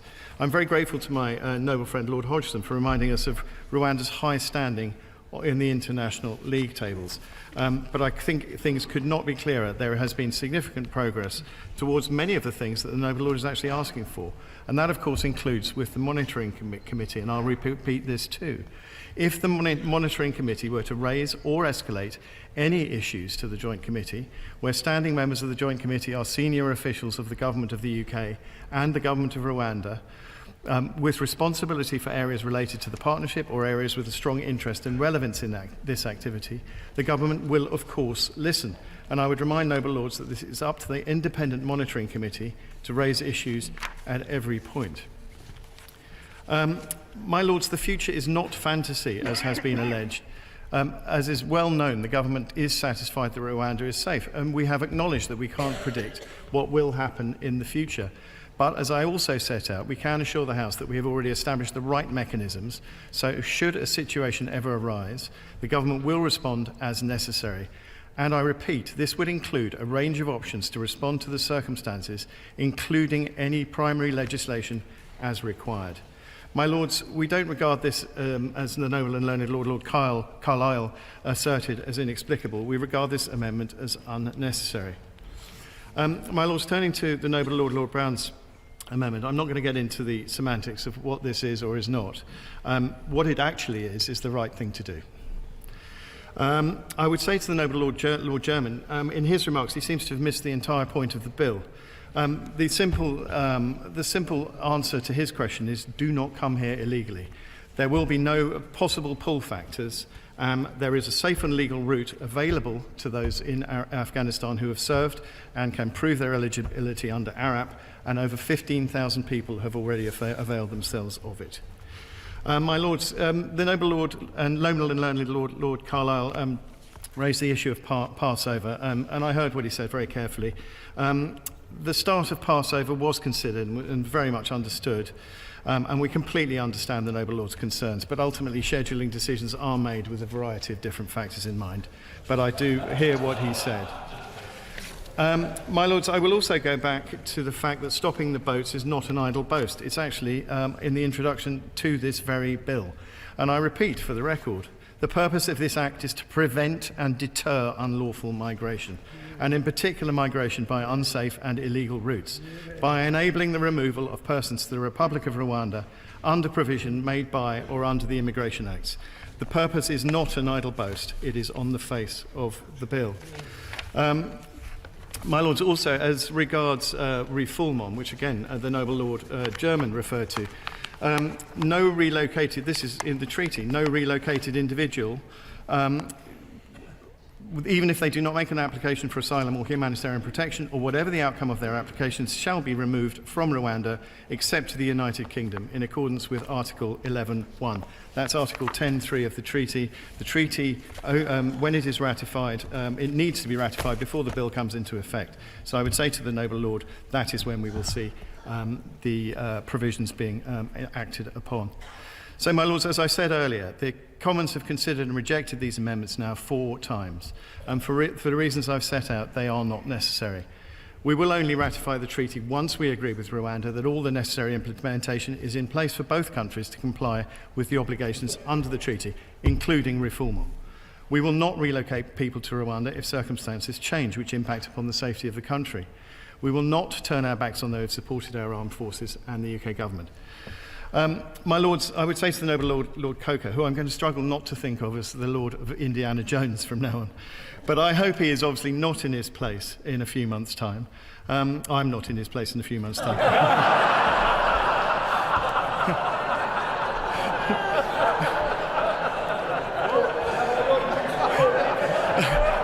Couldn't read my own writing, my Lords. But I of course respect his right, which he frequently deploys to make my life difficult, and he does. My Lord, seriously, illegal migration is costing billions of pounds, and innocent lives are being lost. Bold, novel solutions are required, and our partnership with Rwanda offers just that. Rwanda is a safe country that has proven time and again its ability to offer asylum seekers a safe haven and a chance to build a new life. I beg to move. Before the Noble Lord sits down, would he deal with one piece of nitty-gritty? Would he tell us a little bit more about the contract that apparently has reached with an airline? I would say to the Noble and Learned Lord, no, I won't. That's about an operational matter. We are discussing the amendments in ping-pong. I thank all Noble Lords who have spoken to my motion A1. 2 short points, if I may, in response. First, to the Noble Lord Hodgson of Astley Abbots, who knows how much I appreciate the work he does in this House and its committees. A vote for this amendment is not a vote for delay. It simply gives the Secretary of State a power to declare Rwanda safe, having consulted his monitoring committee. He could do that tomorrow if he had the evidence for it. And if he does not have the evidence for it, how can he expect us to do it tonight? Secondly, to the Noble Lord the Minister, I thank him for his measured response, not to mention the best laugh of the evening, and for the additional scrap of information concerning the Rwandan law, I assume the asylum law, that he says was passed on Friday. I'm afraid it's the first I've heard of that. I don't know how many of us in the House have had an opportunity to study that law. But he knows that these scraps fall very far short of the comprehensive picture that we would need if we were seriously to make our own judgment that Rwanda is safe, and that the concerns identified by the Supreme Court and by our own International Agreements Committee in great detail only in January have been satisfied. My Lords, in a less frenetic political environment, this common sense amendment, or something very like it, could, I am sure, have been hammered out between sensible people around a table. Sadly, that does not appear to be the world that we are in. I'm afraid I see no alternative to pressing motion A1 and to testing the opinion of the House. The question is that motion A1 be agreed to. As many of that opinion will say content. The contrary, not content. The question will be decided by a division, and I will advise the House when voting is open. Voting is now open. Clear the bar.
The question is that motion A1 be agreed to. As many as are of that opinion will say content. To the contrary, not content. Not content. The contents will go to the right by the throne, the not contents to the left by the bar.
The question is that motion A1 be agreed to.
There have voted content 240, not content 211. The result is speaking in English. Motion B, Lord That's spoken in English. I could understand it. Lords, I've already spoken to motion B that this House do not insist on its amendment 10F, to which the Commons have disagreed for their reason 10G. I beg to move. Lord Brown.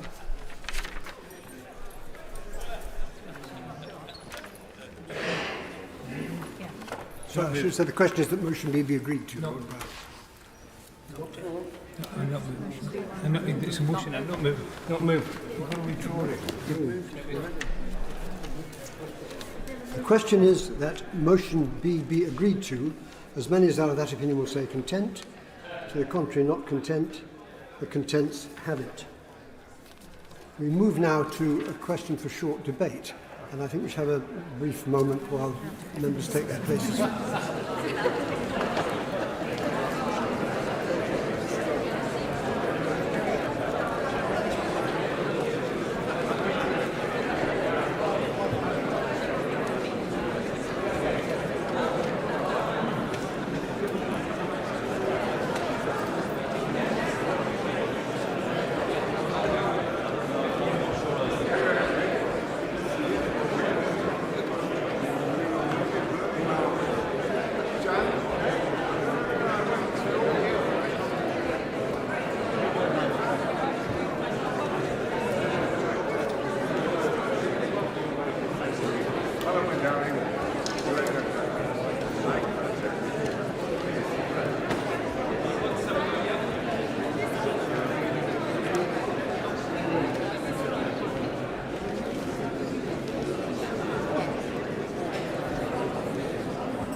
Question for short debate. Support for parents considering separation. Lord Farmer. My Lords, I thank all noble Lords contributing to what I consider an important debate this evening. I won't soft-pedal why we are discussing these issues today. Parental separation is an enormous and egregious problem, the scale and ramifications of which few seem ready to acknowledge.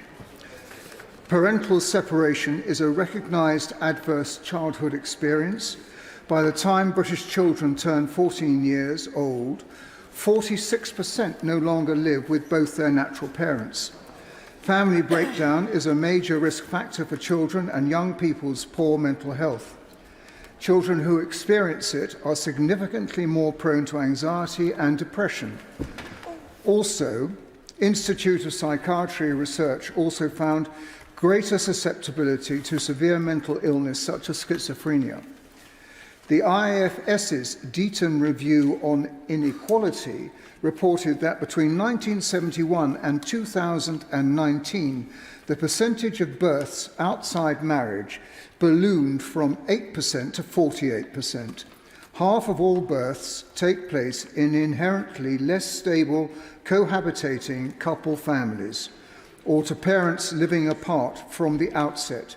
Professor Matthew Goodwin dryly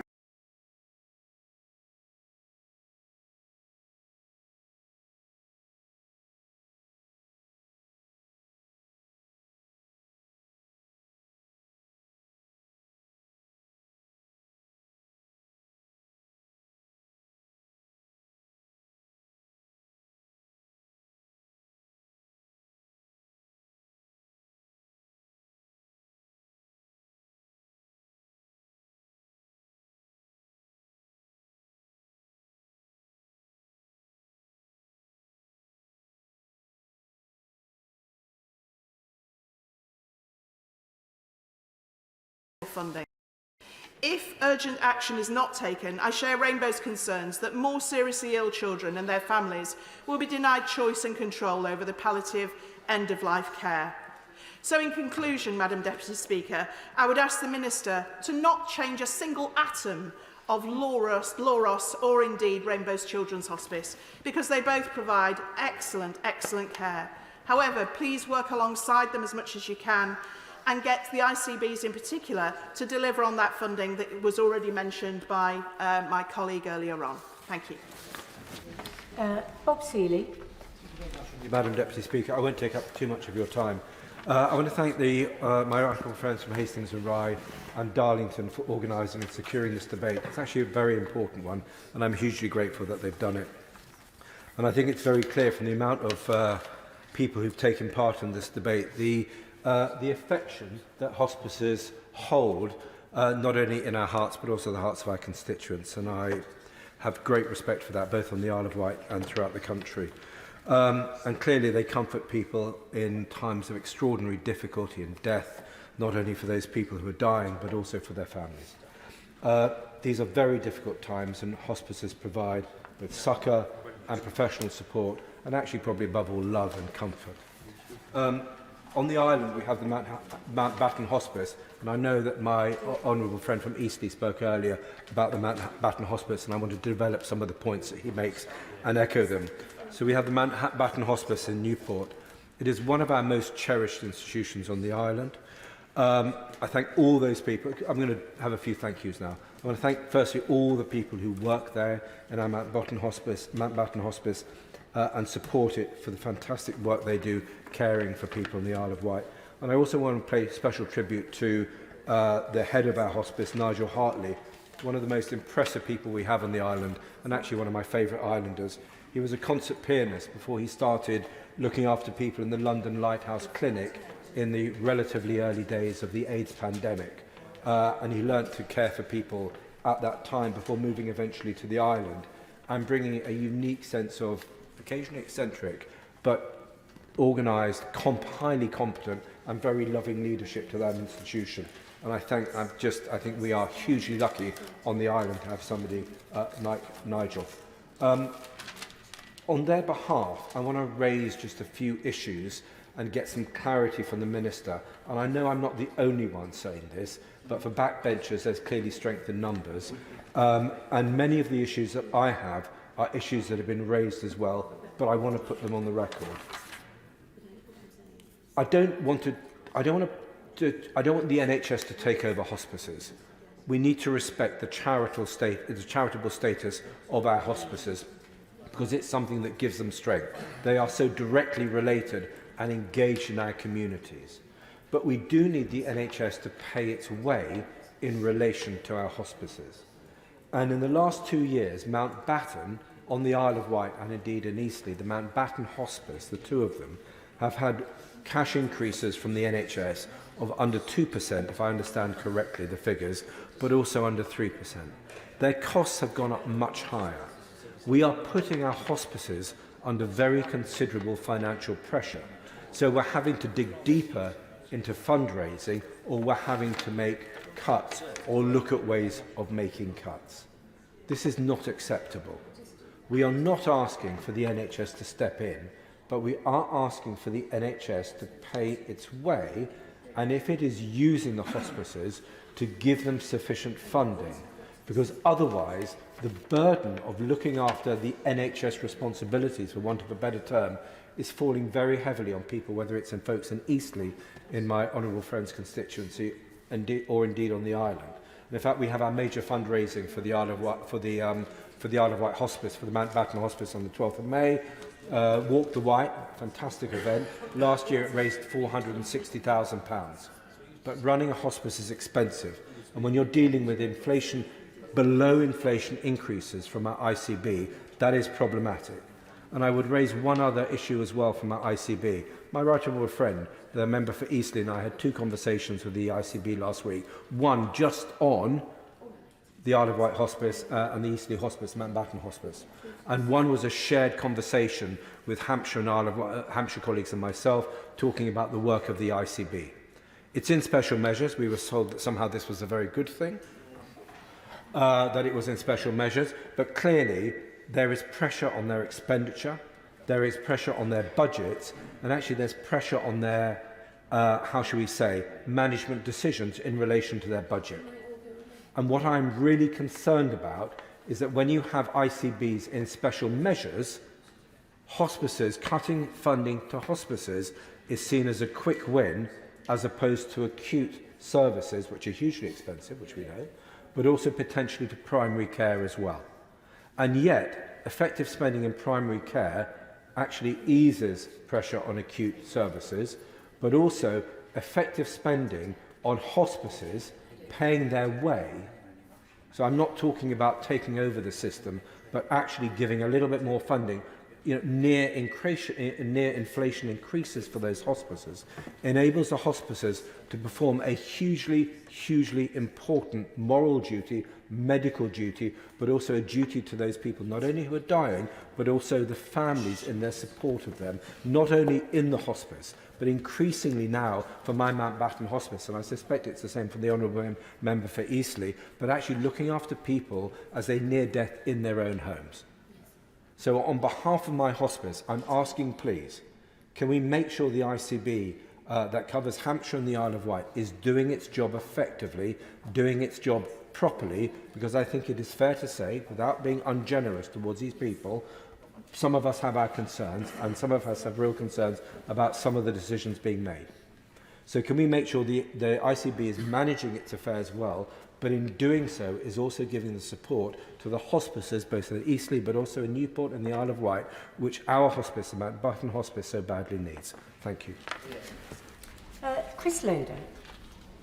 Thank you, Madam Deputy Speaker. It's a pleasure to contribute this debate. I'd like to note that Dorset is well represented here, with my honourable friend and neighbour from South Dorset also here in the debate. Madam Deputy Speaker, in West Dorset there are few other charities that are so cherished by local people as Weldmar Hospice Care.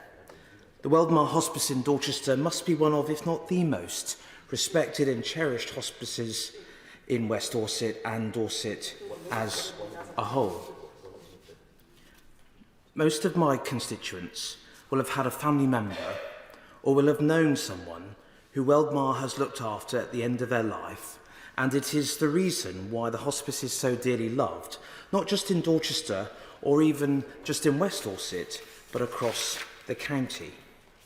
The Weldmar nurses looked after my own aunt in her final days some 15 years ago, and I'm eternally grateful to them for all they did for her and continue to do for friends of people who I know that are taken care of, not just in the Dorchester Hospice, but through the community nursing team too.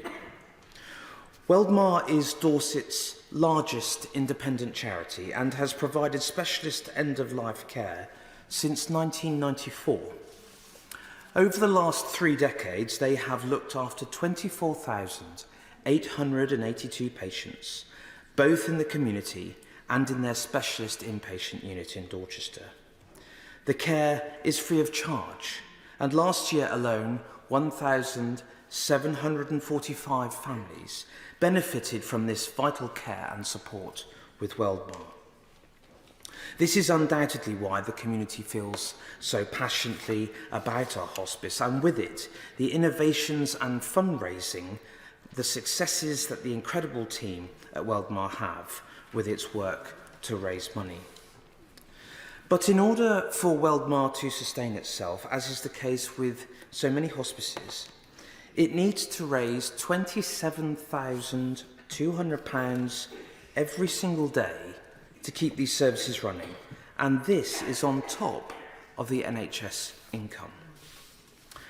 In January 2024, the APPG on hospice and end-of-life care published a report on government funding for hospices.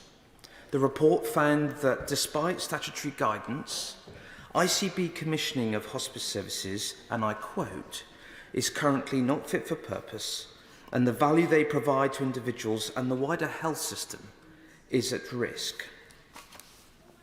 The government announced additional funding for hospices during the coronavirus pandemic, and in a Westminster Hall debate on the 17th of January this year, my honourable friend the Minister set out some of the wider financial support available for hospices, to include the Energy Bills Discount Scheme eligibility for a reduction in VAT from 20% to just 5%, and in 2022, the NHS England released £1.5 billion in additional funding to integrated care boards to provide support for inflation.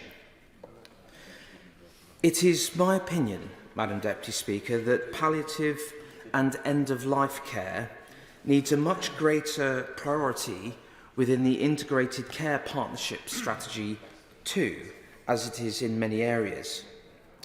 We want to make sure that we sustain Weldmar and other provision long into the future, but that we can also consider and support more end-of-life care. In places like Lyme Regis and the areas where it is so far to travel to a hospice, they would greatly benefit from additional provision. In summary, Madam Deputy Speaker, I'm contributing to this debate today in order that it be known and understood that in West Dorset we cannot speak highly enough of our hospice, that in West Dorset we value the Weldmar team so much, and I actively ask the Minister here and the Government to give consideration to these matters as we've been debating this evening. Richard Drax. Deputy Speaker, can I congratulate my honourable friends, the members for Hastings and Rye and Darlington, who sits beside me, and it's a pleasure to follow my colleague from West Dorset. Can I start by thanking all those who work in the hospices? They do a remarkable job, and we should be very grateful for all they do. In 2003, when I was reporting for BBC South Today, I was sent to the official opening of Julia's house in Corfmullen, Dorset. Little did I know that the first person I'd meet there was my mother, who sadly died in 2019. Her instinct for caring and compassion drew her to this remarkable hospice for children like a moth to a flame. I was immediately struck by the wonderful environment the dedicated staff had created, and a desperately needed service to provide practical and emotional support to families caring for a child with life-limiting or life-threatening condition was born. Julia's House is one of more than 200 adult and children hospices that care and support about 300,000 patients a year, Madam Deputy Speaker. They work hand in hand with local health and care services, taking the pressure off the NHS. Hospices, as we've heard, are mainly funded by charity. On average, around 2/3 of the income for adult services is raised through fundraising. For children, and alarmingly, that figure is 4/5. In 2022, the Health and Care Act introduced for the first time, as we've heard again, a legal duty for integrated care boards to commission palliative care services that met the needs of the local population.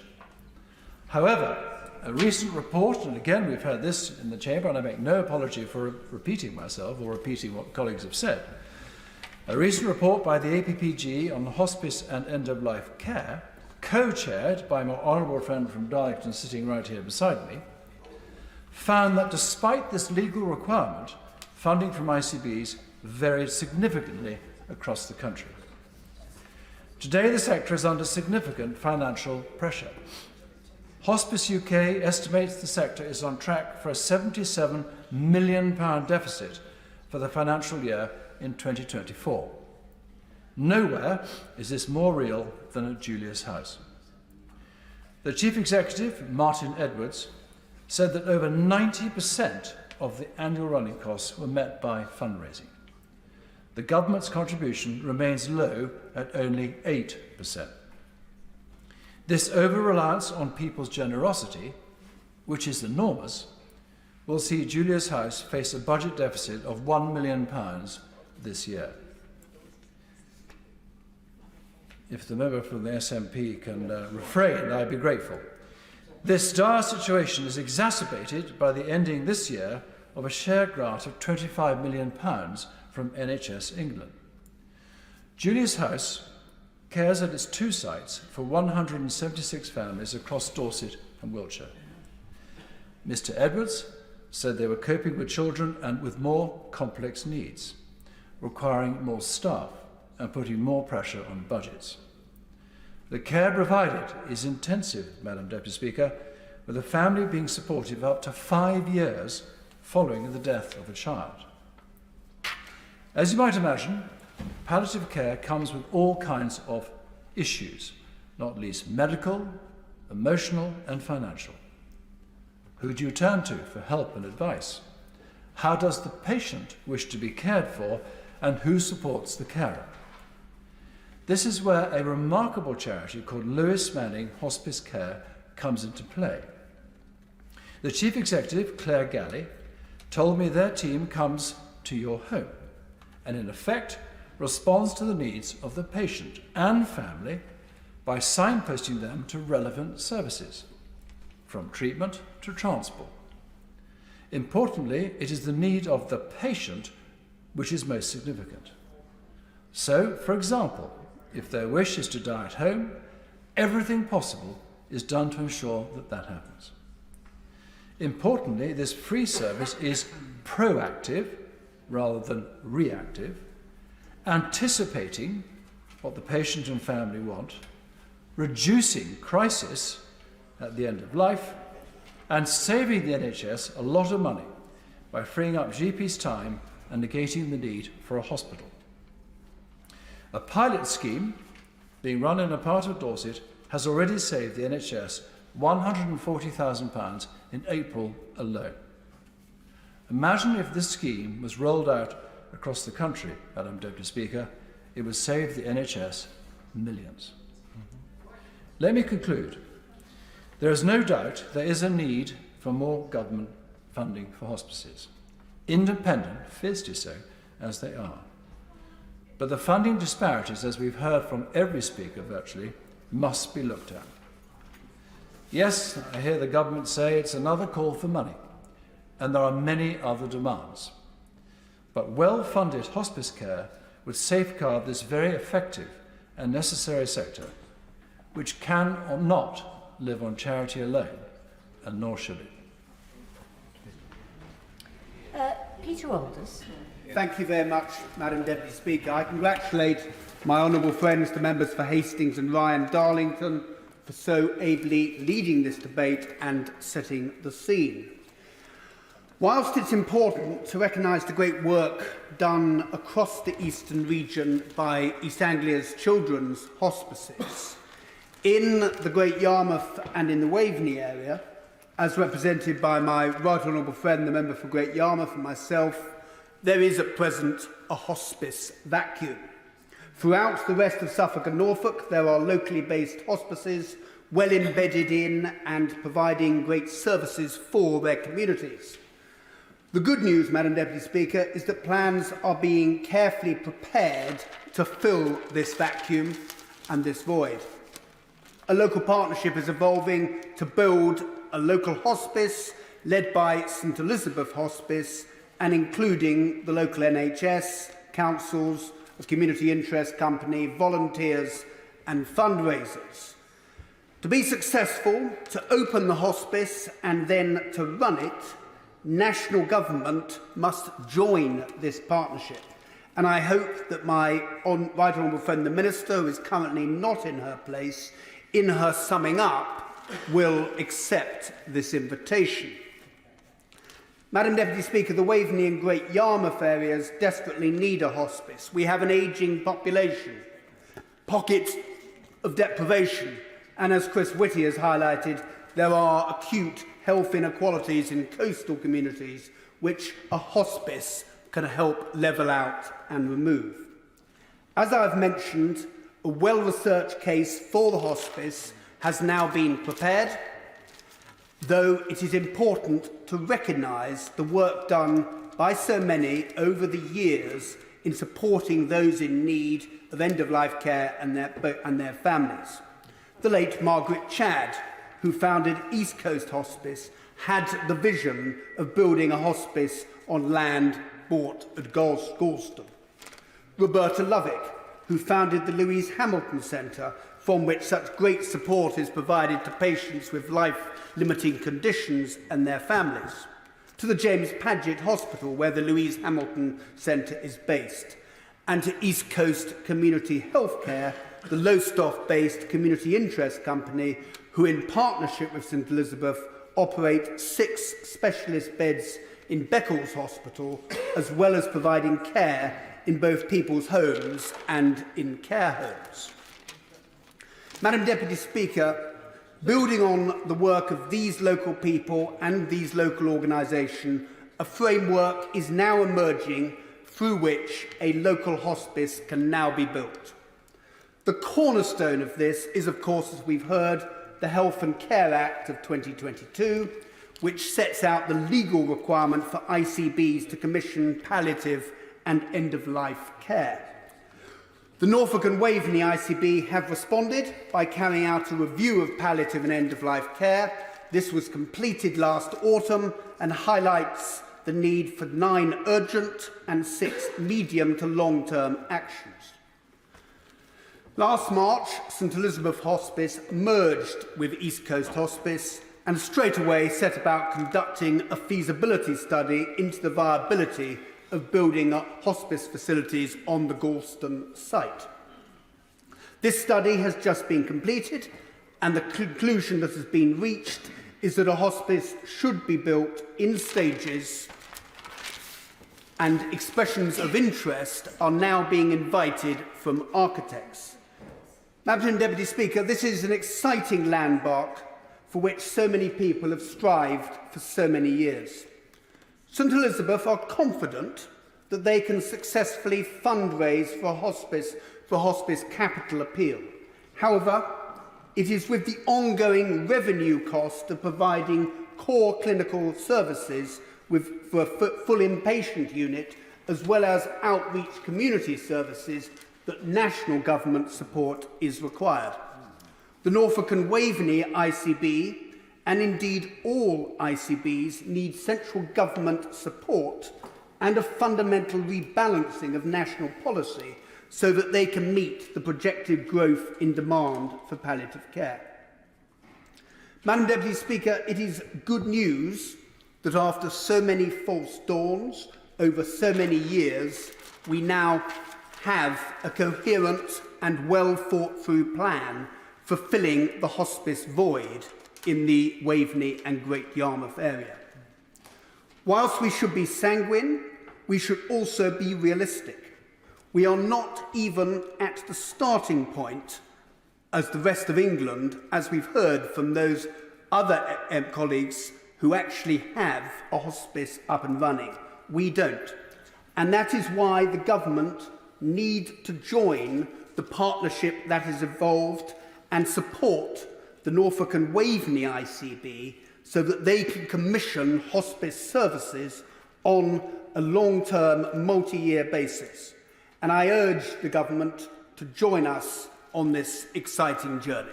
Thank you. Steve Double.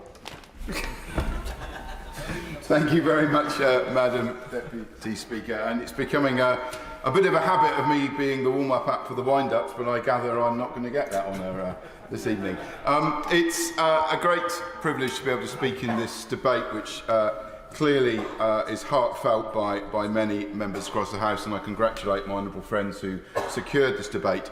The subject of hospices, I think, is one of those that most of us hope we never really get to experience firsthand in our lives, but when we do experience them because a loved one needs their care and support, you realise just how important and how valuable they are. And I'm incredibly proud and privileged to have 2 exceptional hospices in my constituency. Mount Edgecombe Hospice, that is part of Cornwall Hospice Care, that was opened in 1980 and was Cornwall's first hospice.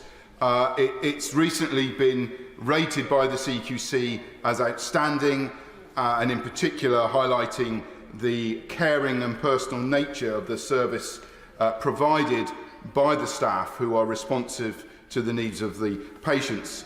And I didn't need the CQC to tell me that, because my family and I know that firsthand, because back in 2007 my mother died of cancer at Mount Edgecombe Hospice. She lost her second battle with breast cancer, and the care and support that we received as a family was absolutely outstanding, and I want to place on record my huge thanks to them. But I'm also greatly privileged to have Little Harbour, which is part of Children's Hospice South West in my constituency, that opened in 2011. And they provide some of the very best facilities found in any children's hospice in the country, with state-of-the-art facilities there. And having visited it a number of times myself, I can testify that the atmosphere there is truly amazing. And you cannot be helped but be moved by that place. They support children and young people up to the age of 21, including the youngest babies who need their care.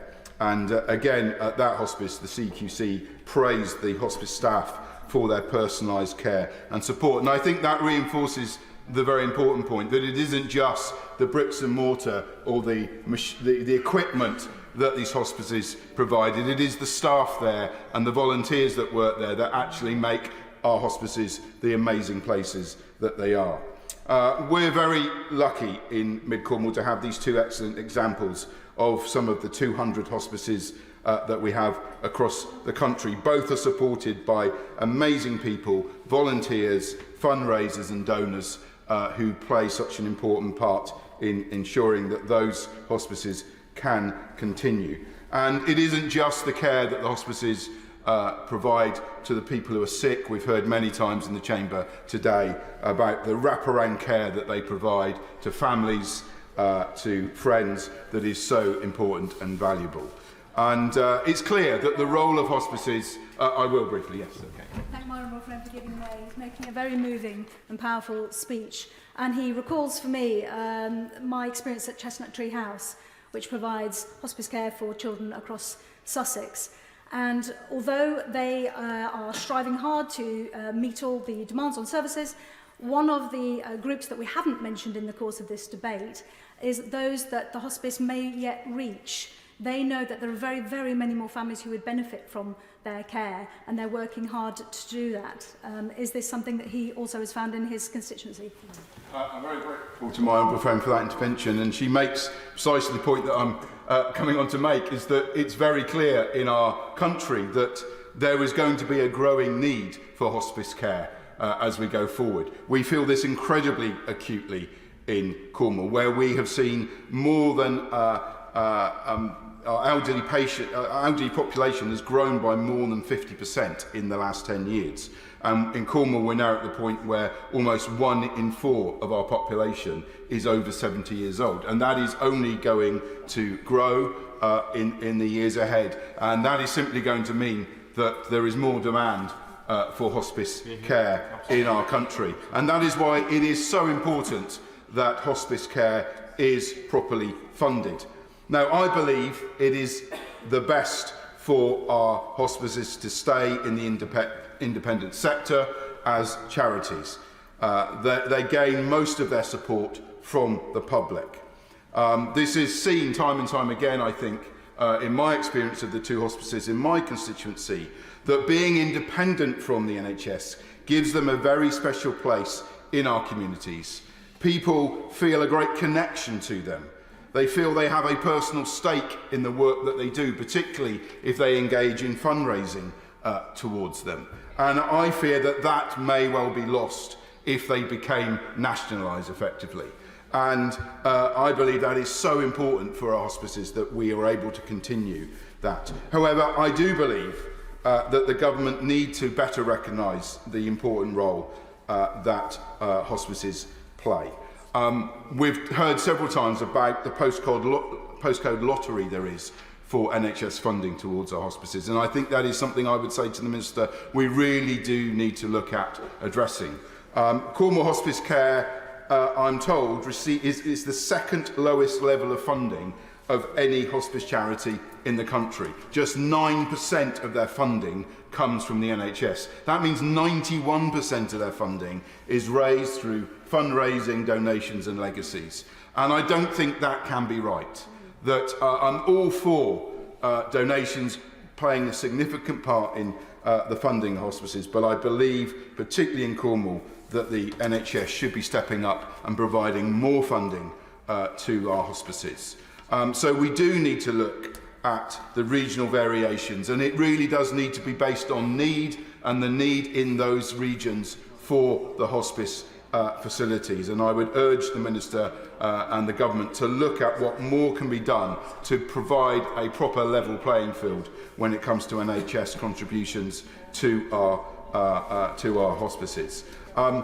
We've all heard again that the last few years have been really difficult for our hospices, with the growing pressures on costs rising and demand rising. And I do think that one of the things we could really do for the hospice sector is provide more certainty of funding going forward, to provide multi-year funding settlements so that they can plan far better. They know at least what funding is coming from the NHS, so that they have that certainty and can plan accordingly. So, in summing up, I just want to place on record again my huge thanks to every hospice in our country and the incredible work they do, both the paid staff, the volunteers and the fundraisers who work so hard and are so generous in providing this vital service to our communities, and particularly to the two that I represent in my constituency. And I really hope that there's been a real consensus across the House this evening that whilst we value and we celebrate all the work that they do, we do think that more needs to be done to provide them with a fairer level of funding going forward, so that they can continue to play the vital role that they play for our communities. James Sunderland. Madam Speaker, I'm humbled to be called in this debate, and can I please commend the members for Hastings and Rye, and also Darlington, for bringing this debate to the House this afternoon, and also the Minister who sat through, shown amazing resilience with what's been a long evening. What I've noticed this evening about this debate is that members that have spoken sort of fall into broadly two camps. So there are those who've had personal experience of hospices, family members who have suffered and needed the facility, and those speeches have come across amazingly, real pathos, real depth, and I commend all of the members that have spoken so personally about their journeys, and also perhaps members like me who have not had personal experience of hospices but recognise the importance of what they do. And if I may, in the time that I've got, I just want to talk about two hospices in my constituency which I think are very important. The first one is that Thames Valley Hospice, as it was first known, was officially opened by Her Majesty the Queen in November 1987 in Windsor at Hatch Lane. And that's been serving my constituents and others in Berkshire since that time, showing amazing strength of character in supporting so many people. And my contention this evening with the Minister in her place is the fact that, as we've heard, we do need to refine funding models for hospices. It's been said before numerous times this evening, but in my view the NHS does need to cough up a bit more support. And in my view also it's about timing, because Thames Hospice, I know, awaiting its funding settlement for 24-25 with barely 2 weeks to go, is still waiting for that decision from the ICB. So it's about funding, it's about how much can be funded by the taxpayer, but also it's about getting funding notified up front, and that's really important because it means that they can plan ahead for the year. Thames Hospice in 2016, having provided so much care all that time, was granted planning permission to build a new 22 million state-of-the-art facility on a brand new 8-acre site by Bray Lake, which is just outside Maidenhead in the Royal Borough of Windsor and Maidenhead. And why is that important? Well, it's important because that serves Frimley ICB, it serves many constituents to the east of Berkshire, including Bracknell, and I know of many constituents that have had fantastic care there. And in January 2019, work began on the construction of that site. By 2023, with the new site being built, and I visited earlier last year, an absolutely incredible site with so many fantastic staff, a cafe, dedicated services. Thames Hospice has supported around 2,500 patients and their loved ones annually with high quality medical and emotional support. This is all about making people's lives easier and making sure that the remaining time on the earth is made as dignified as possible, and we can't underestimate that. We cannot put a price on that, we can't put a value on that, which is why we have a responsibility, in my view, to fund it properly. As for the future, by 2030, 15 million people in the UK will be over 65 years old. We also know that the number of young people with life-limiting neurological conditions has increased by 64% over the last 10 years. That's a really serious figure. And also the incidence of cancer in people under the age of 50 has risen by 79% between 1990 and 2019. Just think about that. These are really serious figures. And what does that mean? It means that the demand for hospice services is only likely to increase over time. Also, costs have increased by 9% at Thames Hospice over the course of the past year, with no commensurate increase in government funding. And that's a very similar picture that we've heard from other speakers this evening. So to put a figure on it, every day at Thames Hospice, they've got to raise £38,000 to subsidise the costs of care. And without even considering investment to grow in the future, this will increase to over £50,000 per day by 2030, based upon a 4% increase year on year. It is a similar picture elsewhere.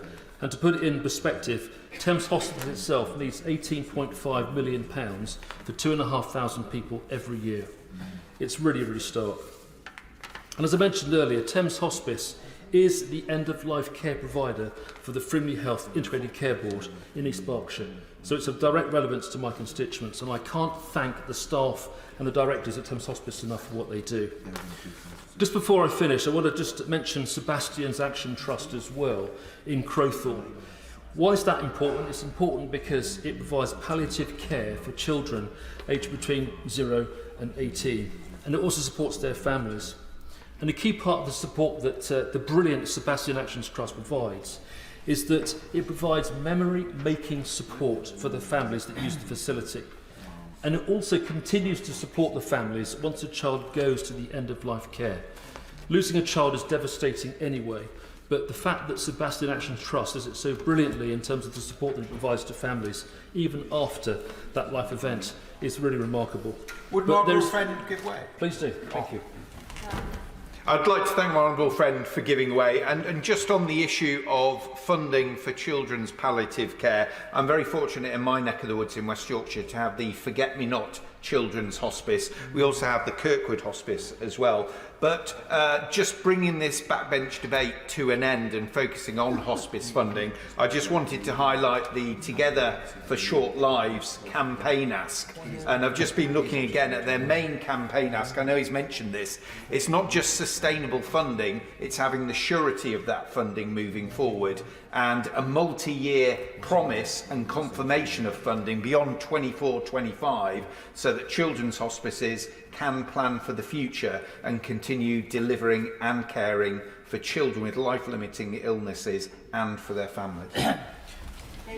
Can I please thank my honourable friend for his intervention, and it's very, very timely because, as we know, palliative care is not formally funded by the NHS, it's privately funded, and it cannot be right that such an important function is hand-to-mouth in terms of the funding that they need.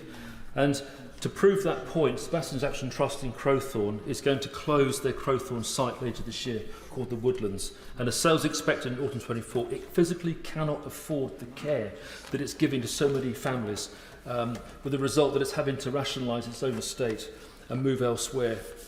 So in conclusion, in my humble view, with the Minister in place, the funding at the moment from the NHS is just not enough, both for our hospices and also for our palliative care. Please do. I thank my honourable friend for giving way in the powerful case he's making in favour of the hospice movement, indeed all colleagues, during this debate.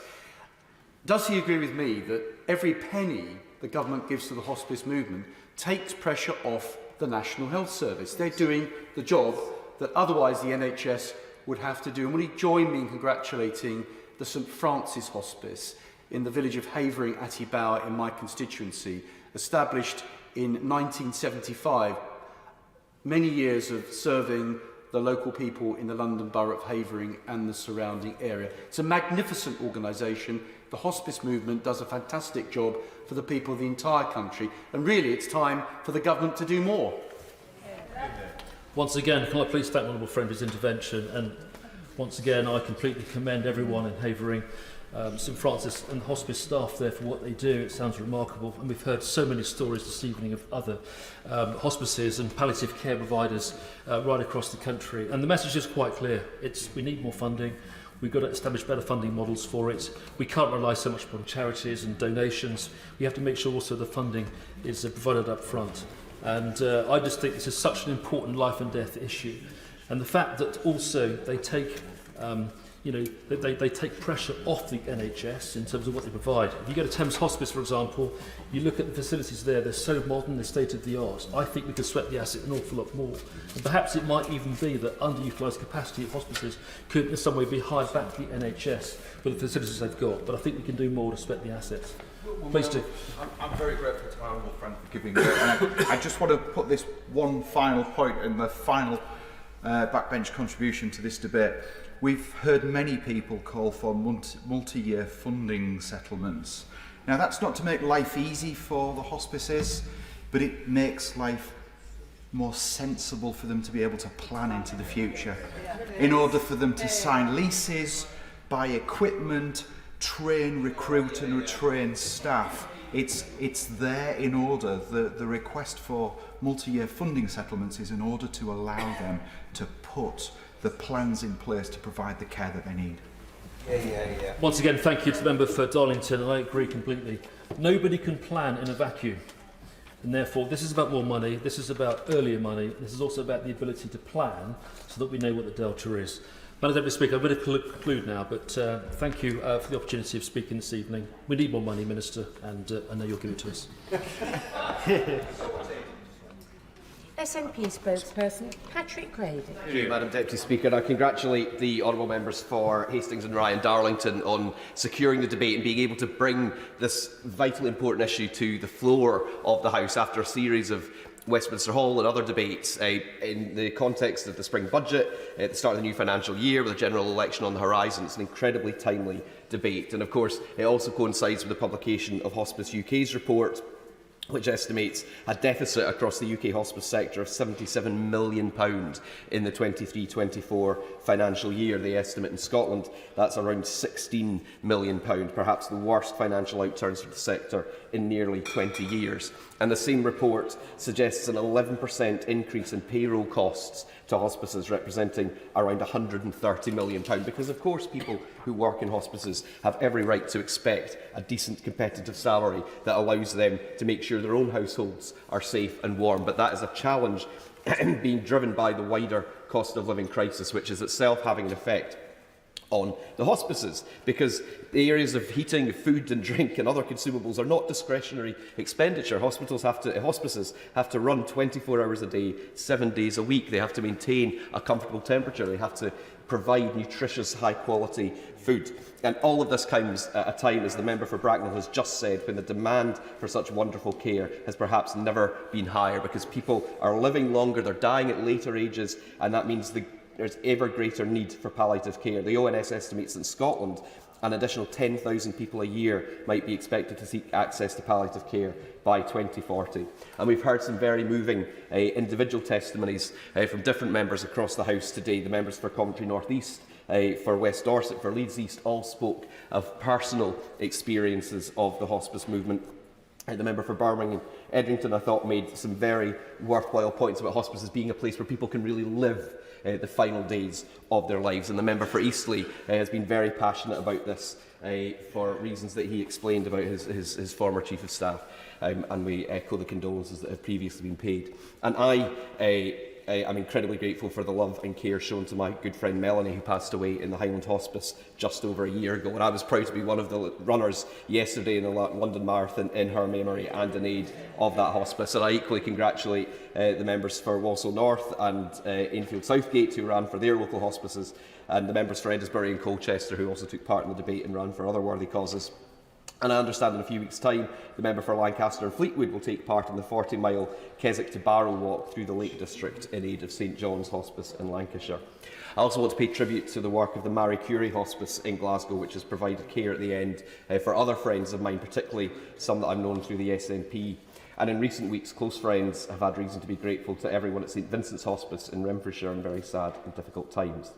And I think those personal experiences are what help to inspire that incredible generosity that allows the hospice movement to continue its work. As we've heard, 2/3 of adult hospice income comes from such voluntary fundraising, while at the same time, as the Sue Ryder charity estimates, the hospice sector is actively saving the NHS £600 million a year by freeing up bed space or even avoiding hospital admissions in the first place. And the member for South Dorset gave some examples of exactly how that can work. So it does seem, from all this evidence that we've heard today, that the current model for hospice funding is increasingly unsustainable. Some have even used the word existential. Now, healthcare is devolved, and so it's not for the Scottish National Party to determine how the Secretary of State, the Minister or their shadows on the opposition benches prioritise their spending decision.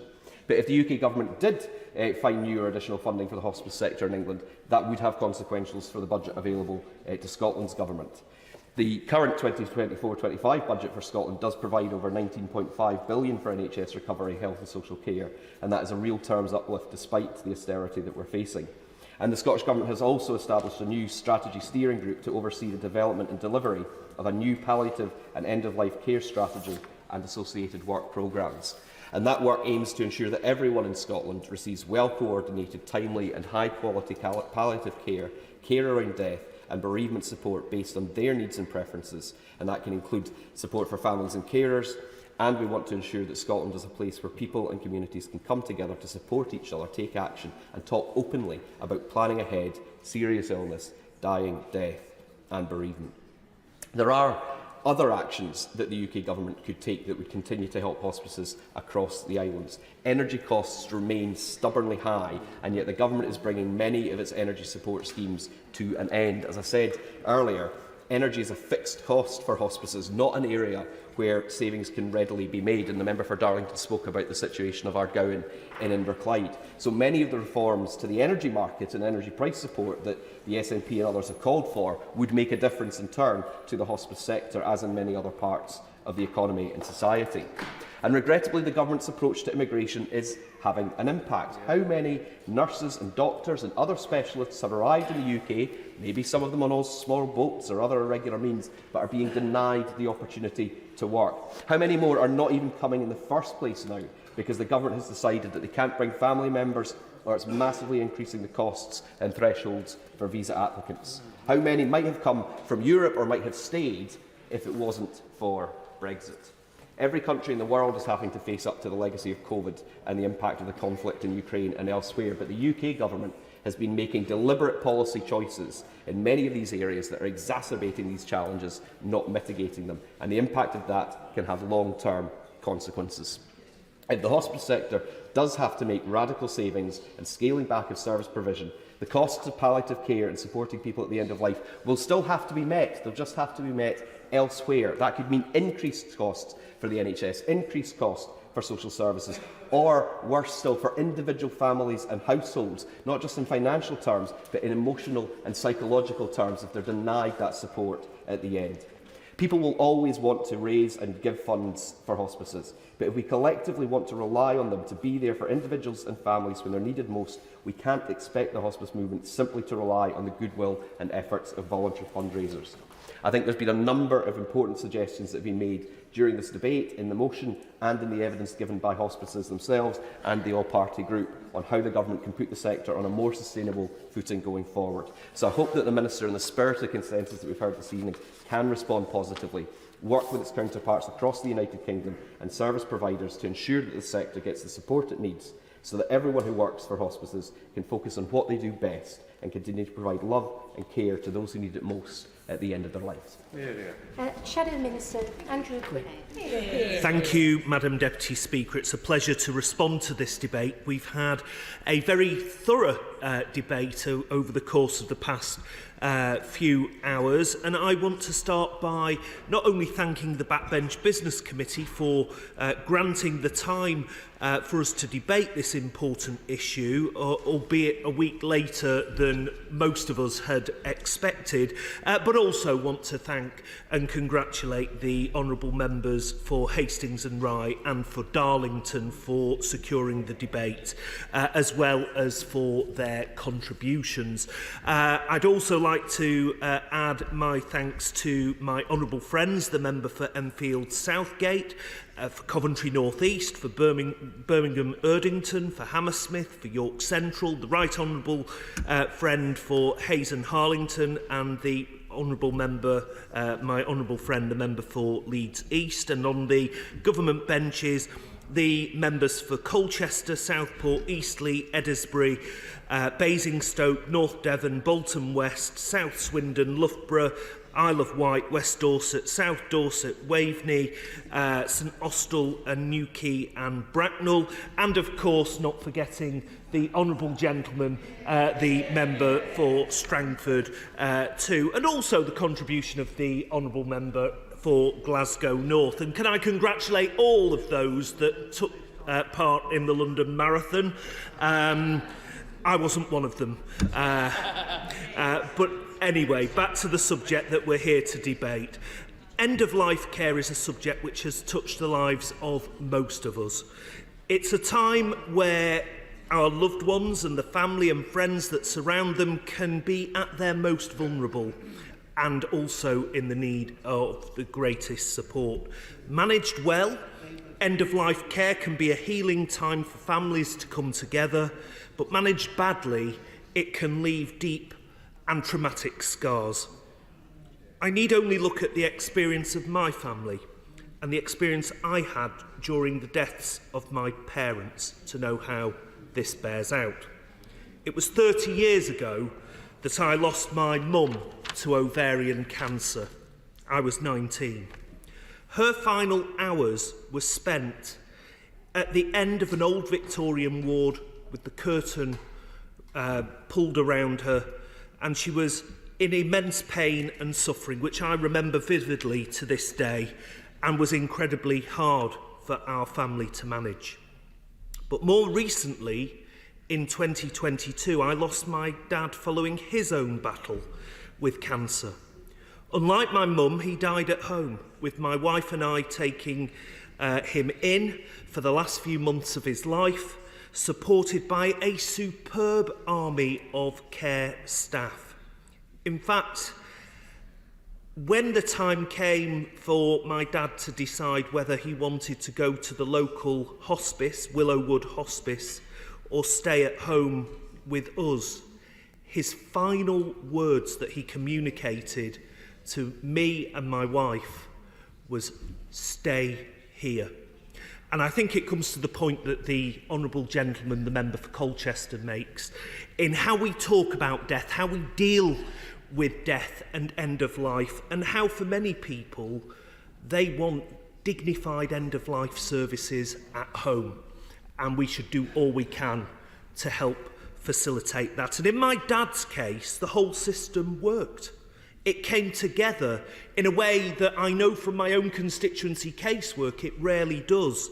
But from the hospital, social services, Macmillan, Marie Curie, the GP, the pharmacy, the district nurses, and Willowwood Hospice, everything worked together seamlessly, and my dad passed away in comfort, peacefully, and surrounded by those who loved him most in the world. And I think that we've heard from the experiences of my honourable friend, the member for Coventry North East, and indeed of other members in the House today, of how we have to get that end-of-life choice right for people. And hospice at home plays an important role in that. Now, the sharp contrast between those two journeys emphasises to me in a deeply personal way just how impactful end-of-life care can be. Death is, for all of us, should be the choice that we want, and it should be, we should leave this planet with dignity. And we talk about the integrated care boards, and the clue is in the name. They should be integrated, both with social care but also with other services, including hospice services. And in my dad's case, that worked. But as we've heard from members across the House, in too many cases, that integration just isn't there yet. And the ICBs are not spending the money that the government has rightly devolved to them for a specific purpose, not being spent as we would want it to be. Now, hospices play such an important part in that deeply personal journey for hundreds of thousands of people and their families every year right across the country. Working in partnership with existing local systems, hospices ensure people receive the care that is most appropriate to them, considering all their needs. And I want to pay particular tribute to one of my local hospices, Willowood Hospice in Ashton, Tameside. The tireless work and dedication of their staff was a vital support when caring for my dad in his final days. They showed hospice care at its best, and they have my immense gratitude for all they continue to do. But they, like so many others, find themselves in a perilous financial position. Willowood faces a structural deficit of £750,000 this financial year. Without finding a way to plug this gap, their services will have to be reduced. And there is real pressure on all hospices to generate their own income, with Hospice UK estimating that as much as 2/3 of income for adult hospices is generated through fundraising, with some like Willowood having to raise 80% of their funds themselves. Many hospices do incredible fundraising work, with armies of volunteers finding ever more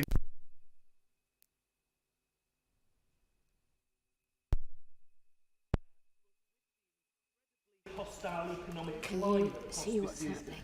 Finding themselves in, including from energy costs, which obviously the House can't now afford. Funds are being squeezed more than ever. The sector as a whole is on track for a deficit of £77 million for the last financial year, the worst figures for 2 decades. As a result, hospices are starting to pare back some of their services. But as we've heard, there is also a legal requirement placed on integrated care boards by the Health and Care Act to commission palliative care services in keeping with local need. And we need to make sure that that funding is passported down to the hospices where they need it. We know that there is far from consistent delivery, leaving patients in some parts of the country without adequate services in their own community. And the clear pressure on the sector shows no sign of letting up, because we are an ageing population. The demand on hospice services is set to increase further, with ONS data suggesting a further 130,000 people will die each year in the UK by 2040. So in closing, Madam Deputy Speaker, it is clear that what we need is proper, joined-up, supportive policies for the hospice sector. We need to ensure that the money that government has ensured is there for the hospice sector gets down to where they need it, at the hospices themselves. We need to focus on creating a health and care system that is genuinely joined up and has end of life as part of the health policies, the health and well-being policies for each and every one of us. It can no longer be the taboo subject it once was, and the hospice sector underpins that so many care pathways that have a tangibly positive impact on patients and their families' end of life matters. So I want to say that this current government will have our support in ensuring the hospice sector is protected and is supported.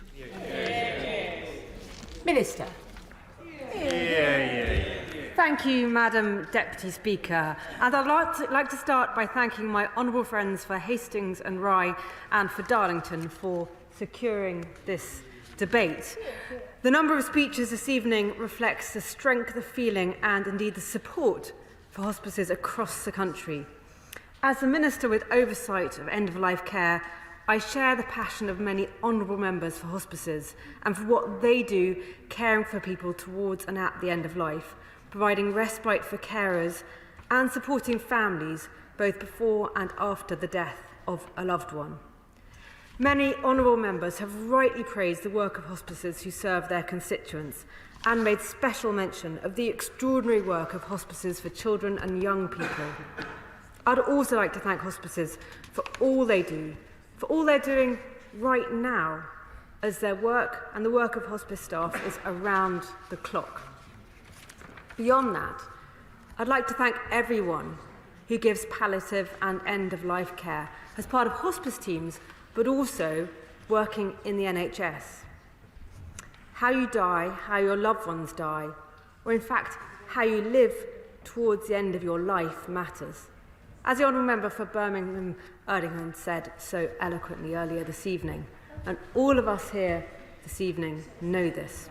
That's why palliative and end-of-life care matters, both when that care is provided by the NHS, as it is for the majority of people, and when it is provided by hospices. And I do want to emphasise this point, because sometimes there is a misunderstanding here, and I have heard it a few times this evening. The fact is, most palliative and end-of-life care is provided by the NHS, whether that's in hospitals, by primary care, and by community trusts.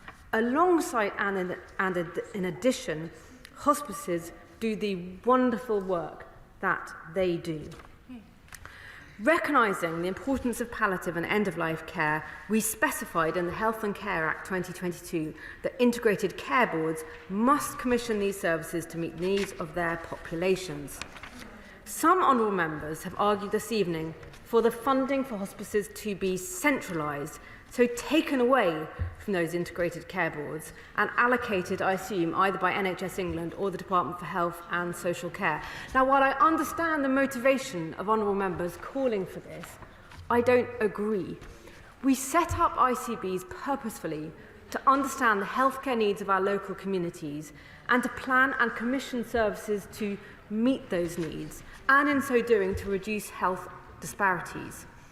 Our communities and their needs and the services they already have in place are different, and rarely is a one-size-fits-all answer made in Westminster the right answer. Given that, I stand by a more localised approach, though with that there is, of course, variation. Another source of variation is historic. The hospice movement has grown organically. The location of hospices has not been planned to meet demographic need, for instance.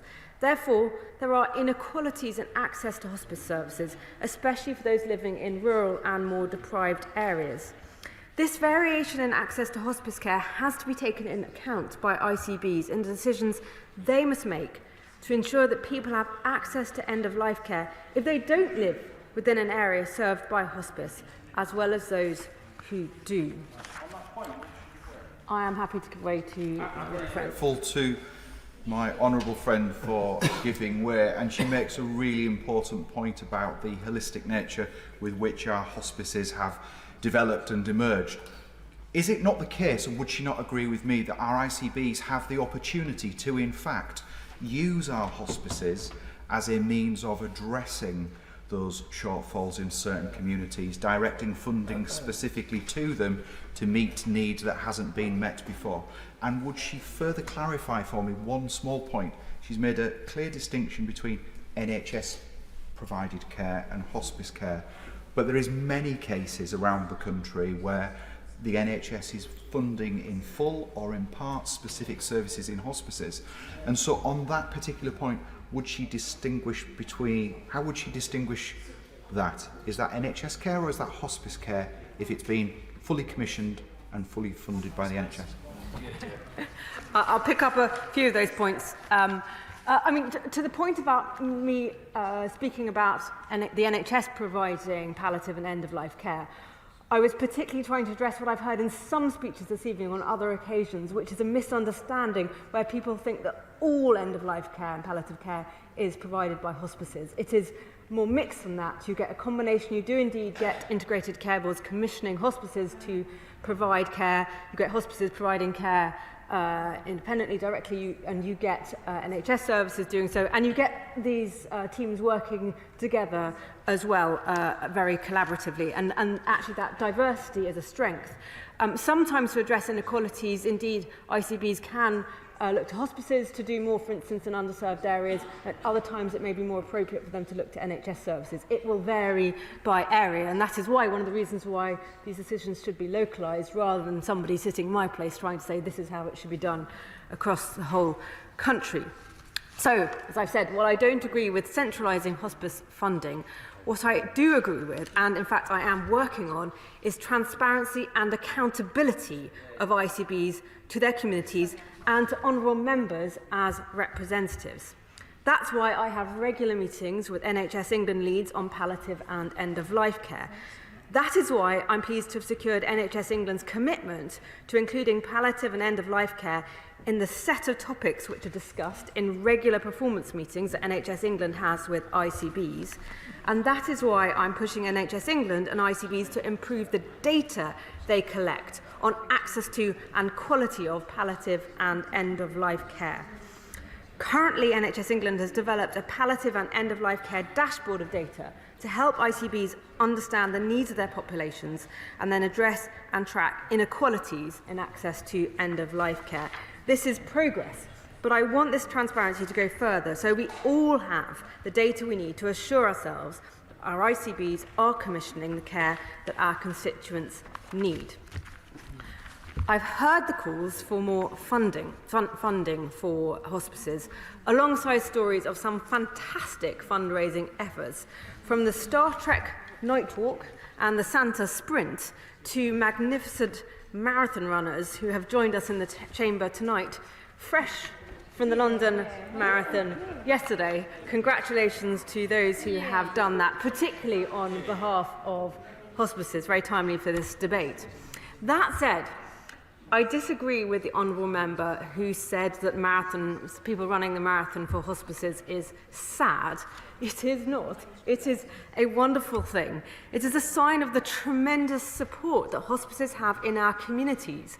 It's a sign that people are willing to choose to fund hospices, not just when the taxman comes along, but actually choosing that they want to have a hospice providing services to people in their area. And it's a good thing, because this fundraising gives hospices an independent funding stream and the freedom that goes with that to serve their communities as they say fit, and together with that, really strong ties with their communities and all those people who do fundraise for their hospices. Yes, I have to do that. Friend, she is so very right. In my constituency of Eastbourne, for St Wilfrid's Hospice, people aren't just prepared to run, they'll walk over coals. Would she congratulate them and their outstanding work? Yes, I would congratulate all fundraising efforts. I do hope their feet are all right. As honourable members know, we in government has provided dedicated additional funding to hospices in the pandemic, which I played a part in myself, helping them with energy bills and the Children's Hospice Grant, which the NHS has confirmed will go to hospices for this financial year too. Now, looking ahead, I fully appreciate the ask for longer-term certainty of funding. Of course, I understand that. However, funding for hospices, end-of-life care and many other things beyond the current financial year depend on a future spending review. And I am sure all honourable members can understand that I cannot preempt a future spending review, and ICBs similarly will not know their funding until that spending review. So while committing funding beyond the spending review period is not in my power, what I am pushing for is for our healthcare system to encourage and enable more advanced planning by individuals to consider and set out what you want at the end of your life. Inevitably, some of us will die in hospital, and for some of us that is the right place. But given the choice, many people would rather die at home. So setting out a plan that includes your preference of place of death and indeed what sort of treatments you do or don't want is something we should all, in fact, be doing. And as my right honourable friend for, I've said for Buckland, Swindon, said... sorry. And my honourable friend and fabulous health colleague, the MP for Colchester, we should talk more about death and plan for it. Madam Deputy Speaker, in conclusion, there aren't easy answers to the questions raised this evening. There rarely are. I don't have a pot of money otherwise going unspent for hospices, nor do ICBs or NHS England, but I will continue what I do, working with NHS England to make sure palliative and end-of-life care is given the attention it deserves and needs, is considered important just as we consider services which prolong life important and that the NHS is held to account for doing that, I will continue to agree with honourable members on the importance of hospices and the important work they do. I see this as a minister, as a constituency MP and from my own family. I will never forget saying goodbye to my grandmother in a hospice near Yeovil, and I will always be grateful. Thank you. Sally on Hart to wind up. Madam Deputy Speaker, I'd like to thank the members of the Backbench Business Committee for granting this important debate in this House, and to all the members who spoke today, and to Hospice UK for their dedicated work and support. And I'd especially like to thank St Michael's Hospice and Demelza, their staff and all the volunteers, as well as local people for their donations and fundraising, especially during challenging economic times. And I'd like to thank my honourable friend for Darlington for all his long-standing hard work and advocacy on behalf of hospices and end-of-life care. Members from across the House have spoken collectively on this important issue. There is so much passion for our hospices and consensus which shows that the funding of hospices, palliative and end-of-life care is not a political issue. The government does financially support hospices through ICBs, but funding models also require closer consideration, ensuring parity with the NHS whilst maintaining hospices' independence and flexibility. The Minister has heard many similar themes, mainly surrounding certainty of funding and on a sustainable basis and better collaboration between ICBs, NHS and hospices, and I thank her for her work and her consideration and listening to this debate. Extra government funding via ICBs can improve a localised approach, and we all call for funding to be included, for more funding to be included in the spending review. The question is, as on the order paper, as many as are of that opinion say aye. Aye. The contrary, no. I think the ayes have it. The ayes have it. We now come to motion number 9 relating to business of the House today. Number 2, Minister to move. I beg to move. The question is, as on the order paper, as many as are of that opinion say aye. Aye. The contrary, no. I think the ayes have it. The ayes have it. Order. Under the programme order of 18th March, any message from the Lords in respect of the safety of Rwanda Asylum and Immigration Bill may be considered forthwith, without any question put, and proceedings shall be brought to a conclusion no later than 1 hour after their commencement. A message has been received from the Lords that the Lords do not insist on an amendment to the safety of Rwanda Asylum and Immigration Bill to which the Commons have disagreed, but propose an amendment in lieu to which they desire the agreement of the Commons, and they do not insist on another amendment to which the Commons have disagreed. The Lords' amendment and a government motion relating to it are available online and in the Vote Office.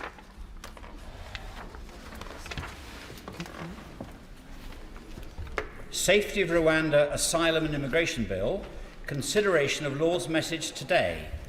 Now, before we move to consideration of the Lord's message received today, I can confirm that nothing in the Lord's message engages Commons financial privilege.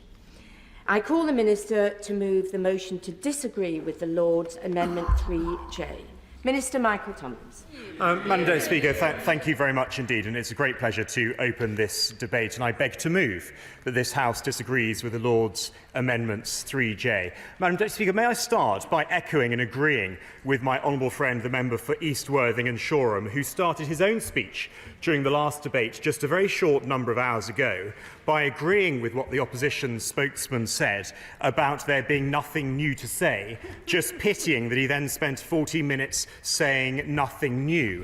I don't intend to emulate what the Shadow Minister did on the last occasion occasion, because, in fact, turning to the amendments 3J, it's very clear that they're almost identical to the previous amendments that we debated and that this House rejected just a short number of hours ago. It's in two parts, inserting when Rwanda may be treated as a safe country and inserting when Rwanda must cease to be treated as a safe country. The amendment, singular, is not necessary. Just to confirm, turning to the amendment from the noble Lord, Lord Anderson of Ipswich, I will make clear once again that we will only ratify the treaty when all necessary implementation is in place. The implementation will be kept under review by the Independent Monitoring Committee, and Clause 9 of the bill makes clear when the bill and the provisions come into force. To confirm, Madam Deputy Speaker, implementation continues at pace. I can confirm again that on the 21st of March, the Rwandan Senate passed their legislation ratifying the treaty. And once again, as I confirmed this afternoon, on the 19th of April, just last Friday, the Rwandan Parliament passed their domestic legislation to implement their new asylum system. In an attempt to reassure my right honourable and learned friend, as we have made clear, if the Monitoring Committee were to raise any issues to the Joint Committee, standing members of the Joint Committee are senior officials of the government of this country and of the government of Rwanda, and the government will, of course, listen. And I remind my right honourable friend and honourable friends that it will be up to the Independent Monitoring Committee to raise issues at any point. Madam Deputy Speaker, there is nothing new in these amendments. These amendments have already been rejected. Enough is enough. I beg to move. The question is that this House disagrees with the Lords in their Amendment 3J. Shadow Minister Stephen Kinnock. Thank you very much, Madam Deputy Speaker. So for several months now, the Prime Minister has been ferociously attacking their lordships in the other place, simply for doing their constitutional duty by seeking to revise and improve this bill. And tonight we see the evidence of why it is so important that they did just that. And I would like to put on record my thanks to the noble Lord Brown for his tenacity in securing a significant concession, and it is a concession, which promises that Afghans in the UK who have put forward credible claims of evidence of a connection to Afghan specialist units will not be deported to Rwanda. Now, this hasn't gone as far as we would want it to, but at least the government, albeit begrudgingly, has inched towards doing the right thing by standing by some of those who so bravely stood by us in the face of the Taliban. We owe them a debt of gratitude, and it is a great shame that the government, and in particular the Prime Minister, first turned its back on those we promised sanctuary to by cancelling flights from Pakistan, then spent months resisting Lord Brown's efforts to prevent these brave Afghans from being sent to Rwanda, despite repeatedly being pressed to do so by our armed forces to do the right thing, and now, finally, having to be dragged kicking and screaming to where we find ourselves this evening. Even this afternoon, the Minister's response to my honourable friend, the member for Walthamstow, who's not in a place at the moment, was revealing. She raised in detail a case of her constituent who supported British efforts, but whose family was stuck in Afghanistan. And yet the Minister couldn't even bring himself to reassure my honourable friend that he would meet with her or even look into the specifics of that case. That's why it'll be so important for us to hold the government to account on this concession, because it's so difficult to take what ministers say at face value. Turning now to the amendment in the name of Lord Anderson, I find it staggering that ministers still haven't conceded on this very basic point, that this House is not just trying to legislate that Rwanda is safe now, in other words, that white is black and black is white, but that Rwanda is safe in perpetuity. The noble Lord Anderson was right in what he said in the other place this evening, that this is a post-truth bill. You cannot possibly legislate for something which is in the lap of the gods. Now, I spoke earlier about the dangerous and turbulent world in which we live, and the threat that at any point the situation in Rwanda could change radically, just as it could in any other country. But let us not forget that just 6 years ago, I will give way. the Labour leadership is its inconsistency. But will he just confirm that in the last decade, Rwanda is seen to be so unsafe that the UN has rehoused in Rwanda safely 30,000 refugees from other countries? Well, I thank the honourable member for his intervention, and I'm very glad that he asks about what's happened in the last decade.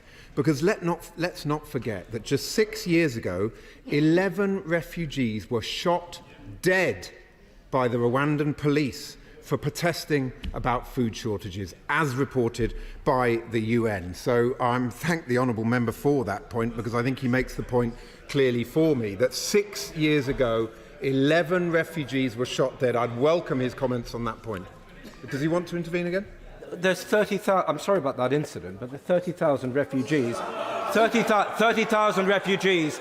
30,000 refugees have been safely. 30,000 refugees have been safely rehoused in Rwanda. It is deemed to be safe by the United Nations. It is deemed to be safe by pretty much everybody apart from the Labour Party. That is the point.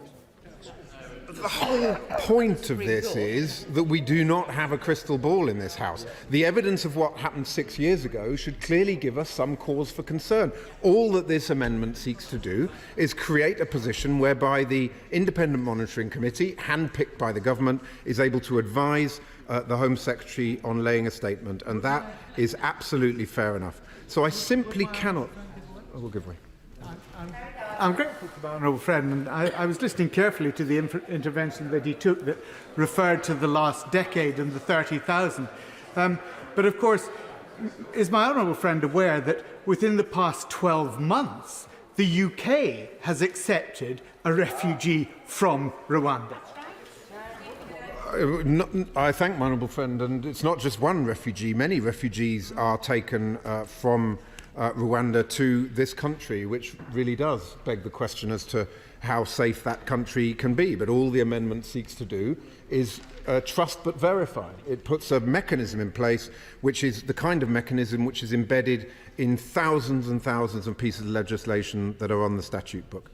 So I simply cannot understand why the government can't simply accept this amendment and enable the Home Secretary to allay a statement on whether or not Rwanda is safe or unsafe.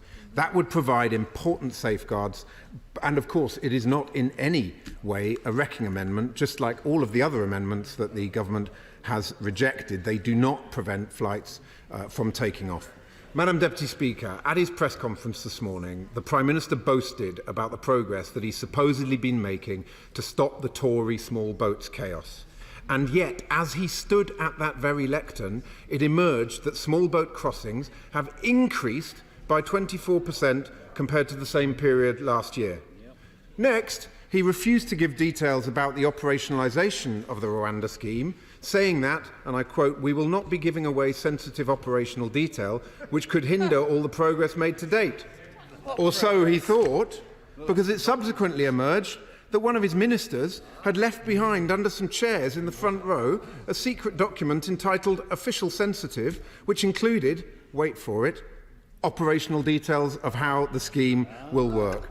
You simply could not make it up, Madam Deputy Speaker. Yet another day of chaos, empty boasts and shambolic incompetence. But to be fair to the Prime Minister, there was one point he made in his press conference that we on these benches did agree with.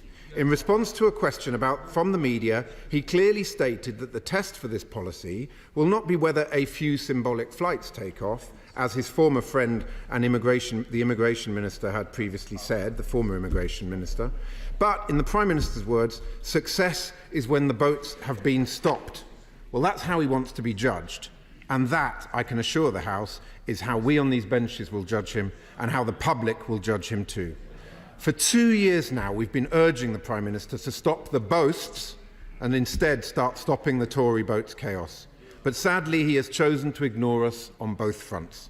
Instead, we need Labour's plan to redirect the Rwanda money into a cross-border police unit, to smash the criminal gangs upstream, and a returns and enforcement unit to remove those who have no right to be here, reversing the decline in removals that we have seen under this government, because only Labour's plan can fix our country's broken asylum system. and only Labour's plan can restore order at our border. Those benches opposite, they don't want to hear it, but that is the reality of the situation that we're in, Madam Deputy Speaker. Thank you very much, and I hope that every member opposite will join me in the division lobbies this evening. Robert Buckland. It was going so well, and then it descended into a second reading diatribe from a Labour opposition that has absolutely nothing to say about the serious challenge of immigration, pretends that it will do what this government's doing, only slightly better, but doesn't really approach the level of events and the seriousness of the issue that we need to trouble. It is a blank page that we face on the other side of the House. Let's just deal very briefly then with the issue that we have left. I still think that there is strong merit in what their lordships say about not just the way in which we designate Rwanda to be a safe country, but the way in which, if in future things change, we have a parliamentary mechanism to deal with it. It does seem to me that in the absence of this amendment, there would be the need for further primary legislation in future, which I don't think is a great place for the government to end up. However, I do think that in the context of where we are with the detailed consideration of Lord's amendments, there does come a time when I think the unelected House does have to cede to the authority of the elected House. And I think, Madam Deputy Speaker, we are now approaching that moment. And whilst I don't resile at all in any way from the merits of the argument, I think in looking at the bigger picture and remembering the balance that we have to strike here, and also, frankly, thinking ahead as to what future governments might end up, hopefully not of a different complexion to our own, but of the balance that we need to strike between both houses, I do judge that now is probably the time for us to... I will give way.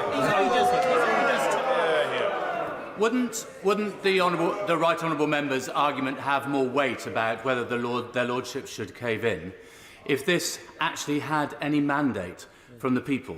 But this wasn't mentioned in a general election. It wasn't in a manifesto. It's not the will of the people.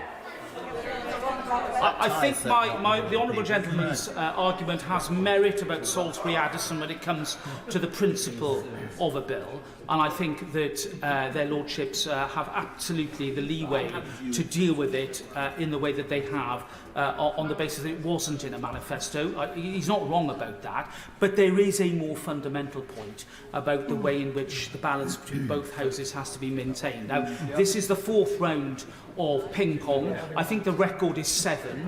This is a short bill, Madam Deputy Speaker, and I remember bills much more lengthy than this, for example, the EU withdrawal bill, where we only had 2 rounds of ping-pong on that occasion, because I think in the end the other House did respect the primacy of this place. And however reluctantly I feel about this, however conflicted I feel about the issue, I do think that we have reached that moment, which doesn't necessarily mean I'm going to vote against the Lord's amendment, but I will consider my position as to whether I vote in favour of it on this occasion. But I do say this to my right honourable learned friend, to the government, that I think getting ourselves in a position where we've had 4 rounds of ping-pong on a bill as short as this is not a great place to be with respect to him. And I do think that had the government made some other concessions, as it's now properly done on the Afghan question, as it did on the modern-day slavery question, then perhaps we wouldn't have had to wait this long at this late hour, and goodness knows perhaps to a later hour before making those concessions. I just remind my honourable friends that I do think that Lord's amendments are not about the principle of the bill, they're about the detail of scrutiny, and that I think in the spirit that he's approached these amendments, I think it would have been wiser that we'd reached this position slightly earlier. But that's the only criticism I offer at this stage, and the principle now of the bill is settled, and the will of this House should prevail. SNP spokesperson Alison Cooley. Thank you, Madam Deputy Speaker. And I rise again on the this awful bill to put the SNP's opposition to it on record. We do not support the state-sponsored people trafficking bill on Rwanda, and we will oppose it in any way that we can. And I must say I was quite disappointed to hear the Labour Lords caving on the Afghan amendment through in the Lord. And if they think that this is some kind of concession, I've got some magic beans to sell them, honestly. It's pathetic. And the journalist from The Independent, who has done so much work to expose the weaknesses of the government's Afghan schemes, she says, Holly Bancroft says, this review is already happening and it's only for Afghans with links to specialist units. The Home Office is saying they won't deport the triples granted leave to remain in the UK by the MOD who came here irregularly, but the number of people in this situation will be very small. Hear, hear. Before I came into the chamber, I was phoned by Councillor Abdul Bastani of Glasgow Afghan United because he wanted to know what was happening in this place and he wanted to know what protections there will be for the Afghans that he is in constant contact with. He wants to know what happens to the journalists, what happens to the interpreters, what happens to the women and children, the people who put their lives in danger to safeguard the UK's mission in Afghanistan, to their children, to their families. He says, those people who are the UK left behind, he says nobody is listening to them, nobody is replying. The safe and legal routes are not there. I will give way. I make this point for I want it recorded and answered. It's very important. My constituent Trevor Young worked for the British Army in Afghanistan. Alongside him worked his comrade and his friend in Afghani, who happens to be in Pakistan because he had to leave Afghanistan because of threats to him and his wife and his children. Police have removed his phone. He's under a deportation from Pakistan back to Afghanistan. Madam Deputy Speaker, this is so important for my constituent, and I have to say to the Minister in particular, Minister, my constituent had his friend, a soldier, has been forgotten about by this British government and by the Minister, and because of that I had to make a plea for him, because he isn't covered within this legislation. I thank him, and he's quite right to point this out in the way that he has. And it's been further reported in The Independent, an Afghan intelligence analyst who worked alongside members of the RAF but has been threatened with removal to Rwanda. He says, and I quote, "I call on the Prime Minister and the Government to stand by the promise made during the fall of Kabul. If the legal ways, such as ARAP and ACRS, were actually working, people like me wouldn't have to wait for years just for a response and wouldn't be forced into taking a small boat to come to the UK. Being in limbo is nothing but a waste of the UK's resources. I have skills to contribute to the UK's economy and tax system, but I have to rely on Home Office help because I cannot work." There are thousands in his position. I further had an email from a person who emails me quite regularly. I don't know if this person ever gets a response from the ARAP email that he emails and the other people that he copies into this. But I see these emails that come in and I read these emails that come in, and I think it's in tribute to Syed, who is constantly seeking some safety, that I would read this. He says, "You caused me to miss the evacuation flights. Why should I be in this situation? It's all because of you. I can't endure it anymore. I am tired and I'm faced with so many challenges. It happened several times today that I had to stop myself with difficulty, crying in the middle of the street. Everyone was looking at me. I cannot endure it anymore." And these are the people that have been left behind by this bill and now left behind by the Labour Party, who would not press this amendment yet further. Moving to the remaining amendments that we have, from all the amendments that we have. Yes. I'm sorry, am I boring the members opposite? Do they want to pop back out to the Prime Minister's office and have some drinks instead of listening to the important cases being put in this debate? They care so little. What we are asking, and Order. I'm just anxious the Honourable Lady addresses the amendment in front of us. Alison Thulis. Thank you, Madam Deputy Speaker. I am addressing the amendment in front of us. Now, what this amendment seeks to do is a very small concession to this place, that this place here should have some kind of scrutiny over whether Rwanda remains a safe country. The folk over on the benches opposite were all about taking back control, but when it comes to scrutiny of the treaties and the obligations we're signing up to, they couldn't give a hoot. It's quite clear. Exactly. Now, all that we are asking for in this amendment, all that the Lords are asking for in this amendment, is that some assurances now and in the future that there will be scrutiny as to whether Rwanda is indeed a safe country. That is not asking too much. Now, what I would like to know from the Government is they say that they will be ready to remove people in 10 to 12 weeks. And the government has said that Rwanda will be safe when the treaty is in force. So can I ask, will all the matters of implementation be in force in 10 to 12 weeks? Will the policies be in place in 10 to 12 weeks? Will the staff be in place in 10 to 12 weeks? Will the judges be in place in 10 to 12 weeks? Will the lawyers be in place in 10 to 12 weeks? Will the appeals system be in place in 10 to 12 weeks? Will all of these things be there? Will the accommodation be there in 10 to 12 weeks? Because we know they've already sold it off. And what airline company have they contracted to remove people in 10 to 12 weeks? Because they have been extremely unclear about whether they even have an airline company, and they have not told us that. This House deserves to know, because we are not going to get the opportunities again to scrutinise the government on whether or not the Rwanda Treaty is actually being implemented. And I think that's the very least that this House should be able to do, to be able to keep a check on the government and on future governments as to whether or not they are fulfilling the obligations that they carried out. Because we know that even when this treaty was being negotiated, that Rwanda were engaging in refoulement of people.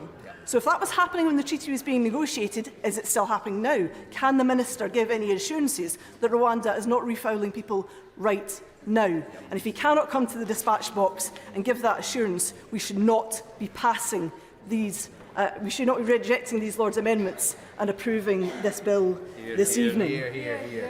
This bill has been very unusual in the number of Lord's amendments that we have had, Madam Deputy Speaker. I've never seen the like. Now, I don't believe in the House of Lords. It's a principal position of the SNP not to send people to an unelected chamber. But this Westminster system is broken when the supposed revising chamber has been ignored throughout the entire process of this bill. A revising chamber is supposed to be allowed to revise, but yet this government has ignored every single reasonable amendment that the House of Lords has made. It's exactly the same as when the bill is introduced as when it will come out of this process. And this elected House has absolutely no mandate for this bill. It was in no manifesto. The Prime Minister does not have a mandate for it, and this House has no business approving, and I support the Lords in rejecting it. Madam Deputy Speaker, this bill is not a deterrent. It has not been a deterrent. Nothing they have done has been a deterrent. It will not work. It will pile misery on top of people who have already suffered incredible trauma that the folk crowing in the benches opposite cannot even imagine. It does not happen in Scotland's name, and we will vote against it on every opportunity we will get. The question is that this House disagrees with the Lords in their Amendment 3J. As many as are of that opinion say aye. Aye. Contrary, no. No. Division, clear the lobby.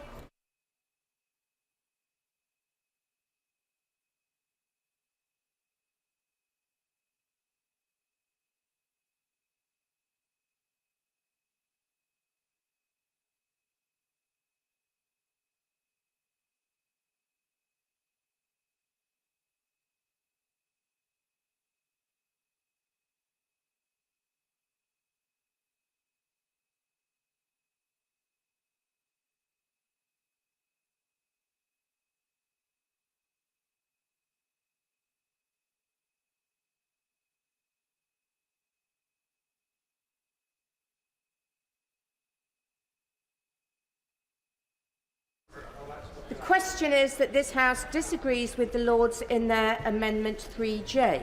As many as are of that opinion say aye. Aye. Contrary, no. No. Tellers for the ayes, Joy Morrissey and Mark Jenkinson. Tellers for the noes, Tonya Antoniazzi and Mary Glindon. Thank you.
Order.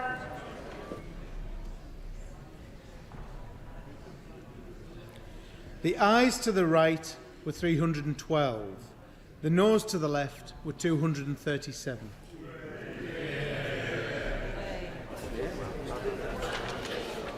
Thank you. The ayes to the right, 312. The noes to the left, 237. So the ayes have it, the ayes have it. Unlock.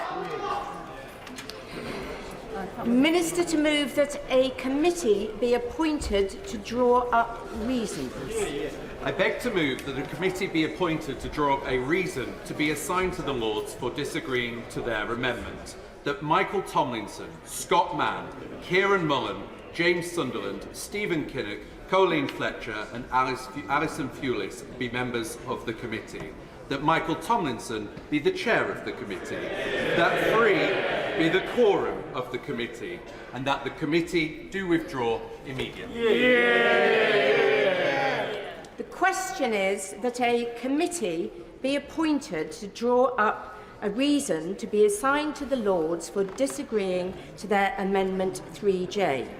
That Michael Tomlinson, Scott Mann, Kieran Mullen, James Sunderland, Stephen Kinnock, Colleen Fletcher and Alison Thulis be members of the committee. That Michael Tomlinson be the chair of the committee. That 3 be the quorum of the committee. That the committee do withdraw immediately. As many as are of that opinion say aye. Aye. Of the contrary, no. Division, clear the lobby.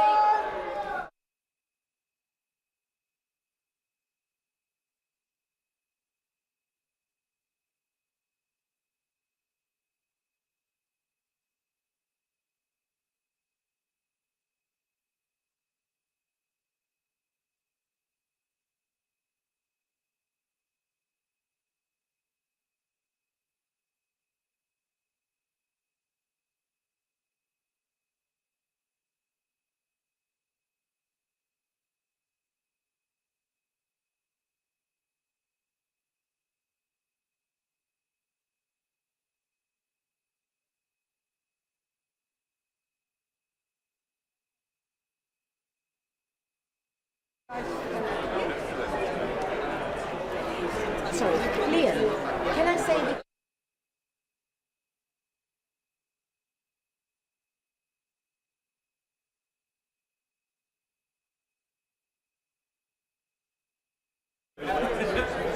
the question is that a reasons committee be appointed along the lines as I've just set out.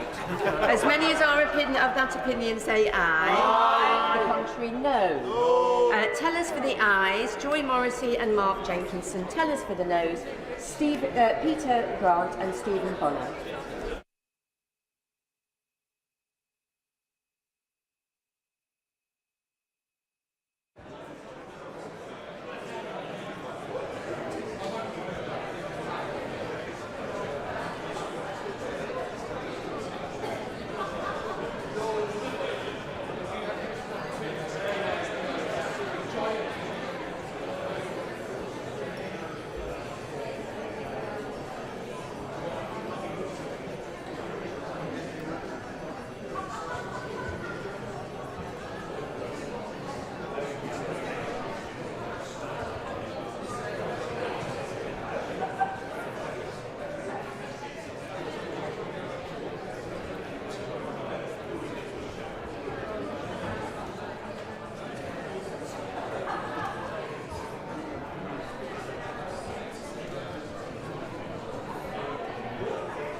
Lord Chairman.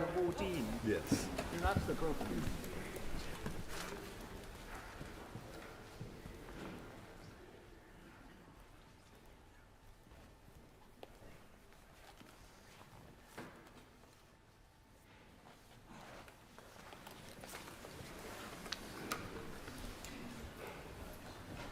Message from the Commons that they disagree to the amendment made by the Lords to the Safety of Rwanda Asylum and Immigration Bill, for which they assign a reason.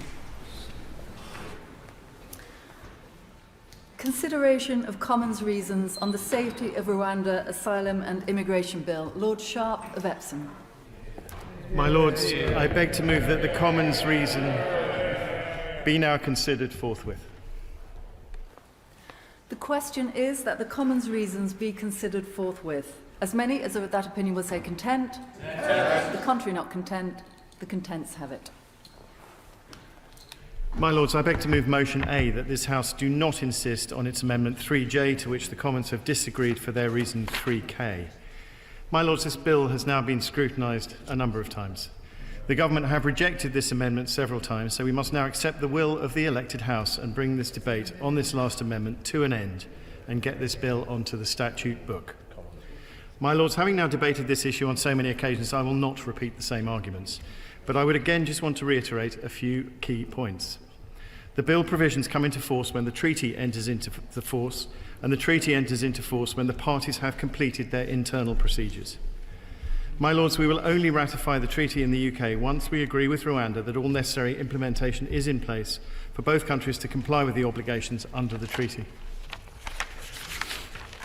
I've set out the steps that have been taken to be ready for the treaty to be ratified, and I will remind you once again of the most recent step. Last Friday, the 19th of April, the Rwandan Parliament passed their domestic legislation to implement the new asylum system.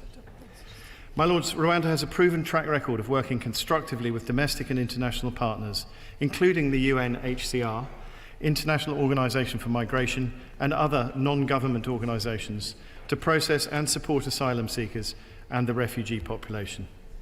As I've already set out this evening, the Government is satisfied that Rwanda is safe and has the right mechanisms in place should a situation ever arise that would change that view.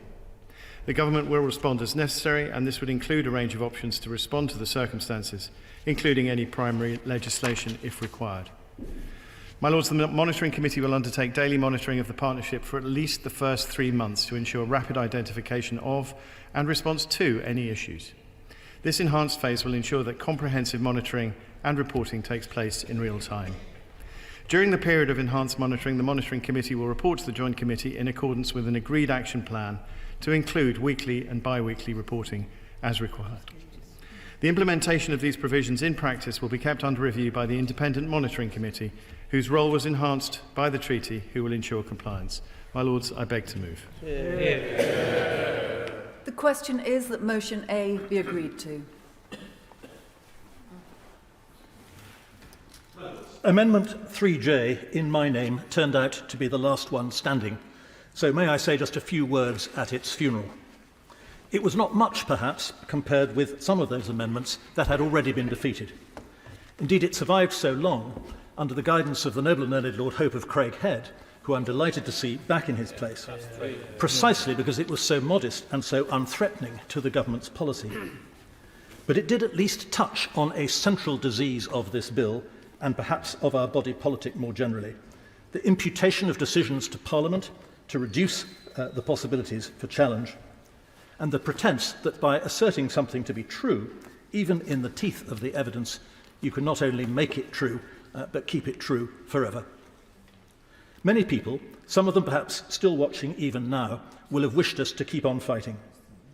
But without the threat of double insistence, which remains part of our constitutional armoury, but which did not command the necessary political support on this occasion, there would have been no point in doing so. The purpose of ping-pong is to persuade the government, through force of argument, to come to the table and agree a compromise. They have refused pointedly to do so, and after 4 rounds of ping-pong, their control of the Commons remains as solid as ever. The time has now come to acknowledge the primacy of the elected House and to withdraw from the fray. We do so secure, at least in the knowledge, that the so-called judgment of Parliament was not the judgment of this House, and that we tried our hardest to achieve something a little more sensible. We must take comfort from such assurances as the Minister has been able to give and hold the Government to them. This is the Government's bill, resolutely free of any outside influence.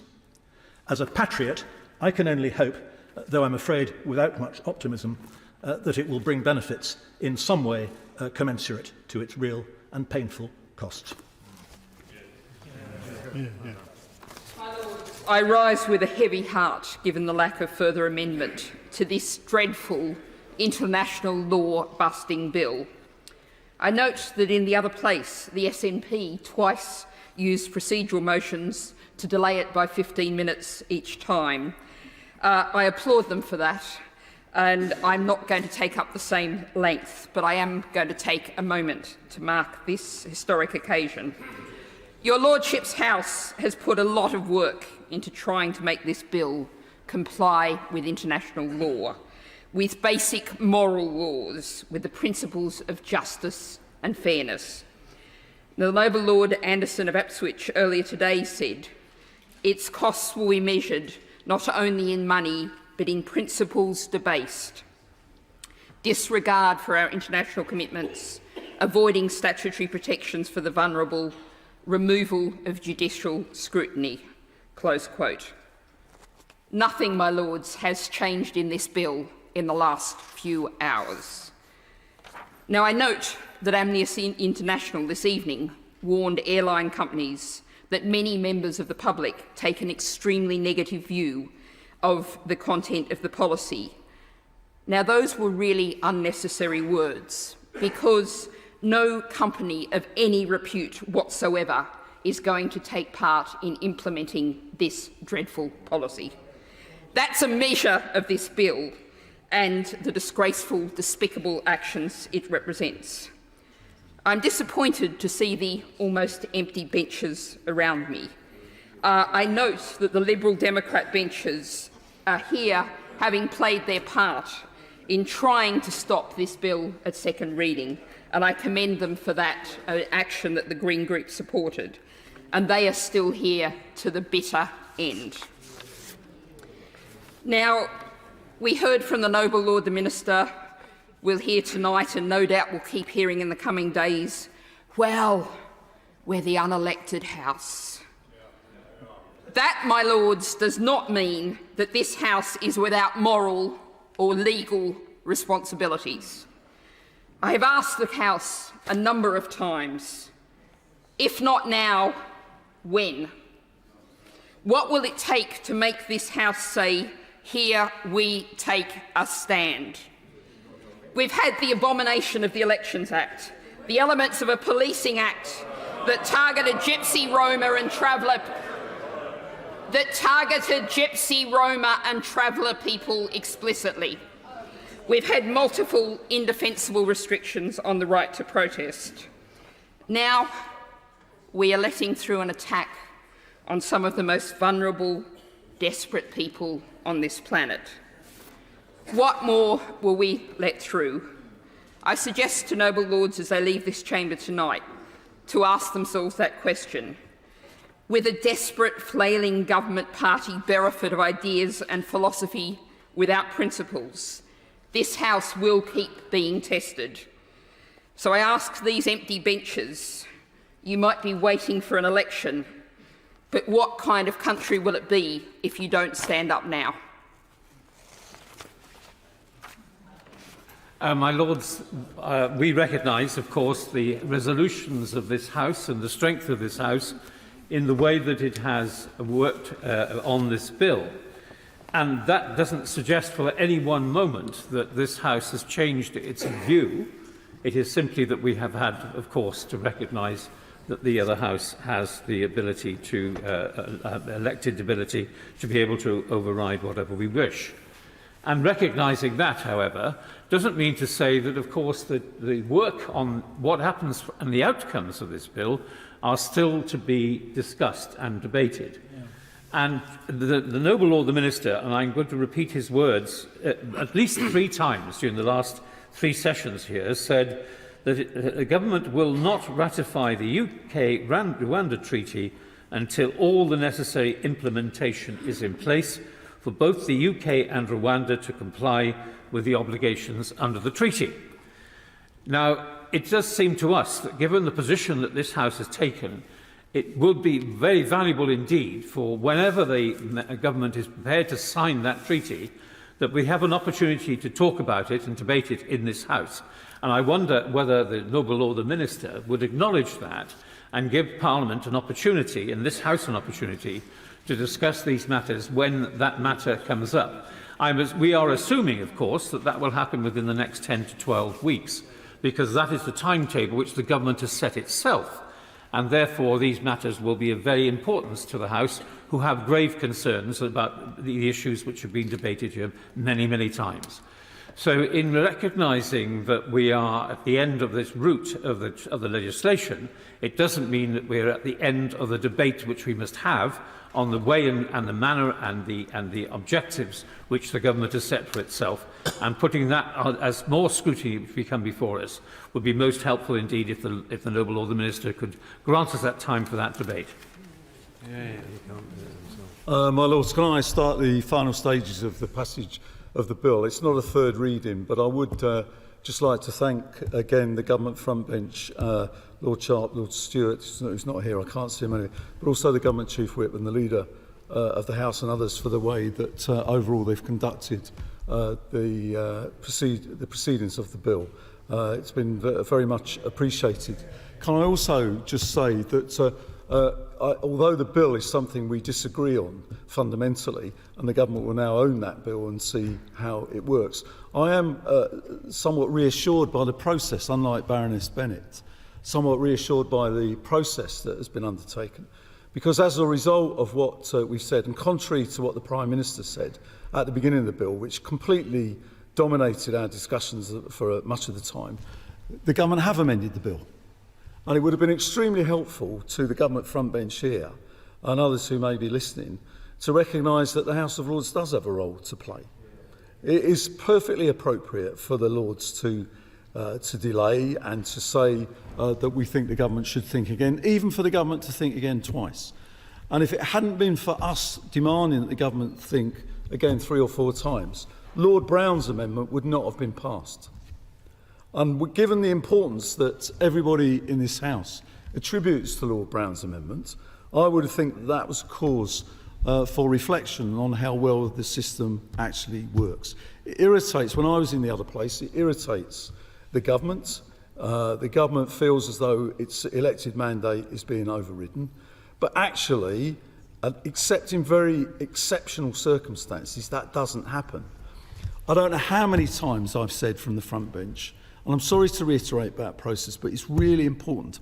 I have said numerous times from this front bench, as is my noble friend Lord Kennedy, and as the noble Baroness Smith, the leader of our party in this place, that we will not block the bill.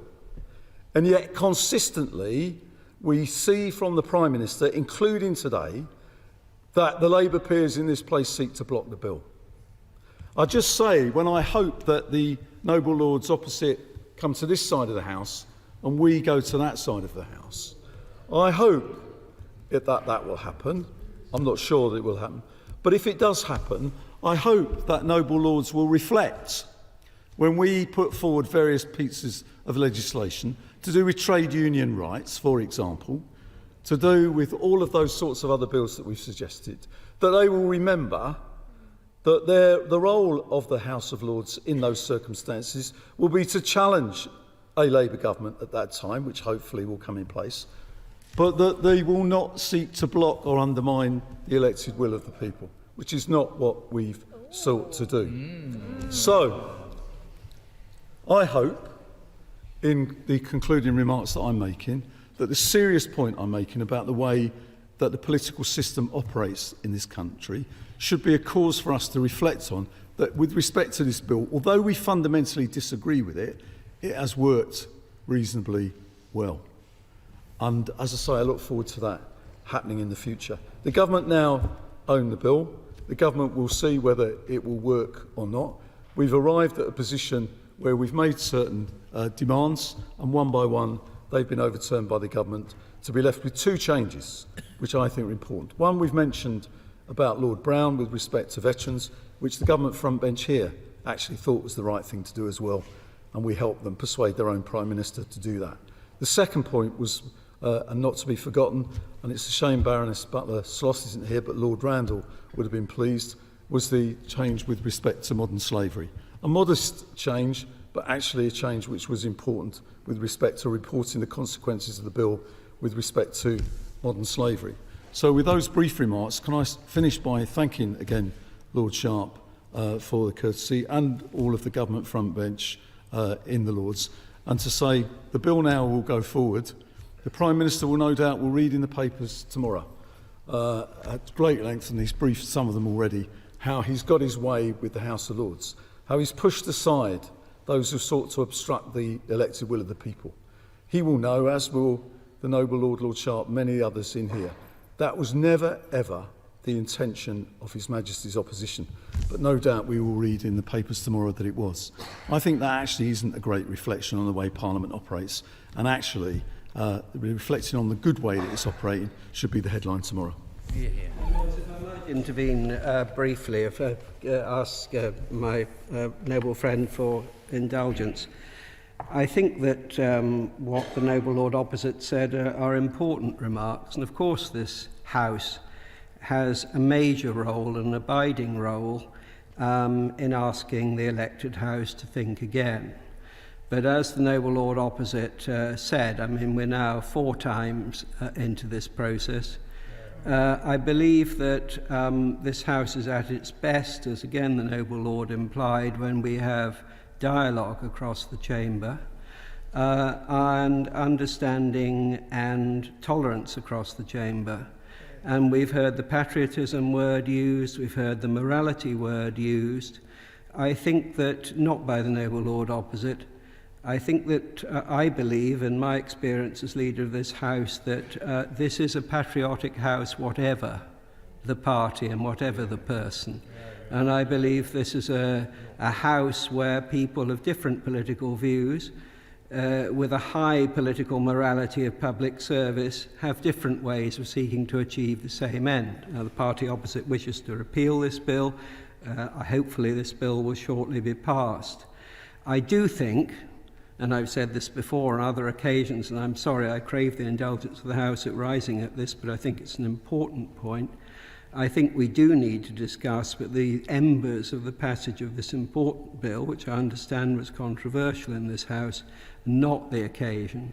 But I think it is important that we have a discussion about what are the limits and what is the place of your Lordship's House in scrutinising and indeed challenging legislations put forward by any elected government. I don't think this is the place, but I've said on another occasion I think this is a matter that we might debate both in an open forum and also privately, and I hope that we can do that. But I appreciate the gentle, in the sense of gentlemanly, if that's allowed, a word's allowed to be used this way, the gentle way in which the noble Lord has put the point. I appreciate his tribute to my noble friends and others on the front bench, and indeed to all the people in this House. I think there have been spirited debates, good debates, in the best traditions of the House. But, my Lords, I think in the weeks and months ahead we do need to reflect whether 4 or 5 times sending something back to the elected House is a way in which, the best way to enable the King's government to be carried on. I wonder if you might be able to reflect on the point that my noble friend Lord Jermyn made. The Minister this evening and previously has said that the government currently is not in a position to ratify the Rwanda Treaty because the government is not in a position to state that the conditions that would be required to ratify that treaty are yet in place. That would assume that there will be a process that will have to be underway for the government to ratify that treaty, of which we are currently unaware of. The leader speaks very sincerely about our ability to scrutinise and to hold the government to account for decisions that it makes, especially when it comes to international agreements. Given what the Minister said, and I repeat, the government is currently not in a position to ratify the treaty, will he ensure, through the usual channels, that there is open discussion about facilitating time in this chamber in order for us to discuss what the government's statement would be when it comes to the conclusion that those requirements for the treaty would be in place. Surely that is simply an open way for us to scrutinise the decision that would be made if the conditions are met. For the Leader of the House to interpose his body, particularly when the noble lord is active and spirited as he is at this hour. I would say two things. First, we've had many hours of debate on this legislation. I think the doubts and we believe the beliefs and proprieties of this bill are entirely clear.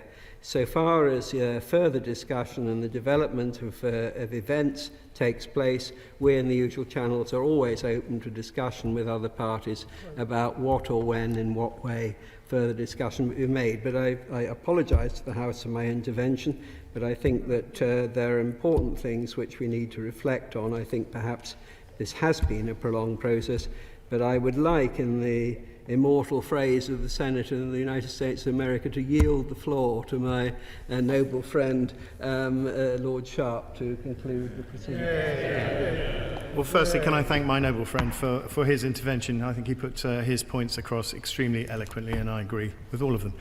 My Lords, can I just say gently to the noble Lord Anderson and indeed to the noble Lady Baroness Bennett, this bill does comply with international law. It is profoundly moral and patriotic to defend the integrity of our borders. It's profoundly moral and patriotic to prevent the needless loss of life in the Channel and to put the criminal gangs out of business.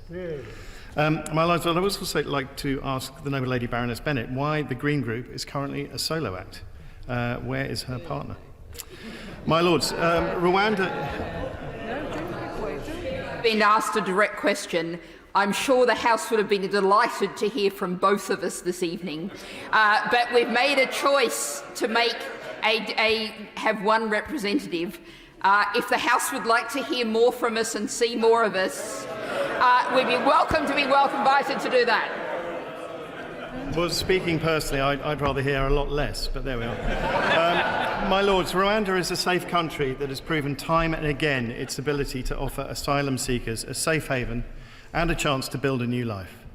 Rwanda has a strong history of providing protection to those that need it and currently hosts over 135,000 refugees and asylum seekers who have found safety and sanctuary there. There are binding provisions in the treaty which place obligations on the government of Rwanda to provide for those relocated under the partnership. And my Lords, this is long overdue, but I would also like to put on record my thanks to the officials in the government of Rwanda for all their efforts in delivering this partnership. I beg to move. The question is that motion A be agreed to. As many as are of that opinion will say content. Contrary, not content. The contents have it. My Lords, I beg to move that the House do now adjourn. That the House do now adjourn.